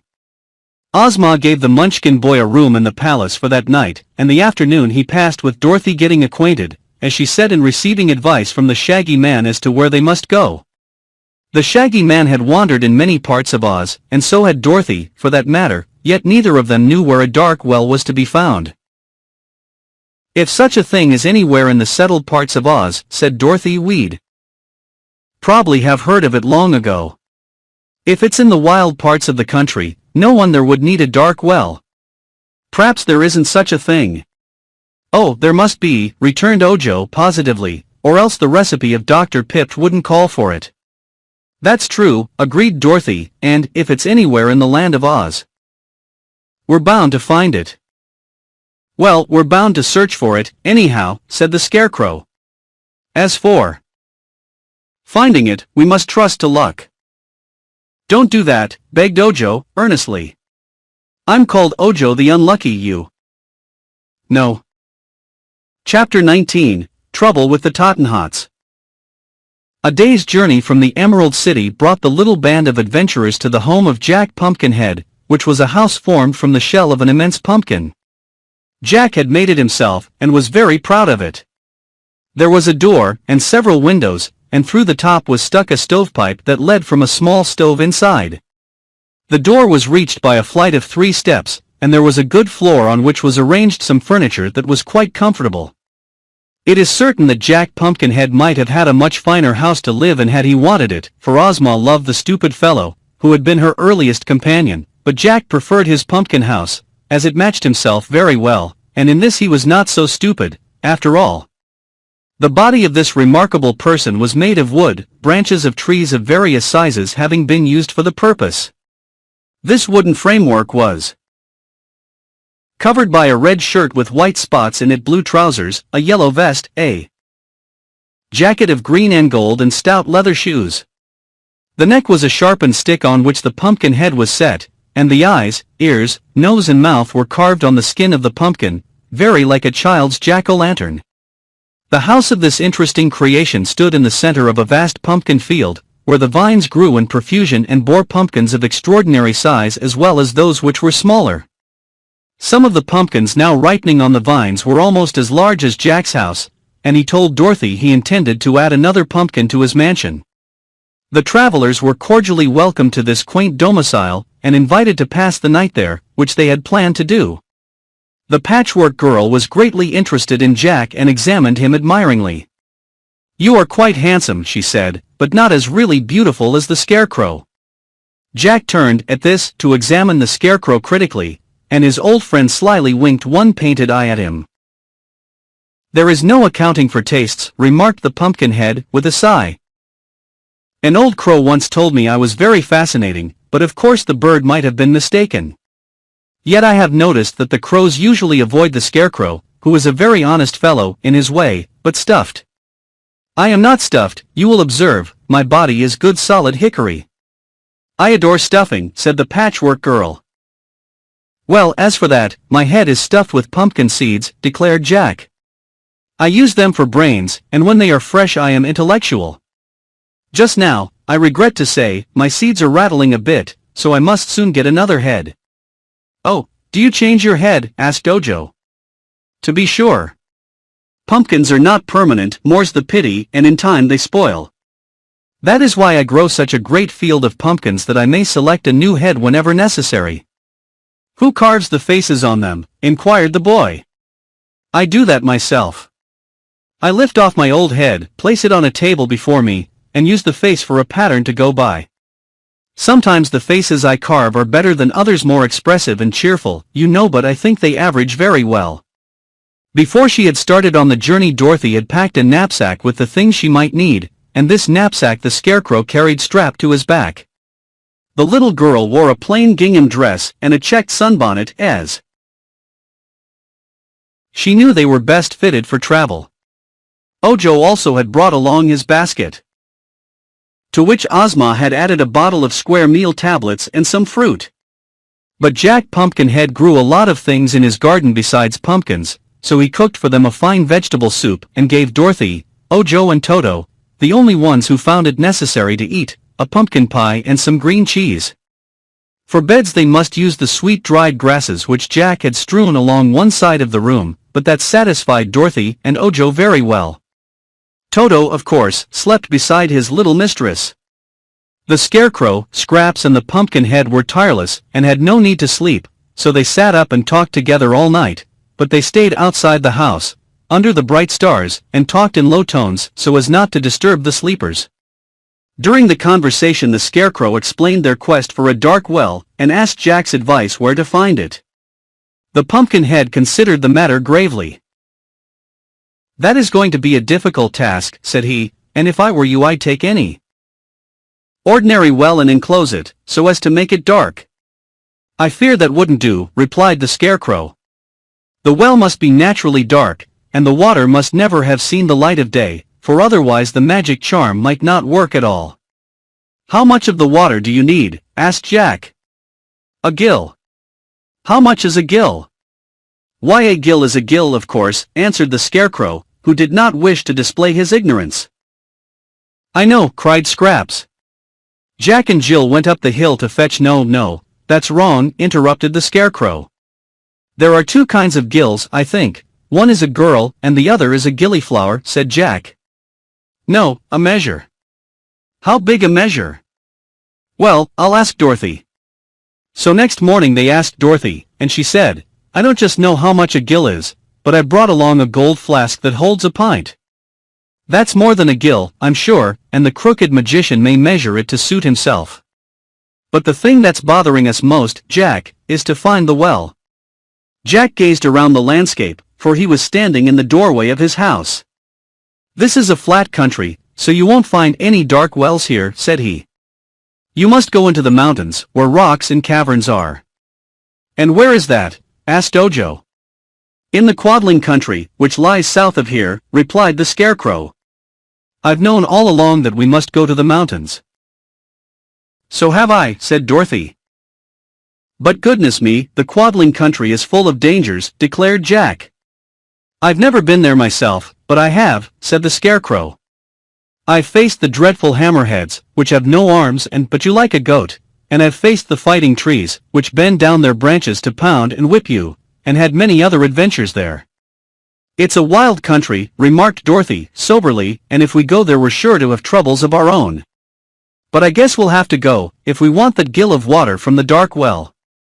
So they said goodbye to the Pumpkinhead and resumed their travels, heading now directly toward the South Country, where mountains and rocks and caverns and forests of great trees abounded. This part of the land of Oz, while it belonged to Ozma and owed her allegiance, was so wild and secluded that many queer peoples hid in its jungles and lived in their own way, without even a knowledge that they had a ruler in the Emerald City. If they were left alone, these creatures never troubled the inhabitants of the rest of Oz, but those who invaded their domains encountered many dangers from them. It was a 2 days' journey from Jack Pumpkinhead's house to the edge of the Quadling country, for neither Dorothy nor Ojo could walk very fast and they often stopped by the wayside to rest. The first night they slept on the broad fields, among the buttercups and daisies, and the Scarecrow covered the children with a gauze blanket taken from his knapsack, so they would not be chilled by the night air. Toward evening of the second day they reached a sandy plain where walking was difficult, but some distance before them they saw a group of palm trees, with many curious black dots under them, so they trudged bravely on to reach that place by dark and spend the night under the shelter of the trees. The black dots grew larger as they advanced, and although the light was dim, Dorothy thought they looked like big kettles turned upside down. Just beyond this place a jumble of huge, jagged rocks lay scattered, rising to the mountains behind them. Our travelers preferred to attempt to climb these rocks by daylight, and they realized that for a time this would be their last night on the plains. Twilight had fallen by the time they came to the trees beneath which were the black, circular objects they had marked from a distance. Dozens of them were scattered around, and Dorothy bent near to one, which was about as tall as she was, to examine it more closely. As she did so the top flew open and out popped a dusky creature, rising its length into the air, and then plumping down upon the ground just beside the little girl. Another and another popped out of the circular pot-like dwelling, while from all the other black objects came popping more creatures very like jumping jacks when their boxes are unhooked, until fully 100 stood gathered around our little group of travelers. By this time Dorothy had discovered they were people, tiny and curiously formed, but still people. Their skins were dusky and their hair stood straight up, like wires, and was brilliant scarlet in color. Their bodies were bare except for skins fastened around their waists, and they wore bracelets on their ankles and wrists, and necklaces, and great pendant earrings. Toto crouched beside his mistress and wailed as if he did not like these strange creatures a bit. Scraps began to mutter something about hoppity, pop-pitty, jumpity, dump, but no one paid any attention to her. Ojo kept close to the Scarecrow and the Scarecrow kept close to Dorothy, but the little girl turned to the queer creatures and asked, "Who are you?" They answered this question all together, in a sort of chanting chorus, the words being as follows: "We're the Jolly Tottenhots, we do not like the day, but in the night 'tis our delight to gamble, skip and play. We hate the sun and from it run, the moon is cool and clear, so on this spot each Tottenhot waits for it to appear. We're every one chock full of fun, and full of mischief too, but if you're gay, and with us play we'll do no harm to you. Glad to meet you, Tottenhots, said the Scarecrow solemnly. But you mustn't expect us to play with you all night, for we've traveled all day, and some of us are tired. And we never gamble, added the Patchwork Girl. It's against the law. These remarks were greeted with shouts of laughter by the impish creatures, and one seized the Scarecrow's arm, and was astonished to find the straw man whirl around so easily.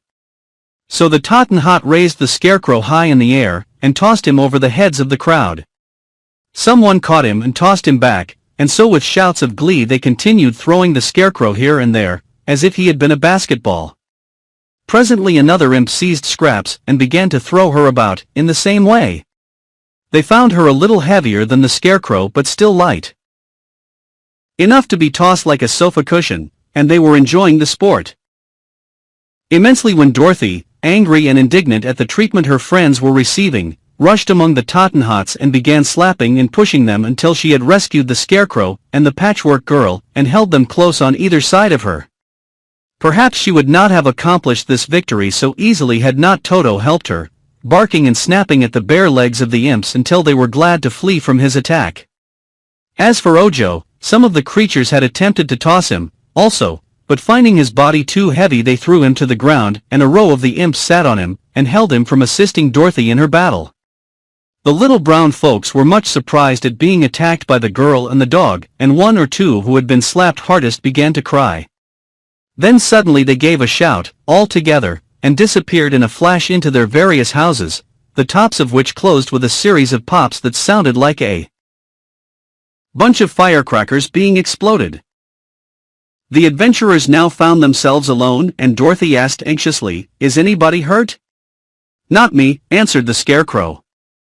"They have given my straw a good shaking up and taken all the lumps out of it. I am now in splendid condition, and am really obliged to the Tottenhots for their kind treatment." "I feel much the same way," said Scraps. "My cotton stuffing had sagged a good deal with the day's walking, and they've loosened it up until I feel as plump as a sausage. But the play was a little rough and I'd had quite enough of it when you interfered."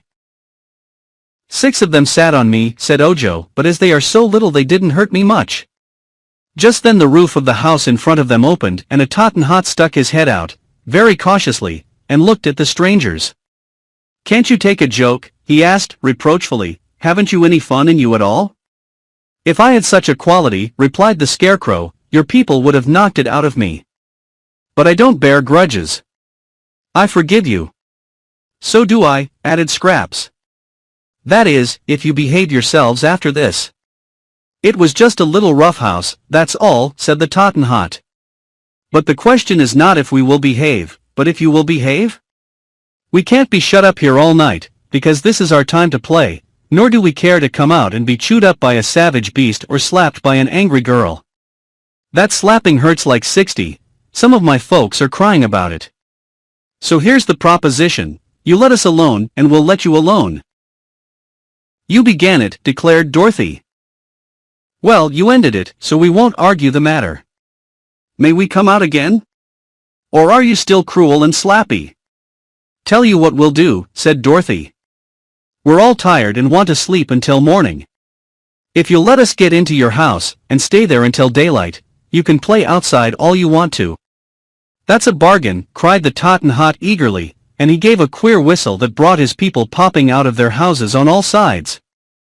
When the house before them was vacant, Dorothy and Ojo leaned over the hole and looked in, but could see nothing because it was so dark. But if the Tottenhots slept there all day the children thought they could sleep there at night, so Ojo lowered himself down, and found it was not very deep. "There's a soft cushion all over," said he. "Come on in." Dorothy handed Toto to the boy, and then climbed in herself. After her came Scraps and the Scarecrow, who did not wish to sleep, but preferred to keep out of the way of the mischievous Tottenhots. There seemed no furniture in the round den, but soft cushions were strewn about the floor, and these they found made very comfortable beds. They did not close the hole in the roof but left it open to admit air. It also admitted the shouts and ceaseless laughter of the impish Tottenhots as they played outside, but Dorothy and Ojo, being weary from their journey, were soon fast asleep.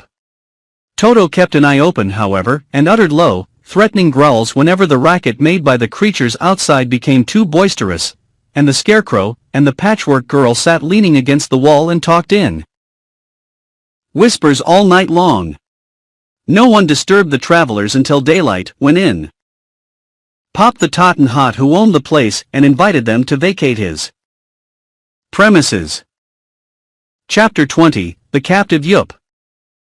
As they were preparing to leave, Dorothy asked, "Can you tell us where there is a dark well?" "Never heard of such a thing," said the Tottenhot. "We live our lives in the dark, mostly, and sleep in the daytime, but we've never seen a dark well, or anything like one." "Does anyone live on those mountains beyond here?" asked the Scarecrow. "Lots of people. But you'd better not visit them." "We never go there," was the reply. "What are the people like?" Dorothy inquired. "Can't say. We've been told to keep away from the mountain paths, and so we obey. This sandy desert is good enough for us, and we're not disturbed here," declared the Tottenhot. So they left the man snuggling down to sleep in his dusky dwelling, and went out into the sunshine, taking the path that led toward the rocky places. They soon found it hard climbing, for the rocks were uneven and full of sharp points and edges, and now there was no path at all. Clambering here and there among the boulders they kept steadily on, gradually rising higher and higher until finally they came to a great rift in a part of the mountain, where the rock seemed to have split in two and left high walls on either side. "Suppose we go this way," suggested Dorothy. "It's much easier walking than to climb over the hills." "How about that sign?" asked Ojo. "What sign?" she inquired.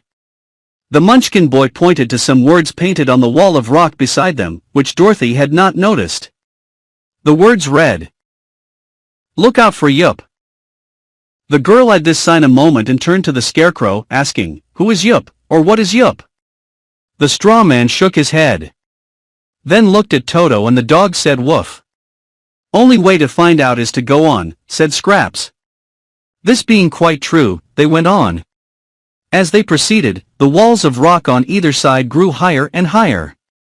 Presently they came upon another sign which read, "Beware the captive Yup." "Why, as for that," remarked Dorothy, "if Yup is a captive there's no need to beware of him. Whatever Yup happens to be, I'd much rather have him a captive than running around loose." "So had I," agreed the Scarecrow, with a nod of his painted head. "Still," said Scraps, reflectively, "Yup-tee hoop-tee loop-tee goop. Who put noodles in the soup? We may beware but we don't care, and dare go where we scare the Yup. Dear me. Aren't you feeling a little queer just now?" Dorothy asked the Patchwork Girl. "Not queer, but crazy," said Ojo. "When she says those things I'm sure her brains get mixed somehow and work the wrong way." "I don't see why we are told to beware the Yup unless he is dangerous," observed the Scarecrow in a puzzled tone. "Never mind, we'll find out all about him when we get to where he is," replied the little girl. The narrow canyon turned and twisted this way and that, and the rift was so small that they were able to touch both walls at the same time by stretching out their arms. Toto had run on ahead, frisking playfully, when suddenly he uttered a sharp bark of fear and came running back to them with his tail between his legs, as dogs do when they are frightened. "Ah," said the Scarecrow, who was leading the way, "we must be near Yup." Just then, as he rounded a sharp turn, the straw man stopped so suddenly that all the others bumped against him. "What is it?" asked Dorothy, standing on tiptoes to look over his shoulder. But then she saw what it was and cried "Oh!" in a tone of astonishment. In one of the rock walls that at their left was hollowed a great cavern, in front of which was a row of thick iron bars, the tops and bottoms being firmly fixed in the solid rock. Over this cavern was a big sign, which Dorothy read with much curiosity, speaking the words aloud that all might know what they said. "Mr. Yup his cave. The largest untamed giant in captivity. Height, 21 feet, and yet he has but 2 feet. Weight, 1640 pounds, but he waits all the time. Age 400 years. And up, as they say in the department store advertisements. Temper, fierce and ferocious, except when asleep. Appetite, ravenous, prefers meat people and orange marmalade. Strangers approaching this cave do so at their own peril. P.S. Don't feed the giant yourself. Very well, said Ojo, with a sigh, let's go back. It's a long way back, declared Dorothy. So it is, remarked the Scarecrow, and it means a tedious climb over those sharp rocks if we can't use this passage. I think it will be best to run by the giant's cave as fast as we can go. Mr. Yup seems to be asleep just now. But the giant wasn't asleep. He suddenly appeared at the front of his cavern, seized the iron bars in his great hairy hands and shook them until they rattled in their sockets.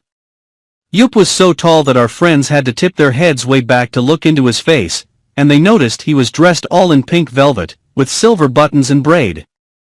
The giant's boots were of pink leather, and had tassels on them, and his hat was decorated with an enormous pink ostrich feather, carefully curled. Yo-ho, he said in a deep bass voice, I smell dinner. I think you are mistaken, replied the Scarecrow. There is no orange marmalade around here. Ah, but I eat other things, asserted Mr. Yup. That is, I eat them when I can get them. But this is a lonely place, and no good meat has passed by my cave for many years, so I'm hungry. Haven't you eaten anything in many years? Asked Dorothy. Nothing except 6 ants and a monkey. I thought the monkey would taste like meat people, but the flavor was different. I hope you will taste better, for you seem plump and tender. Oh, I'm not going to be eaten, said Dorothy. Why not? I shall keep out of your way, she answered. How heartless, wailed the giant, shaking the bars again. Consider how many years it is since I've eaten a single plump little girl. They tell me meat is going up, but if I can manage to catch you I'm sure it will soon be going down. And I'll catch you if I can. With this the giant pushed his big arms, which looked like tree trunks, except that tree trunks don't wear pink velvet, between the iron bars, and the arms were so long that they touched the opposite wall of the rock passage. Then he extended them as far as he could reach toward our travelers, and found he could almost touch the Scarecrow but not quite. Come a little nearer, please, begged the giant. I'm a scarecrow. A scarecrow? Ugh. I don't care a straw for a scarecrow. Who is that bright-colored delicacy behind you? Me, asked Scraps. I'm a patchwork girl, and am stuffed with cotton. Dear me, sighed the giant in a disappointed tone, that reduces my dinner from 4 to 2 and the dog. I'll save the dog for dessert. Toto growled, keeping a good distance away. Back up, said the Scarecrow to those behind him. Let us go back a little way and talk this over. So they turned and went around the bend in the passage, where they were out of sight of the cave and Mr. Yup could not hear them. My idea, began the Scarecrow when they had halted, is to make a dash past the cave, going on a run. He'd grab us, said Dorothy. Well, he can't grab, but one at a time, and I'll go first. As soon as he grabs me the rest of you can slip past him, out of his reach, and he will soon let me go because I am not fit to eat. They decided to try this plan and Dorothy took Toto in her arms, so as to protect him. She followed just after the Scarecrow. Then came Ojo, with Scraps the last of the 4. Their hearts beat a little faster than usual as they again approached the giant's cave, this time moving swiftly forward.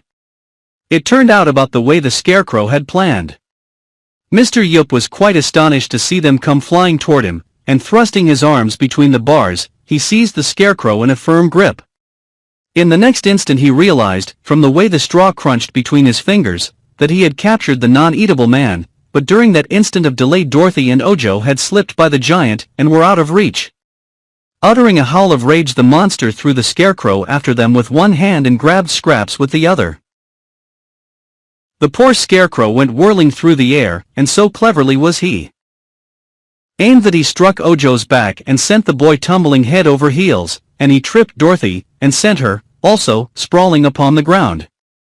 Toto flew out of the little girl's arms and landed some distance ahead, and all were so dazed that it was a moment before they could scramble to their feet again. When they did so, they turned to look toward the giant's cave, and at that moment the ferocious Mr. Yup threw the Patchwork Girl at them. Down went all three again in a heap with Scraps on top. The giant roared so terribly that for a time they were afraid he had broken loose, but he hadn't. So they sat in the road and looked at one another in a rather bewildered way, and then began to feel glad. "We did it," exclaimed the Scarecrow, with satisfaction. "And now we are free to go on our way." "Mr. Yup is very impolite," declared Scraps. "He jarred me terribly. It's lucky my stitches are so fine and strong, for otherwise such harsh treatment might rip me up the back." "Allow me to apologize for the giant," said the Scarecrow, raising the Patchwork Girl to her feet and dusting her skirt with his stuffed hands.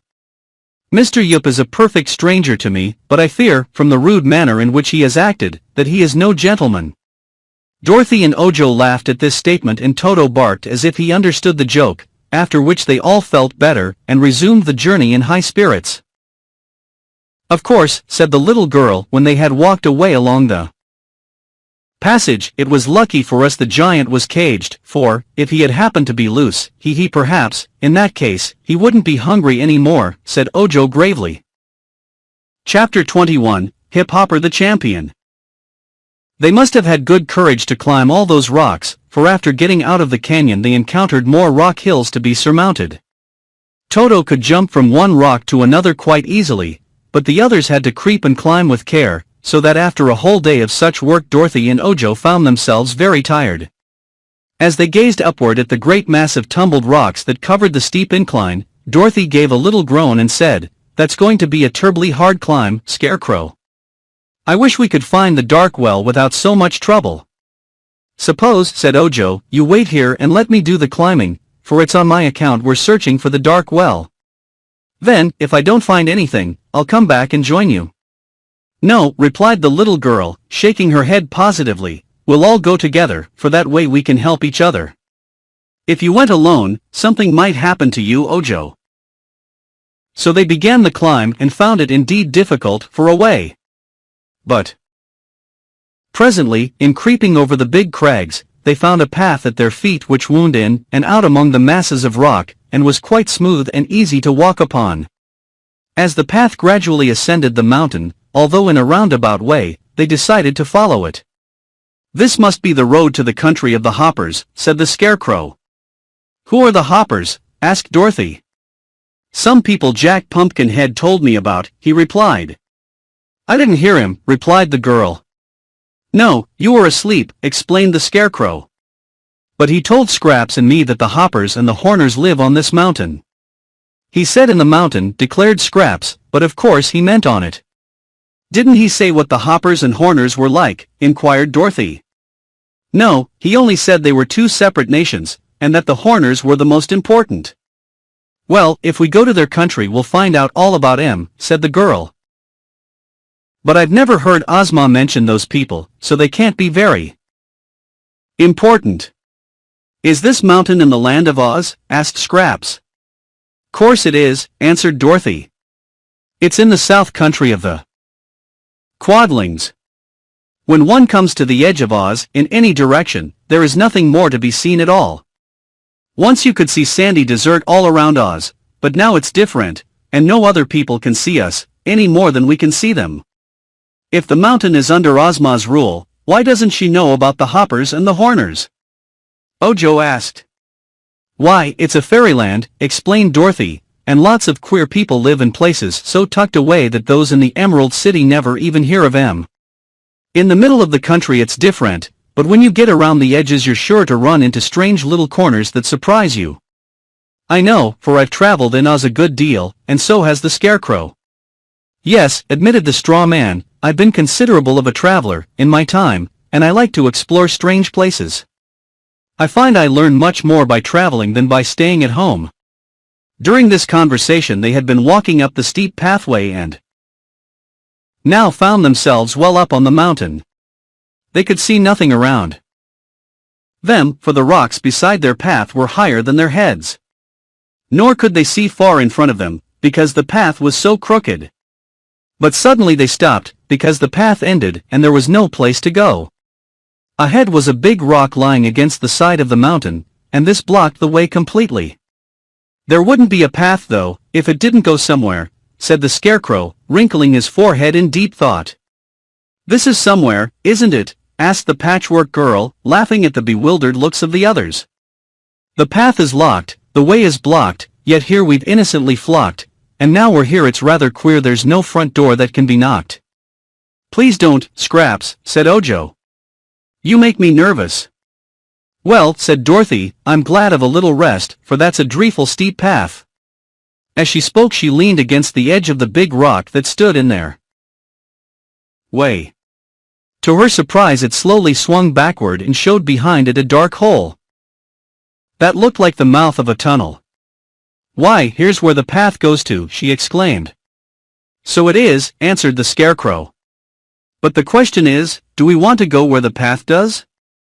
It's underground, right inside the mountain, said Ojo, peering into the dark hole. Perhaps there's a well there, and if there is, it's sure to be a dark one. Why, that's true enough, cried Dorothy with eagerness. Let's go in. Scarecrow, 'cause, if others have gone, we're pretty safe to go too. Toto looked in and barked, but he did not venture to enter, until the Scarecrow had bravely gone first. Scraps followed closely after the straw man, and then Ojo and Dorothy timidly stepped inside the tunnel. As soon as all of them had passed the big rock, it slowly turned and filled up the opening again, but now they were no longer in the dark, for a soft, rosy light enabled them to see around them quite distinctly. It was only a passage, wide enough for two of them to walk abreast with Toto in between them, and it had a high, arched roof. They could not see where the light which flooded the place so pleasantly came from, for there were no lamps anywhere visible. The passage ran straight for a little way, and then made a bend to the right, and another sharp turn to the left, after which it went straight again. But there were no side passages, so they could not lose their way. After proceeding some distance, Toto, who had gone on ahead, began to bark loudly. They ran around a bend to see what was the matter and found a man sitting on the floor of the passage and leaning his back against the wall. He had probably been asleep before Toto's barks aroused him, for he was now rubbing his eyes and staring at the little dog with all his might. There was something about this man that Toto objected to, and when he slowly rose to his foot they saw what it was. He had but one leg, set just below the middle of his round, fat body, but it was a stout leg, and had a broad, flat foot at the bottom of it, on which the man seemed to stand very well. He had never had but this one leg, which looked something like a pedestal, and when Toto ran up and made a grab at the man's ankle he hopped first one way, and then another in a very active manner, looking so frightened that Scraps laughed aloud. Toto was usually a well-behaved dog, but this time he was angry and snapped at the man's leg again and again. This filled the poor fellow with fear. And in hopping out of Toto's reach he suddenly lost his balance and tumbled heel over head upon the floor.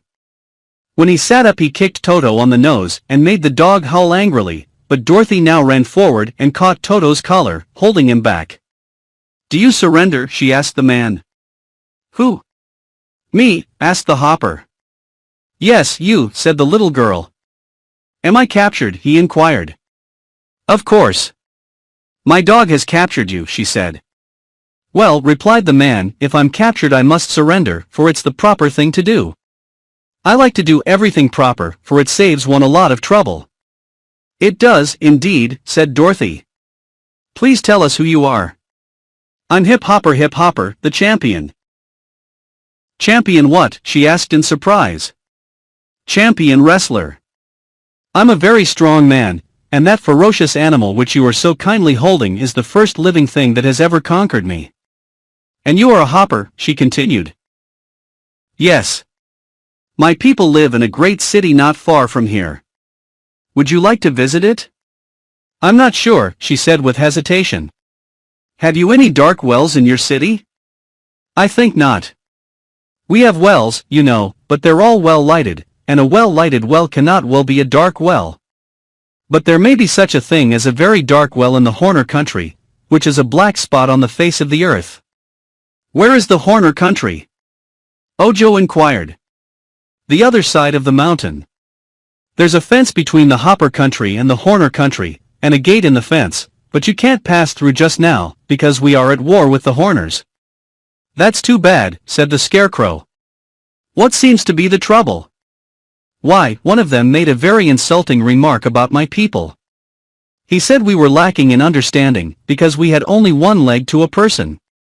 I can't see that legs have anything to do with understanding things. The Horners each have 2 legs, just as you have. That's 1 leg too many, it seems to me." "No," declared Dorothy, "it's just the right number."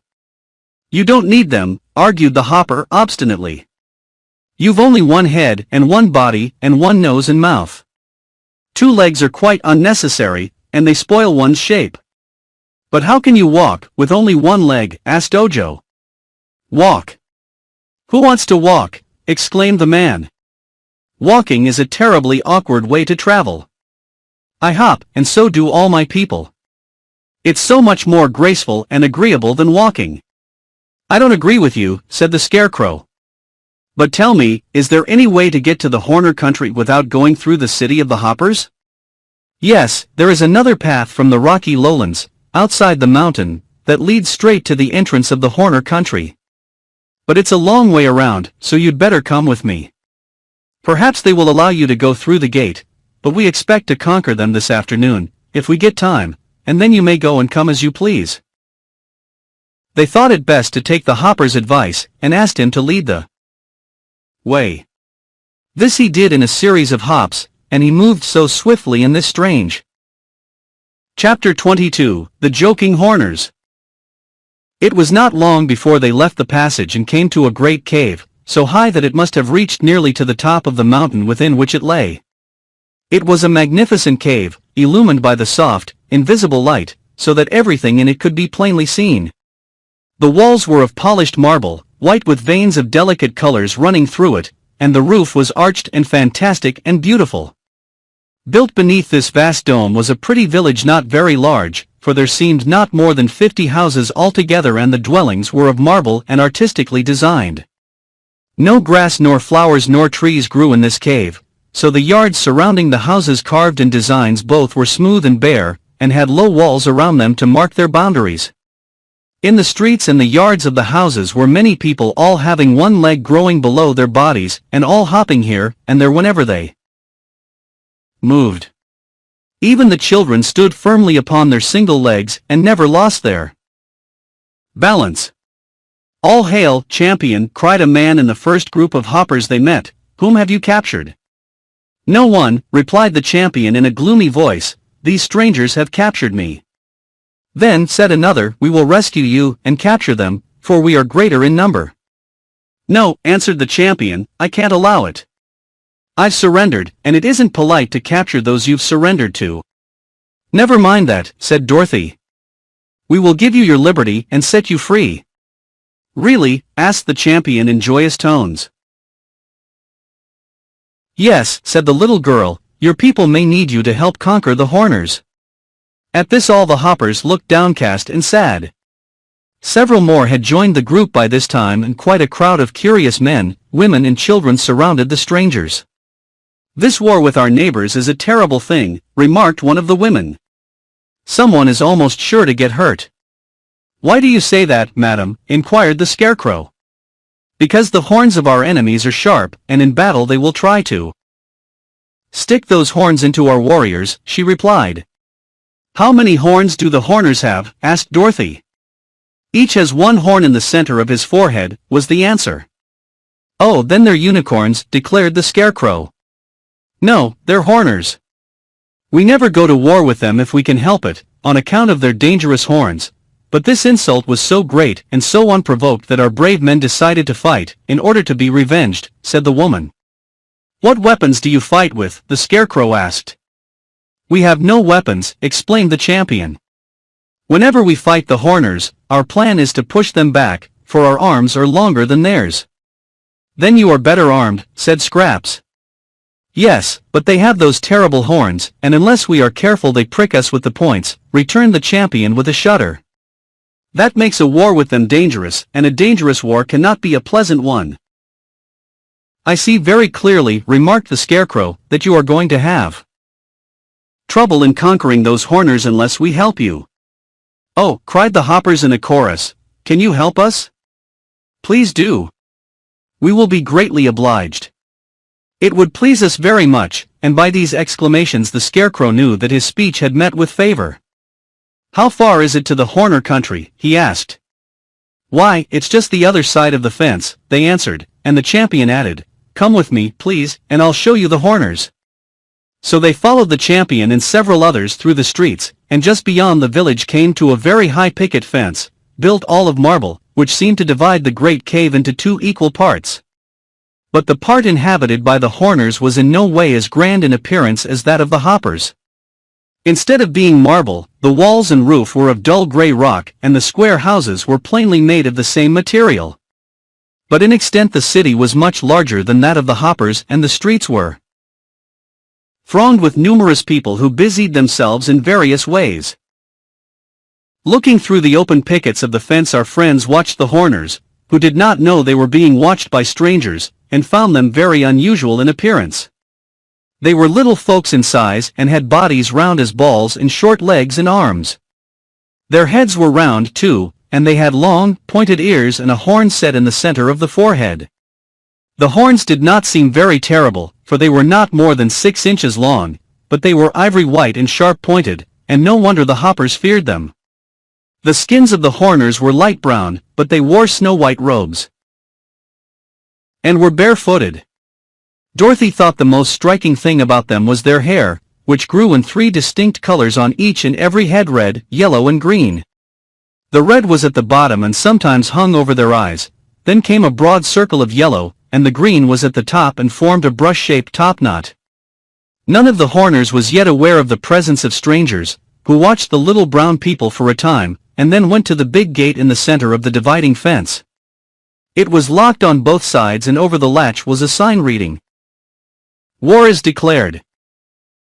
"Can't we go through?" asked Dorothy.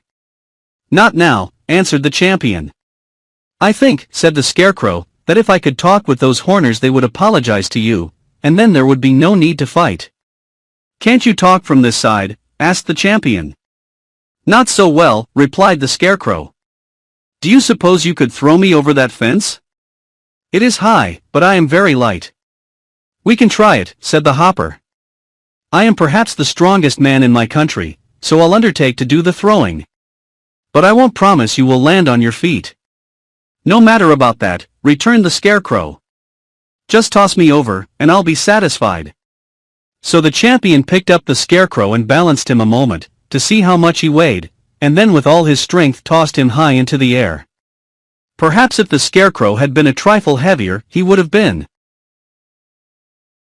easier to throw and would have gone a greater distance, but, as it was, instead of going over the fence he landed just on top of it, and one of the sharp pickets caught him in the middle of his back and held him fast prisoner. Had he been face downward the Scarecrow might have managed to free himself, but lying on his back on the picket his hands waved in the air of the Horner country while his feet kicked the air of the Hopper country. So there he was. "Are you hurt?" called the Patchwork Girl anxiously. "Course not," said Dorothy. "But if he wiggles that way he may tear his clothes." "How can we get him down, Mr. Champion?" The champion shook his head. "I don't know," he confessed. "If he could scare Horners as well as he does crows, it might be a good idea to leave him there." "This is terrible," said Ojo, almost ready to cry. "I suppose it's because I am Ojo the Unlucky that everyone who tries to help me gets into trouble." "You are lucky to have anyone to help you," declared Dorothy. "But don't worry. We'll rescue the Scarecrow somehow." "I know how," announced Scraps. "Here, Mr. Champion, just throw me up to the Scarecrow. I'm nearly as light as he is, and when I'm on top the fence I'll pull our friend off the picket and toss him down to you." "All right," said the champion, and he picked up the Patchwork Girl, and threw her in the same manner he had the Scarecrow. He must have used more strength this time, however, for Scraps sailed far over the top of the fence and, without being able to grab the Scarecrow at all, tumbled to the ground in the Horner country, where her stuffed body knocked over 2 men and a woman, and made a crowd that had collected their run like rabbits to get away from her. Seeing the next moment that she was harmless, the people slowly returned and gathered around the Patchwork Girl, regarding her with astonishment. One of them wore a jeweled star in his hair, just above his horn, and this seemed a person of importance. He spoke for the rest of his people, who treated him with great respect. "Who are you, unknown being?" he asked. "Scraps," she said, rising to her feet and patting her cotton wadding smooth where it had bunched up. "And where did you come from?" he continued. "Over the fence." "Don't be silly." "There's no other place I could have come from," she replied. He looked at her thoughtfully. "You are not a hopper," said he, "for you have 2 legs. They're not very well shaped, but they are 2 in number. And that strange creature on top the fence, why doesn't he stop kicking? Must be your brother, or father, or son, for he also has 2 legs. You must have been to visit the wise donkey," said Scraps, laughing so merrily that the crowd smiled with her in sympathy. "But that reminds me. Captain or King, I am chief of the Horners, and my name is Jack." "Of course, little Jack Horner, I might have known it. But the reason I volplaned over the fence was so I could have a talk with you about the hoppers." "What about the hoppers?" asked the chief, frowning. "You've insulted them, and you'd better beg their pardon," said Scraps. "If you don't, they'll probably hop over here and conquer you." "We're not afraid as long as the gate is locked," declared the chief. "And we didn't insult them at all. One of us made a joke that the stupid hoppers couldn't see." The chief smiled as he said this, and the smile made his face look quite jolly. "What was the joke?" asked Scraps. "A Horner said they have less understanding than we because they've only 1 leg." "Ha, ha! You see the point, don't you? If you stand on your legs, and your legs are under you, then ha, ha, then your legs are your understanding. He, he. Ho, ho. My, but that's a fine joke. And the stupid hoppers couldn't see it. They couldn't see that with only 1 leg they must have less understanding than we who have 2 legs. Ha, ha, ha. He. Ho, ho." The chief wiped the tears of laughter from his eyes with the bottom hem of his white robe, and all the other Horners wiped their eyes on their robes, for they had laughed just as heartily as their chief at the absurd joke. "Then," said Scraps, "their understanding of the understanding you meant led to the misunderstanding." "Exactly, and so there's no need for us to apologize," returned the chief. "No need for an apology, perhaps, but much need for an explanation," said Scraps decidedly. "You don't want war, do you?" "Not if we can help it," admitted Jack Horner. "The question is, who's going to explain the joke to the Horners? You know it spoils any joke to be obliged to explain it, and this is the best joke I ever heard." "Who made the joke?" asked Scraps. "Dixie Horner. He is working in the mines, just now, but he'll be home before long. Suppose we wait and talk with him about it? Maybe he'll be willing to explain his joke to the hoppers." "All right," said Scraps. "I'll wait, if Dixie isn't too long." "No, he's short, he's shorter than I am." "Ha, ha, ha. Say, that's a better joke than Dixie's. He won't be too long, because he's short. He, ho." The other Horners who were standing by roared with laughter, and seemed to like their chief's joke as much as he did. Scraps thought it was odd that they could be so easily amused, but decided there could be little harm in people who laughed so merrily. Chapter 23, Peace is Declared. "Come with me to my dwelling, and I'll introduce you to my daughters," said the chief. "We're bringing them up according to a book of rules that was written by one of our leading old bachelors, and everyone says they're a remarkable lot of girls." So Scraps accompanied him along the street to a house that seemed on the outside exceptionally grimy and dingy. The streets of this city were not paved, nor had any attempt been made to beautify the houses or their surroundings, and having noticed this condition, Scraps was astonished when the chief ushered her into his home. Here was nothing grimy or faded, indeed. On the contrary, the room was of dazzling brilliance and beauty, for it was lined throughout with an exquisite metal that resembled translucent frosted silver. The surface of this metal was highly ornamented in raised designs representing men, animals, flowers and trees, and from the metal itself was radiated the soft light which flooded the room. All the furniture was made of the same glorious metal, and Scraps asked what it was. That's radium, answered the chief. We Horners spend all our time digging radium from the mines under this mountain, and we use it to decorate our homes and make them pretty and cozy. It is a medicine too, and no one can ever be sick who lives near radium. Have you plenty of it? Asked the Patchwork Girl. More than we can use. All the houses in this city are decorated with it, just the same as mine is. Why don't you use it on your streets, then, and the outside of your houses, to make them as pretty as they are within? She inquired. Outside? Who cares for the outside of anything? Asked the chief. We Horners don't live on the outside of our homes, we live inside. Many people are like those stupid hoppers, who love to make an outside show. I suppose you strangers thought their city more beautiful than ours, because you judged from appearances, and they have handsome marble houses and marble streets, but if you entered one of their stiff dwellings you would find it bare and uncomfortable, as all their show is on the outside. They have an idea that what is not seen by others is not important, but with us the rooms we live in are our chief delight and care, and we pay no attention to outside show. Seems to me, said Scraps, musingly, it would be better to make it all pretty inside and out. Seems? Why, you're all seams, my girl, said the chief, and then he laughed heartily at his latest joke, and a chorus of small voices echoed the chorus with tee-hee-hee. Ha, ha! Scraps turned around and found a row of girls seated in radium chairs ranged along one wall of the room. There were 19 of them, by actual count, and they were of all sizes from a tiny child to one almost a grown woman. All were neatly dressed in spotless white robes and had brown skins, horns on their foreheads and 3-colored hair. These, said the chief, are my sweet daughters. My dears, I introduce to you Miss Scraps Patchwork, a lady who is traveling in foreign parts to increase her store of wisdom. The 19 Horner girls all arose and made a polite curtsy, after which they resumed their seats and rearranged their robes properly. Why do they sit so still, and all in a row? Asked Scraps. Because it is ladylike and proper, replied the chief. But some are just children, poor things.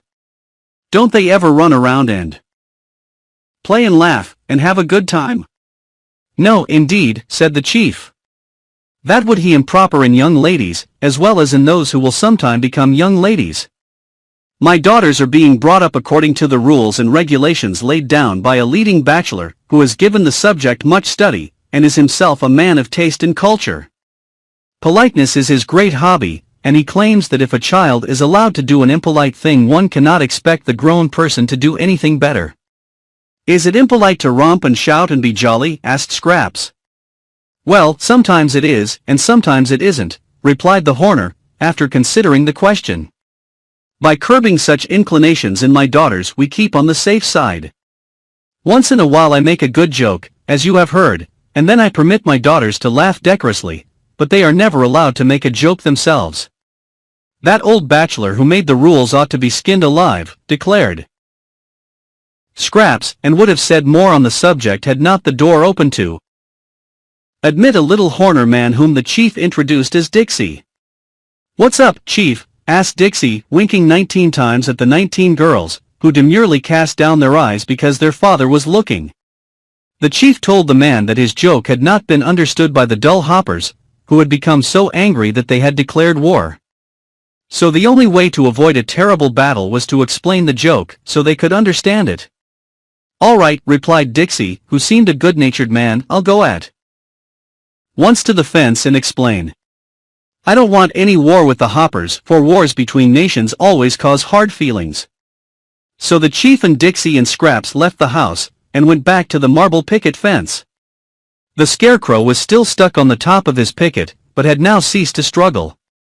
On the other side of the fence were Dorothy and Ojo, looking between the pickets, and there, also, were the champion and many other hoppers.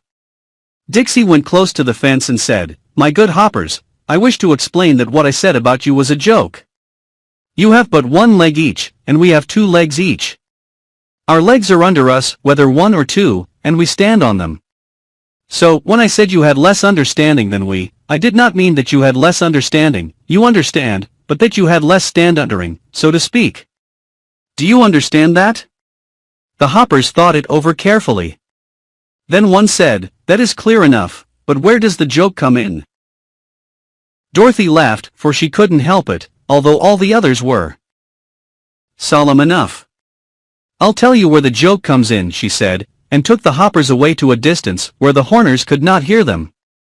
You know, she then explained, those neighbors of yours are not very bright, poor things, and what they think is a joke isn't a joke at all. It's true, don't you see?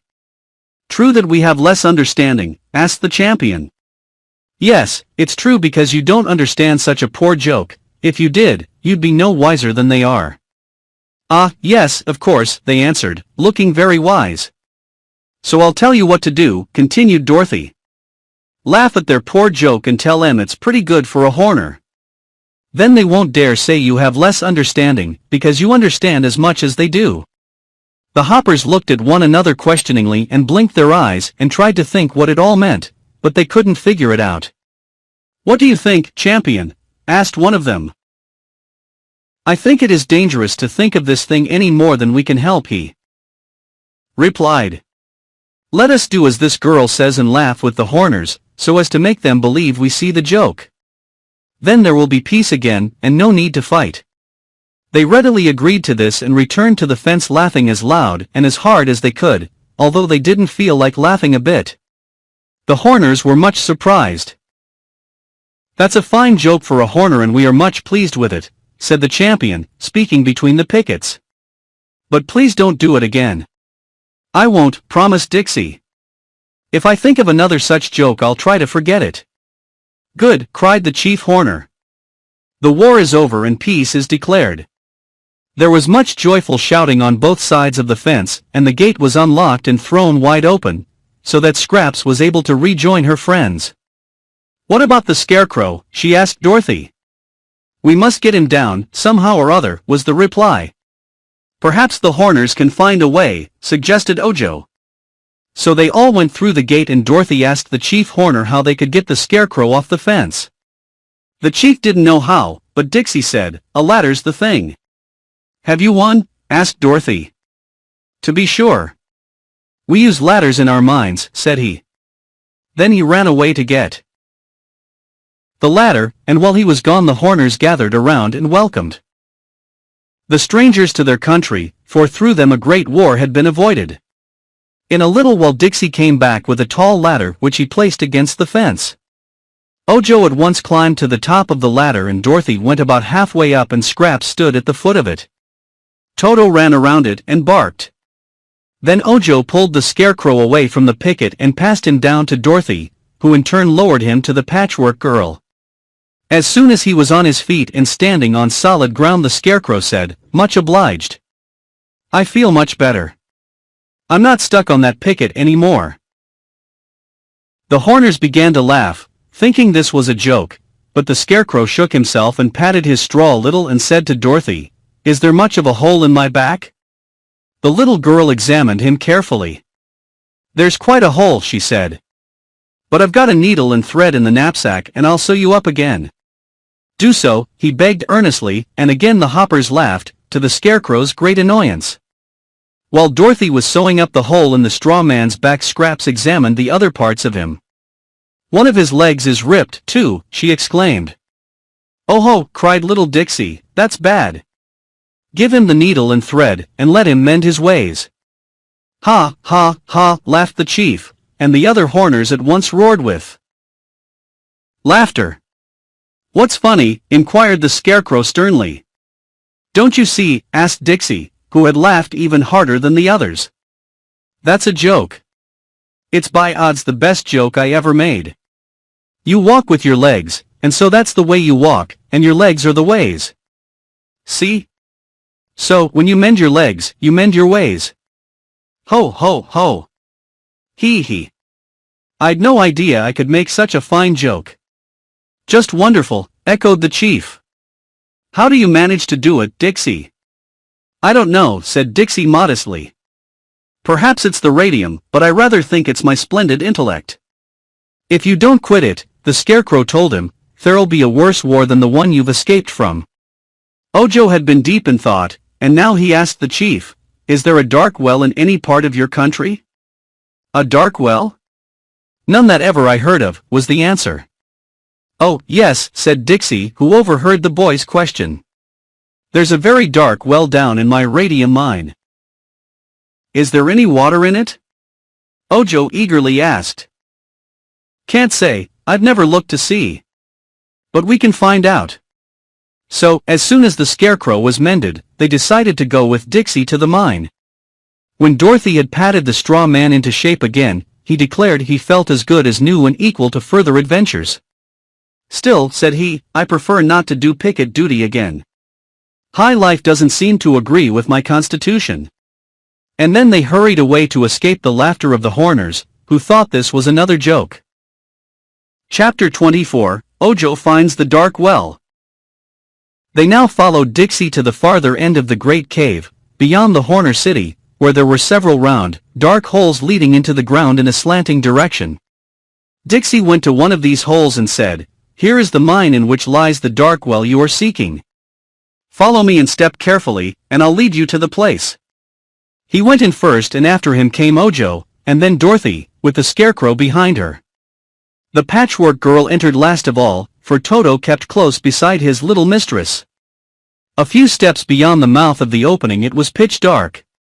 "You won't lose your way though," said the Horner, "for there's only one way to go.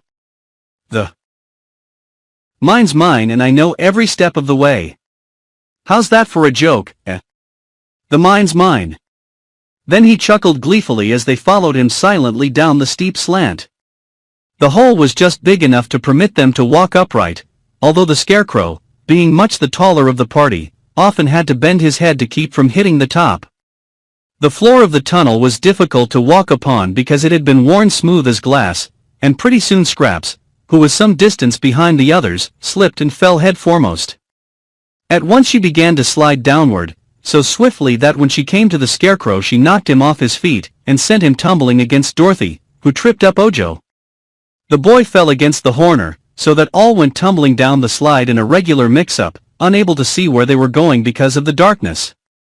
Fortunately, when they reached the bottom the scarecrow and Scraps were in front, and the others bumped against them, so that no one was hurt. They found themselves in a vast cave which was dimly lighted by the tiny grains of radium that lay scattered among the loose rocks. "Now," said Dixie, when they had all regained their feet, "I will show you where the dark well is. This is a big place, but if we hold fast to each other we won't get lost." They took hold of hands and the Horner led them into a dark corner, where he halted. "Be careful," said he warningly. "The well is at your feet." "All right," replied Ojo, and kneeling down he felt in the well with his hand and found that it contained a quantity of water. "Where's the gold flask, Dorothy?" he asked, and the little girl handed him the flask, which she had brought with her. Ojo knelt again and by feeling carefully in the dark managed to fill the flask with the unseen water that was in the well. Then he screwed the top of the flask firmly in place, and put the precious water in his pocket. "All right," he said again, in a glad voice, "now we can go back." They returned to the mouth of the tunnel, and began to creep cautiously up the incline. This time they made Scraps stay behind, for fear she would slip again, but they all managed to get up in safety, and the Munchkin boy was very happy when he stood in the Horner city and realized that the water from the dark well, which he and his friends had traveled so far to secure, was safe in his jacket pocket. Chapter 25, They Bribed the Lazy Quadling. "Now," said Dorothy, as they stood on the mountain path, having left behind them the cave in which dwelt the Hoppers and the Horners, "I think we must find a road into the country of the Winkies, for there is where Ojo wants to go next." "Is there such a road?" asked the scarecrow. "I don't know," she replied. "I suppose we can go back the way we came to Jack Pumpkinhead's house, and then turn into the Winky country, but that seems like running round a haystack, doesn't it?" "Yes," said the scarecrow. "What is the next thing Ojo must get?" "A yellow butterfly," answered the boy. "That means the Winky country, all right, for it's the yellow country of Oz," remarked Dorothy. "I think, Scarecrow, we ought to take him to the Tin Woodman, for he's the Emperor of the Winkies, and will help us to find what Ojo wants." "Of course," replied the Scarecrow, brightening at the suggestion. The Tin Woodman will do anything we ask him, for he's one of my dearest friends. I believe we can take a crosscut into his country, and so get to his castle a day sooner than if we travel back the way we came. I think so too, said the girl, and that means we must keep to the left. They were obliged to go down the mountain before they found any path that led in the direction they wanted to go, but among the tumbled rocks at the foot of the mountain was a faint trail which they decided to follow. 2 or 3 hours' walk along this trail brought them to a clear, level country, where there were a few farms and some scattered houses. But they knew they were still in the country of the Quadlings, because everything had a bright red color. Not that the trees and grasses were red, but the fences and houses were painted that color, and all the wildflowers that bloomed by the wayside had red blossoms. This part of the Quadling country seemed peaceful and prosperous, if rather lonely, and the road was more distinct and easier to follow. But just as they were congratulating themselves upon the progress they had made, they came upon a broad river which swept along between high banks, and here the road ended, and there was no bridge of any sort to allow them to cross. This is queer, mused Dorothy, looking at the water reflectively. Why should there be any road, if the river stops everyone walking along it? Wow, said Toto, gazing earnestly into her face. That's the best answer you'll get, declared the Scarecrow, with his comical smile, for no one knows any more than Toto about this road. Said Scraps, every time I see a river, I have chills that make me shiver, for I never can forget all the water's very wet. If my patches get a soak it will be a sorry joke, so to swim I'll never try till I find the water dry. Try to control yourself, Scraps, said Ojo, you're getting crazy again. No one intends to swim that river. No, decided Dorothy, we couldn't swim it if we tried. It's too big a river, and the water moves awful fast.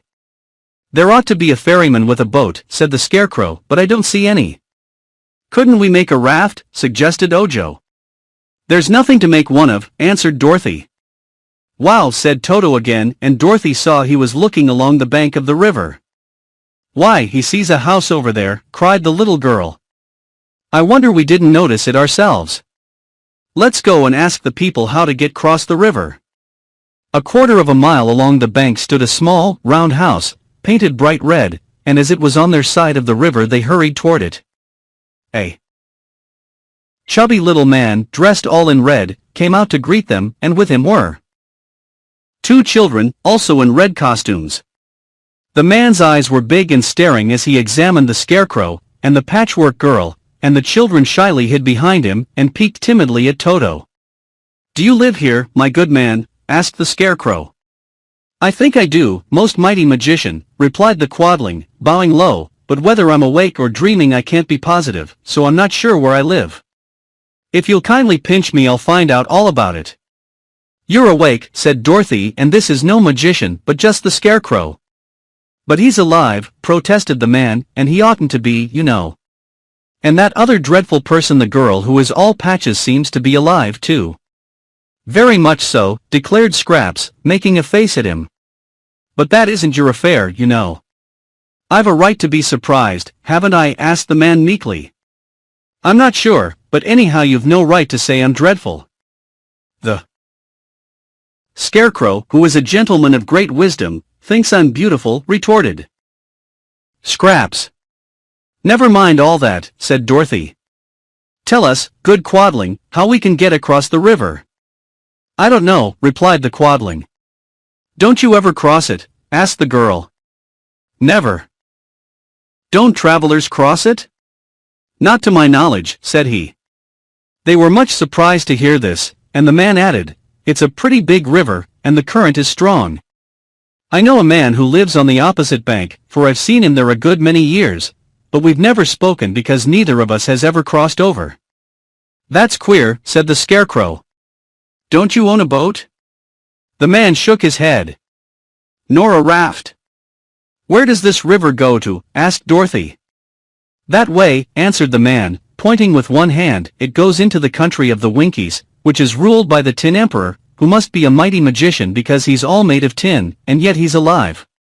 And that way, pointing with the other hand, the river runs between 2 mountains where dangerous people dwell. The Scarecrow looked at the water before them. "The current flows toward the Winkie country," said he, "and so, if we had a boat or a raft, the river would float us there more quickly and more easily than we could walk." "That is true," agreed Dorothy, and then they all looked thoughtful and wondered what could be done. "Why can't the man make us a raft?" asked Ojo. "Will you?" inquired Dorothy, turning to the quadling. The chubby man shook his head. "I'm too lazy," he said. "My wife says I'm the laziest man in all Oz, and she is a truthful woman. I hate work of any kind, and making a raft is hard work." "I'll give you my emerald ring," promised the girl. "No, I don't care for emeralds. If it were a ruby, which is the color I like best, I might work a little while." "I've got some square meal tablets," said the Scarecrow. "Each one is the same as a dish of soup, a fried fish, a mutton pot pie, lobster salad, charlotte russe and lemon jelly, all made into one little tablet that you can swallow without trouble." "Without trouble," exclaimed the quadling, much interested. "Then those tablets would be fine for a lazy man. It's such hard work to chew when you eat." "I'll give you 6 of those tablets if you'll help us make a raft," promised the Scarecrow. "They're a combination of food which people who eat are very fond of. I never eat, you know, being straw, but some of my friends eat regularly. What do you say to my offer, quadling?" "I'll do it," decided the man. "I'll help, and you can do most of the work. But my wife has gone fishing for red eels today, so some of you will have to mind the children." Scraps promised to do that, and the children were not so shy when the Patchwork Girl sat down to play with them. They grew to like Toto too, and the little dog allowed them to pat him on his head, which gave the little ones much joy. There were a number of fallen trees near the house, and the quadling got his axe and chopped them into logs of equal length. He took his wife's clothesline to bind these logs together, so that they would form a raft, and Ojo found some strips of wood and nailed them along the tops of the logs, to render them more firm. The Scarecrow and Dorothy helped roll the logs together and carry the strips of wood, but it took so long to make the raft that evening came just as it was finished, and with evening the quadling's wife returned from her fishing. The woman proved to be cross and bad-tempered, perhaps because she had only caught one red eel during all the day. When she found that her husband had used her clothesline, and the logs she had wanted for firewood, and the boards she had intended to mend the shed with, and a lot of gold nails, she became very angry. Scraps wanted to shake the woman, to make her behave, but Dorothy talked to her in a gentle tone, and told the quadling's wife she was a princess of Oz and a friend of Ozma, and that when she got back to the Emerald City she would send them a lot of things to repay them for the raft, including a new clothesline. This promise pleased the woman, and she soon became more pleasant, saying they could stay the night at her house, and begin their voyage on the river next morning. This they did, spending a pleasant evening with the quadling family and being entertained with such hospitality as the poor people were able to offer them. The man groaned a good deal and said he had overworked himself by chopping the logs, but the Scarecrow gave him 2 more tablets than he had promised, which seemed to comfort the lazy fellow. Chapter 26, The Trick River. Next morning they pushed the raft into the water and all got aboard. The quadling man had to hold the log craft fast while they took their places, and the flow of the river was so powerful that it nearly tore the raft from his hands. As soon as they were all seated upon the logs he let go and away it floated, and the adventurers had begun their voyage toward the Winkie country. The little house of the quadlings was out of sight almost before they had cried their goodbyes, and the Scarecrow said in a pleased voice, "It won't take us long to get to the Winkie country, at this rate." They had floated several miles down the stream, and were enjoying the ride when suddenly the raft slowed up, stopped short, and then began to float back the way it had come. "Why, what's wrong?" asked Dorothy in astonishment, but they were all just as bewildered as she was, and at first no one could answer the question. Soon, however, they realized the truth, that the current of the river had reversed, and the water was now flowing in the opposite direction toward the mountains. They began to recognize the scenes they had passed, and by they came in sight of the little house of the quadlings again. The man was standing on the river bank and he called to them, "How do you do? Glad to see you again. I forgot to tell you that the river changes its direction every little while. Sometimes it flows one way, and sometimes the other. They had no time to answer him, for the raft was swept past the house, and a long distance on the other side of it. "We're going just the way we don't want to go," said Dorothy, "and I guess the best thing we can do is to get to land before we're carried any farther." But they could not get to land. They had no oars, nor even a pole to guide the raft with. The logs which bore them floated in the middle of the stream, and were held fast in that position by the strong current. So they sat still and waited, and, even while they were wondering what could be done, the raft slowed down, stopped, and began drifting the other way in the direction it had first followed. After a time they repassed the Quadling house, and the man was still standing on the bank. He cried out to them, "Good day. Glad to see you again. I expect I shall see you a good many times, as you go by, unless you happen to swim ashore." By that time they had left him behind and were headed once more straight toward the Winkie country. "This is pretty hard luck," said Ojo in a discouraged voice. "The Trick River keeps changing, it seems, and here we must float back and forward forever, unless we manage in some way to get ashore." "Can you swim?" asked Dorothy. "No, I'm Ojo the Unlucky." "Neither can I. Toto can swim a little, but that won't help us to get to shore." "I don't know whether I could swim or not," remarked Scraps, "but if I tried it I'd surely ruin my lovely patches." "My straw would get soggy in the water, and I would sink," said the Scarecrow. So there seemed no way out of their dilemma, and being helpless they simply sat still. Ojo, who was on the front of the raft, looked over into the water, and thought he saw some large fishes swimming about. He found a loose end of the clothesline which fastened the logs together, and taking a gold nail from his pocket he bent it nearly double, to form a hook, and tied it to the end of the line. Having baited the hook with some bread which he broke from his loaf, he dropped the line into the water, and almost instantly it was seized by a great fish. They knew it was a great fish, because it pulled so hard on the line that it dragged the raft forward even faster than the current of the river had carried it. The fish was frightened, and it was a strong swimmer. As the other end of the clothesline was bound around the logs he could not get it away, and as he had greedily swallowed the gold hook at the first bite he could not get rid of that either. When they reached the place where the current had before changed, the fish was still swimming ahead in its wild attempt to escape. The raft slowed down, yet it did not stop, because the fish would not let it. It continued to move in the same direction it had been going. As the current reversed and rushed backward on its course it failed to drag the raft with it. Slowly, inch by inch, they floated on, and the fish tugged and kept them going. "I hope he won't give up," said Ojo anxiously.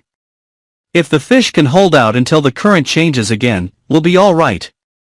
The fish did not give up, but held the raft bravely on its course, till at last the water in the river shifted again, and floated them the way they wanted to go. But now the captive fish found its strength failing. Seeking a refuge, it began to drag the raft toward the shore. As they did not wish to land in this place the boy cut the rope with his pocket knife, and set the fish free, just in time to prevent the raft from grounding. The next time the river backed up the Scarecrow managed to seize the branch of a tree that overhung the water, and they all assisted him to hold fast, and prevent the raft from being carried backward. While they waited here, Ojo spied a long broken branch lying upon the bank, so he leaped ashore and got it. When he had stripped off the side shoots he believed he could use the branch as a pole, to guide the raft in case of emergency. They clung to the tree until they found the water flowing the right way, when they let go and permitted the raft to resume its voyage. In spite of these pauses they were really making good progress toward the Winkie country, and having found a way to conquer the adverse current their spirits rose considerably. They could see little of the country through which they were passing, because of the high banks, and they met with no boats or other craft upon the surface of the river. Once more the Trick River reversed its current, but this time the Scarecrow was on guard and used the pole to push the raft toward a big rock which lay in the water. He believed the rock would prevent their floating backward with the current, and so it did. They clung to this anchorage until the water resumed its proper direction, when they allowed the raft to drift on. Floating around a bend they saw ahead a high bank of water, extending across the entire river, and toward this they were being irresistibly carried. There being no way to arrest the progress of the raft, they clung fast to the logs, and let the river sweep them on. Swiftly the raft climbed the bank of water and slid down on the other side, plunging its edge deep into the water and drenching them all with spray. As again the raft righted and drifted on, Dorothy and Ojo laughed at the ducking they had received, but Scraps was much dismayed, and the Scarecrow took out his handkerchief and wiped the water off the Patchwork Girl's patches, as well as he was able to. The sun soon dried her, and the colors of her patches proved good, for they did not run together nor did they fade. After passing the wall of water, the current did not change or flow backward any more, but continued to sweep them steadily forward. The banks of the river grew lower too, permitting them to see more of the country, and presently they discovered yellow buttercups and dandelions growing amongst the grass, from which evidence they knew they had reached the Winkie country. "Don't you think we ought to land?" Dorothy asked the Scarecrow. "Pretty soon," he replied. "The Tin Woodman's castle is in the southern part of the Winkie country, and so it can't be a great way from here." Fearing they might drift too far, Dorothy and Ojo now stood up and raised the Scarecrow in their arms, as high as they could, thus allowing him a good view of the country. For a time he saw nothing he recognized, but finally he cried, "There it is! There it is!" "What?" asked Dorothy. "The Tin Woodman's tin castle. I can see its turrets glittering in the sun. It's quite a way off, but we'd better land as quickly as we can." They let him down and began to urge the raft toward the shore by means of the pole. It obeyed very well, for the current was more sluggish now, and soon they had reached the bank and landed safely. The Winkie country was really beautiful, and across the fields they could see afar the silvery sheen of the tin castle. With light hearts they hurried toward it, being fully rested by their long ride on the river. By and by they began to cross an immense field of splendid yellow lilies, the delicate fragrance of which was very delightful. "How beautiful they are!" cried Dorothy, stopping to admire the perfection of these exquisite flowers. "Yes," said the Scarecrow, reflectively, "but we must be careful not to crush or injure any of these lilies." "Why not?" asked Ojo. "The Tin Woodman is very kind-hearted," was the reply, "and he hates to see any living thing hurt in any way." "Are flowers alive?" asked Scraps. "Yes, of course. And these flowers belong to the Tin Woodman. So, in order not to offend him, we must not tread on a single blossom." "Once," said Dorothy, "the Tin Woodman stepped on a beetle and killed the little creature. That made him very unhappy, and he cried until his tears rusted his joints, so he couldn't move them." "What did he do then?" asked Ojo. "Put oil on them, until the joints worked smooth again." "Oh!" exclaimed the boy, as if a great discovery had flashed across his mind. But he did not tell anybody what the discovery was, and kept the idea to himself. It was a long walk, but a pleasant one, and they did not mind it a bit. Late in the afternoon they drew near to the wonderful tin castle of the Emperor of the Winkies, and Ojo and Scraps, who had never seen it before, were filled with amazement. Tin abounded in the Winkie country, and the Winkies were said to be the most skillful tinsmiths in all the world. So the Tin Woodman had employed them in building his magnificent castle, which was all of tin, from the ground to the tallest turret, and so brightly polished that it glittered in the sun's rays more gorgeously than silver. Around the grounds of the castle ran a tin wall, with tin gates, but the gates stood wide open because the Emperor had no enemies to disturb him. When they entered the spacious grounds our travelers found more to admire. Tin fountains sent sprays of clear water far into the air, and there were many beds of tin flowers, all as perfectly formed as any natural flowers might be. There were tin trees too, and here and there shady bowers of tin, with tin benches and chairs to sit upon. Also, on the sides of the pathway leading up to the front door of the castle, were rows of tin statuary very cleverly executed. Among these Ojo recognized statues of Dorothy, Toto, the Scarecrow, the Wizard, the Shaggy Man, Jack Pumpkinhead and Ozma, all standing upon neat pedestals of tin. Toto was well acquainted with the residence of the Tin Woodman and, being assured a joyful welcome, he ran ahead and barked so loudly at the front door that the Tin Woodman heard him, and came out in person to see if it were Really his old friend Toto. Next moment the Tin Man had clasped the Scarecrow in a warm embrace, and then turned to hug Dorothy. But now his eye was arrested by the strange sight of the Patchwork Girl, and he gazed upon her in mingled wonder and admiration. Chapter 27, The Tin Woodman Objects. The Tin Woodman was one of the most important personages in all Oz. Though Emperor of the Winkies, he owed allegiance to Ozma, who ruled all the land, and the girl and the Tin Man were warm personal friends. He was something of a dandy, and kept his tin body brilliantly polished, and his tin joints well oiled. Also he was very courteous in manner, and so kind and gentle that everyone loved him. The Emperor greeted Ojo and Scraps with cordial hospitality and ushered the entire party into his handsome tin parlor, where all the furniture and pictures were made of tin. The walls were paneled with tin, and from the tin ceiling hung tin chandeliers. The Tin Woodman wanted to know, first of all, where Dorothy had found the Patchwork Girl, so between them the visitors told the story of how Scraps was made, as well as the accident to Margot Latte and Unc Nunkie, and how Ojo had set out upon a journey to procure the things needed for the crooked magician's magic charm. Then Dorothy told of their adventures in the Quadling country and how at last they succeeded in getting the water from a dark well. While the little girl was relating these adventures, the Tin Woodman sat in an easy chair listening with intense interest, while the others sat grouped around him. Ojo, however, had kept his eyes fixed upon the body of the Tin Emperor, and now he noticed that under the joint of his left knee a tiny drop of oil was forming.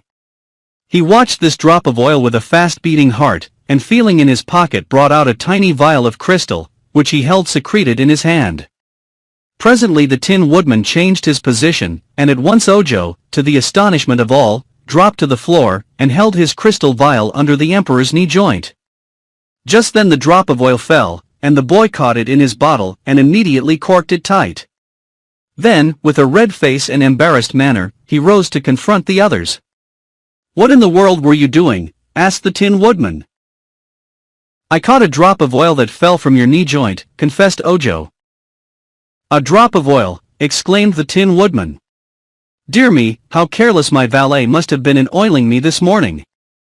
I'm afraid I shall have to scold the fellow, for I can't be dropping oil wherever I go." "Never mind," said Dorothy. "Ojo seems glad to have the oil for some reason."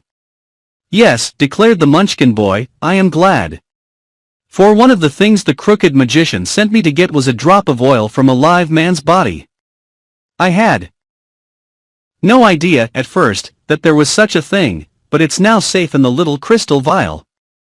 "You are very welcome to it, indeed," said the Tin Woodman.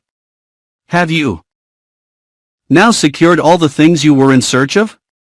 "Not quite all," answered Ojo. "There were 5 things I had to get, and I have found 4 of them. I have the 3 hairs in the tip of a Woozy's tail, a 6-leaved clover, a gill of water from a dark well, and a drop of oil from a live man's body. The last thing is the easiest of all to get, and I'm sure that my dear Unc Nunkie and good Margot Latte, as well, will soon be restored to life." The Munchkin boy said this with much pride and pleasure. "Good," exclaimed the Tin Woodman, "I congratulate you. But what is the 5th and last thing you need, in order to complete the magic charm?" "The left wing of a yellow butterfly," said Ojo. "In this yellow country, and with your kind assistance, that ought to be very easy to find." The Tin Woodman stared at him in amazement. "Surely you are joking," he said. "No," replied Ojo, much surprised, "I am in earnest." "But do you think for a moment that I would permit you or anyone else to pull the left wing from a yellow butterfly?" demanded the Tin Woodman sternly. "Why not, sir?" "Why not? You ask me why not?" "It would be cruel, one of the most cruel and heartless deeds I ever heard of," asserted the Tin Woodman. "The butterflies are among the prettiest of all created things, and they are very sensitive to pain. To tear a wing from one would cause it exquisite torture, and it would soon die in great agony. I would not permit such a wicked deed under any circumstances." Ojo was astounded at hearing this. Dorothy, too, looked grave and disconcerted, but she knew in her heart that the Tin Woodman was right. The Scarecrow nodded his head in approval of his friend's speech, so it was evident that he agreed with the Emperor's decision. Scraps looked from one to another in perplexity. Who cares for a butterfly? She asked. Don't you? Inquired the Tin Woodman. Not the snap of a finger, for I have no heart, said the Patchwork Girl. But I want to help Ojo, who is my friend, to rescue the uncle whom he loves, and I'd kill a dozen useless butterflies to enable him to do that. The Tin Woodman sighed regretfully. You have kind instincts, he said, and with a heart you would indeed be a fine creature. I cannot blame you for your heartless remark, as you cannot understand the feelings of those who possess hearts. I, for instance, have a very neat and responsive heart which the wonderful Wizard of Oz once gave me, and so I shall never permit a poor yellow butterfly to be tortured by anyone. The yellow country of the Winkies, said Ojo sadly, is the only place in Oz where a yellow butterfly can be found. I'm glad of that, said the Tin Woodman. As I rule the Winky country, I can protect my butterflies. Unless I get the wing, just one left wing, said Ojo miserably, I can't save Unc Nunkie. Then he must remain a marble statue forever, declared the Tin Emperor firmly. Ojo wiped his eyes, for he could not hold back the tears. I'll tell you what to do, said Scraps. We'll take a whole yellow butterfly, alive and well, to the crooked magician, and let him pull the left wing off. No, you won't, said the Tin Woodman. You can't have one of my dear little butterflies to treat in that way. Then what in the world shall we do? Asked Dorothy. They all became silent and thoughtful. No one spoke for a long time. Then the Tin Woodman suddenly roused himself and said, we must all go back to the Emerald City and ask Ozma's advice. She's a wise little girl, our ruler, and she may find a way to help Ojo save his Unc Nunkie. So the following morning the party started on the journey to the Emerald City, which they reached in due time without any important adventure. It was a sad journey for Ojo, for without the wing of the yellow butterfly, he saw no way to save Unc Nunkie unless he waited 6 years for the crooked magician to make a new lot of the powder of life. The boy was utterly discouraged, and as he walked along he groaned aloud. Is anything hurting you? Inquired the Tin Woodman in a kindly tone, for the Emperor was with the party. I'm Ojo the Unlucky, replied the boy. I might have known I would fail in anything I tried to do. Why are you Ojo the Unlucky? Asked the Tin Man. Because I was born on a Friday. Friday is not unlucky, declared the Emperor. It's just one of 7 days. Do you suppose all the world becomes unlucky 1/7 of the time? It was the 13th day of the month, said Ojo. 13. Ah, that is indeed a lucky number, replied the Tin Woodman. All my good luck seems to happen on the 13th. I suppose most people never notice the good luck that comes to them with the number 13, and yet if the least bit of bad luck falls on that day, they blame it to the number, and not to the proper cause. 13's my lucky number too, remarked the Scarecrow. And mine, said Scraps. I've just 13 patches on my head. But, continued Ojo, I'm left-handed. Many of our greatest men are that way, asserted the Emperor. To be left-handed is usually to be two-handed, the right-handed people are usually one-handed. And I've a wart under my right arm, said Ojo. How lucky, cried the Tin Woodman. If it were on the end of your nose it might be unlucky, but under your arm it is luckily out of the way. For all those reasons, said the Munchkin boy, I have been called Ojo the Unlucky. Then we must turn over a new leaf and call you henceforth Ojo the Lucky, declared the Tin Man. Every reason you have given is absurd. But I have noticed that those who continually dread ill luck and fear it will overtake them, have no time to take advantage of any good fortune that comes their way. Make up your mind to be Ojo the Lucky. How can I, asked the boy, when all my attempts to save my dear uncle have failed? Never give up, Ojo, advised Dorothy. No one ever knows what's going to happen next. Ojo did not reply, but he was so dejected that even their arrival at the Emerald City failed to interest him. The people joyfully cheered the appearance of the Tin Woodman, the Scarecrow and Dorothy, who were all three general favorites, and on entering the royal palace word came to them from Ozma that she would at once grant them an audience. Dorothy told the girl ruler how successful they had been in their quest until they came to the item of the yellow butterfly, which the Tin Woodman positively refused to sacrifice to the magic potion. "He is quite right," said Ozma, who did not seem a bit surprised. "Had Ojo told me that one of the things he sought was the wing of a yellow butterfly, I would have informed him, before he started out, that he could never secure it. Then you would have been saved the troubles and annoyances of your long journey." "I didn't mind the journey at all," said Dorothy, "it was fun." "As it has turned out," remarked Ojo, "I can never get the things the crooked magician sent me for, and so, unless I wait the 6 years for him to make the powder of life, Unc Nunkie cannot be saved." Ozma smiled. "Dr. Pipt will make no more powder of life, I promise you," said she. "I have sent for him, and had him brought to this palace, where he now is, and his 4 kettles have been destroyed and his book of recipes burned up. I have also had brought here the marble statues of your uncle and of Margot Latte, which are standing in the next room." They were all greatly astonished at this announcement. "Oh, let me see Unc Nunkie. Let me see him at once, please," cried Ojo eagerly. "Wait a moment," replied Ozma, "for I have something more to say. Nothing that happens in the land of Oz escapes the notice of our wise sorceress, Glinda the Good. She knew all about the magic making of Dr. Pipt, and how he had brought the glass cat, and the Patchwork Girl to life, and the accident to Unc Nunkie and Margot Latte, and of Ojo's quest and his journey with Dorothy. Glinda also knew that Ojo would fail to find all the things he sought, so she sent for our wizard and instructed him what to do. Something is going to happen in this palace, presently, and that something will, I am sure, please you all. And now," continued the girl ruler, rising from her chair, "you may follow me into the next room." Chapter 28, The Wonderful Wizard of Oz. When Ojo entered the room, he ran quickly to the statue of Unc Nunkie and kissed the marble face affectionately. "I did my best, Unc," he said with a sob, "but it was no use." Then he drew back and looked around the room, and the sight of the assembled company quite amazed him. Aside from the marble statues of Unc Nunkie and Margot Latte, the glass cat was there, curled up on a rug, and the Woozy was there, sitting on its square hind legs and looking on the scene with solemn interest, and there was the Shaggy Man in a suit of shaggy pea-green satin, and at a table sat the little wizard, looking quite important and as if he knew much more than he cared to tell.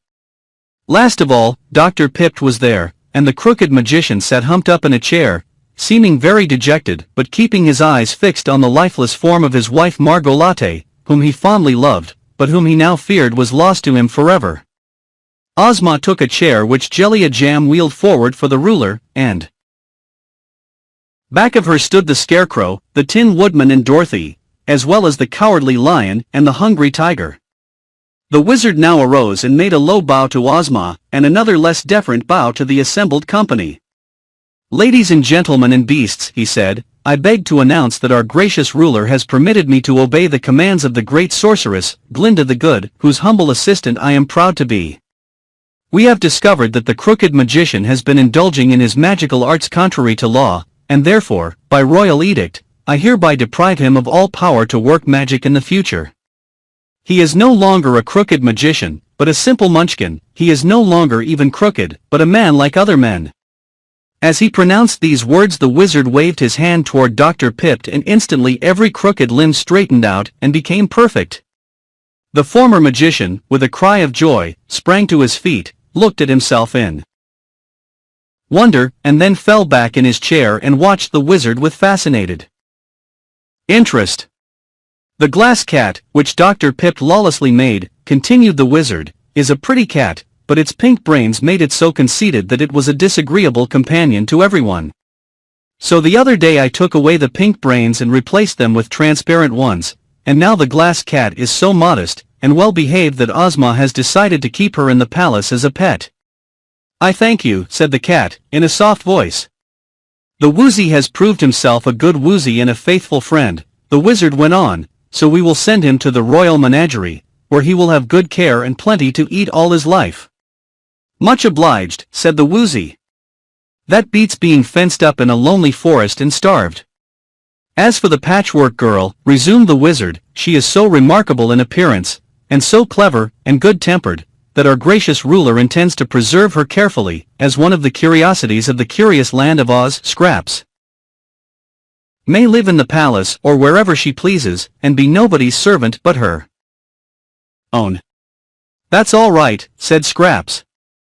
We have all been interested in Ojo, the little wizard continued, because his love for his unfortunate uncle has led him bravely to face all sorts of dangers, in order that he might rescue him. The Munchkin boy has a loyal and generous heart, and has done his best to restore Unc Nunkie to life. He has failed, but there are others more powerful than the crooked magician, and there are more ways than Dr. Pipt knew of to destroy the charm of the liquid of petrifaction. Glinda the Good has told me of one way, and you shall now learn how great is the knowledge and power of our peerless sorceress. As he said this, the wizard advanced to the statue of Margalotte, and made a magic pass, at the same time muttering a magic word that none could hear distinctly. At once the woman moved, turned her head wonderingly this way and that, to note all who stood before her, and seeing Dr. Pipt, ran forward and threw herself into her husband's outstretched arms. Then the wizard made the magic pass and spoke the magic word before the statue of Unc Nunkie. The old Munchkin immediately came to life and with a low bow to the wizard said, "Thanks." But now Ojo rushed up and threw his arms joyfully about his uncle, and the old man hugged his little nephew tenderly, and stroked his hair and wiped away the boy's tears with a handkerchief, for Ojo was crying from pure happiness. Ozma came forward to congratulate them. "I have given to you, my dear Ojo and Unc Nunkie, a nice house just outside the walls of the Emerald City," she said, "and there you shall make your future home and be under my protection." "Didn't I say you were Ojo the Lucky?" asked the Tin Woodman, as everyone crowded around to shake Ojo's hand. "Yes, and it is true," replied Ojo gratefully. The end.